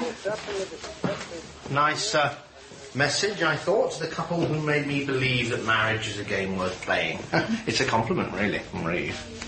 You're right, sir, Arthur. It's what they do. Happy anniversary, darling. Happy anniversary, darling. I'm an accountant. It's my job to make sure things add up. I'm supposed to be good at it. Sometimes you can miss the important numbers right there on the page in front of you. Over the next few weeks, things began to change at home.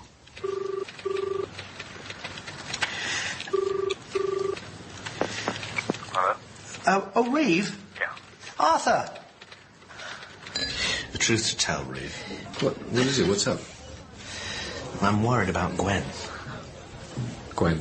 The other day, I was looking for a receipt. Thought I'd thrown it away, so I checked the bin, and you see, there was my card, the anniversary card I gave her this year. It was torn in half, and she never throws sentimental things away, Reeve, never. She's often late at home and snappier than she used to be, and... And you think that she's... I don't know what to think. You know so much more about women than I do. Is she worried about something? Feeling that our marriage is... You see, she always wanted children, and it never happened, and... Oh, broody. She's broody. But she's thinking that this may be her last chance. You think so? Look. Gwen's a cracking girl, Arthur. Of course she wants children. They all do. That's why they need us to settle down. You just have to be more attentive, help her through this. a difficult time. Don't be obvious, be subtle, but let her know you're there for her. Yeah. Thank you, Reeve. That's, yeah, that's... But what about you? It's been a while since we saw each other. Everything going well? Well, I have you to thank for that. But I do have some news. Oh? Oh, that was delicious, love. No, don't you move. You've done the cooking. I'll do the washing up. Oh, I saw Reeve today. Just in passing. A few things to clear up on his returns. He's off to France again.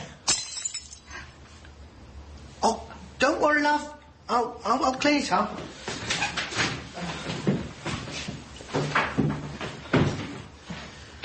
France? A couple of weeks. Of course, I told him to be careful with the cat. Why? A walking holiday in Provence, I think. Never quite thought of Reeve as a hiker, somehow.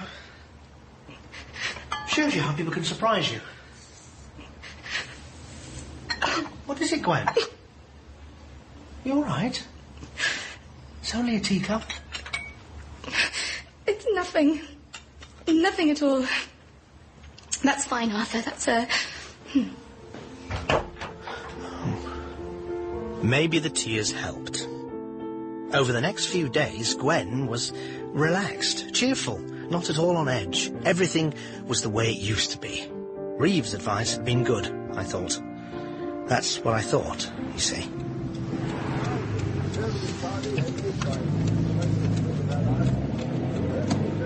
I could alter my route to the office, so I drove past Reeve's flat. Well, it was a way of thanking him for the favour, and it wasn't very much out of my way. I'd just keep an eye on his place, make sure things were all right whilst he was in France. You see, I noticed the window was open in the front, and the curtains were half drawn. I told you, I noticed things. I noticed that. And the next day the window was shut and the curtains open. I thought he's back early. I'd drop in, get a cup of coffee, see how things had gone in France.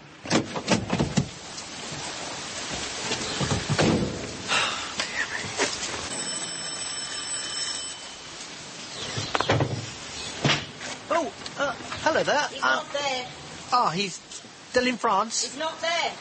It's all right, I'm an old friend. He's not there. Oh, you crafty dog, Reeve. Hello, love. Traffic bad? Not the traffic. Old Reeve. He's the bad boy. He's been up to his old tricks again. I went by his place. He's laying low, you know, just like he told us. Holed up in the basement, avoiding some girl he wants to get rid of. I mean, not that I approve, but next time I see him, I'm going to... But what? How could he? How could he? Oh, you know Reeve, Gwen. He's done it before, I dare say. Oh, shut up!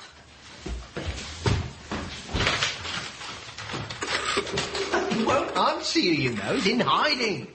We might not like it, but... You stupid, bloody idiot.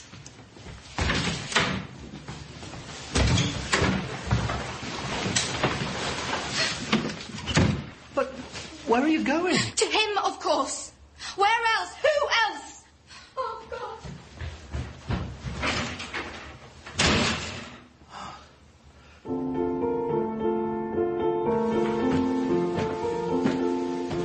I know I'm slow on the uptake sometimes, but I'm not stupid. And I'm not proud of what I did next, but... I went to Gwen's memory drawer. You see, I blame myself. At work, too much, no baby. I could see how she might build up a fantasy life around a man like Reeve, an exciting life, something I failed to give her.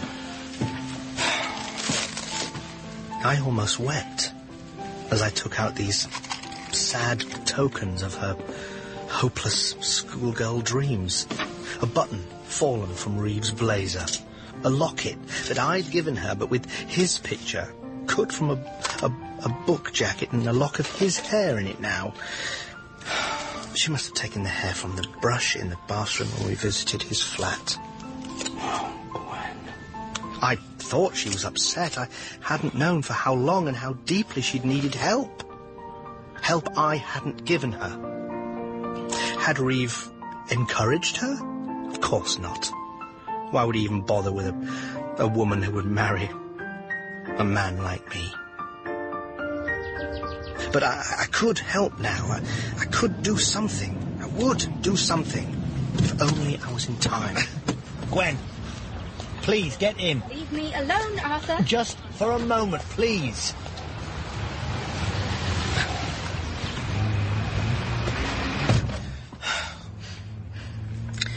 Look, I'm not blaming you.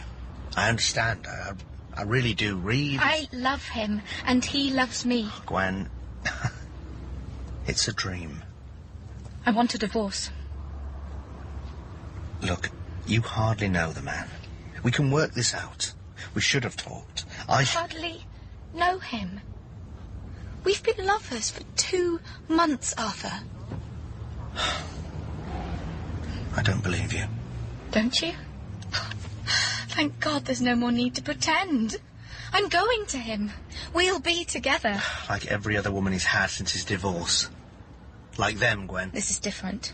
He told me before he went away that I was the one... Oh, but he didn't go away, did he, Gwen? He's hiding in his flat. How could you go to him now if he wasn't there? Hiding. From you. Damn you, Arthur. I'm going to him and I never want to see you again.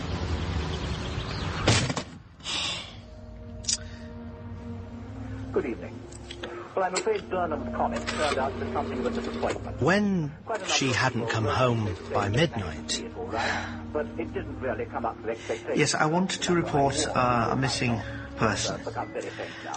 My wife. They told me that husbands or wives often disappeared. They said I should call them back in 2 or 3 days if I hadn't heard from her by then. Right, thank you. Thank you. Cupid is making quite a stage show, and you can see it in the southern part of the sky late at night.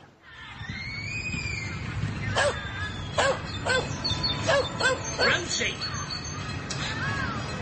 Rosie! Rosie, will you come on? What you found? Rosie, come on.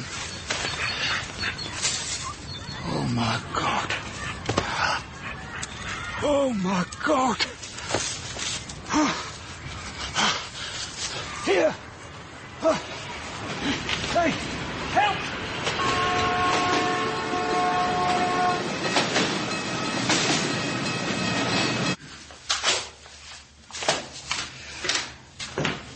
You told people you were in France. But that was, you see... And you were not?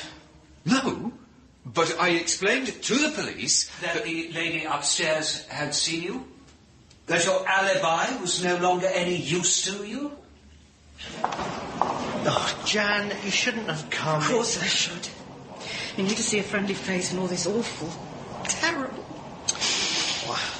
I just hope they've got enough evidence to lock that bastard, sorry, Jan, up for life. Terrible man.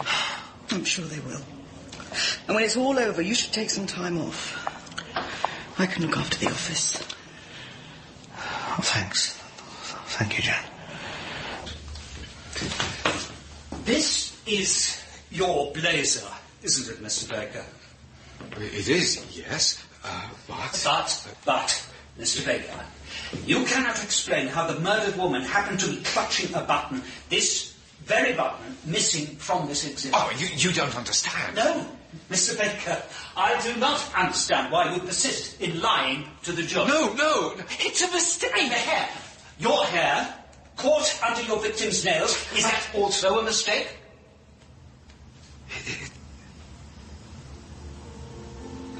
It's...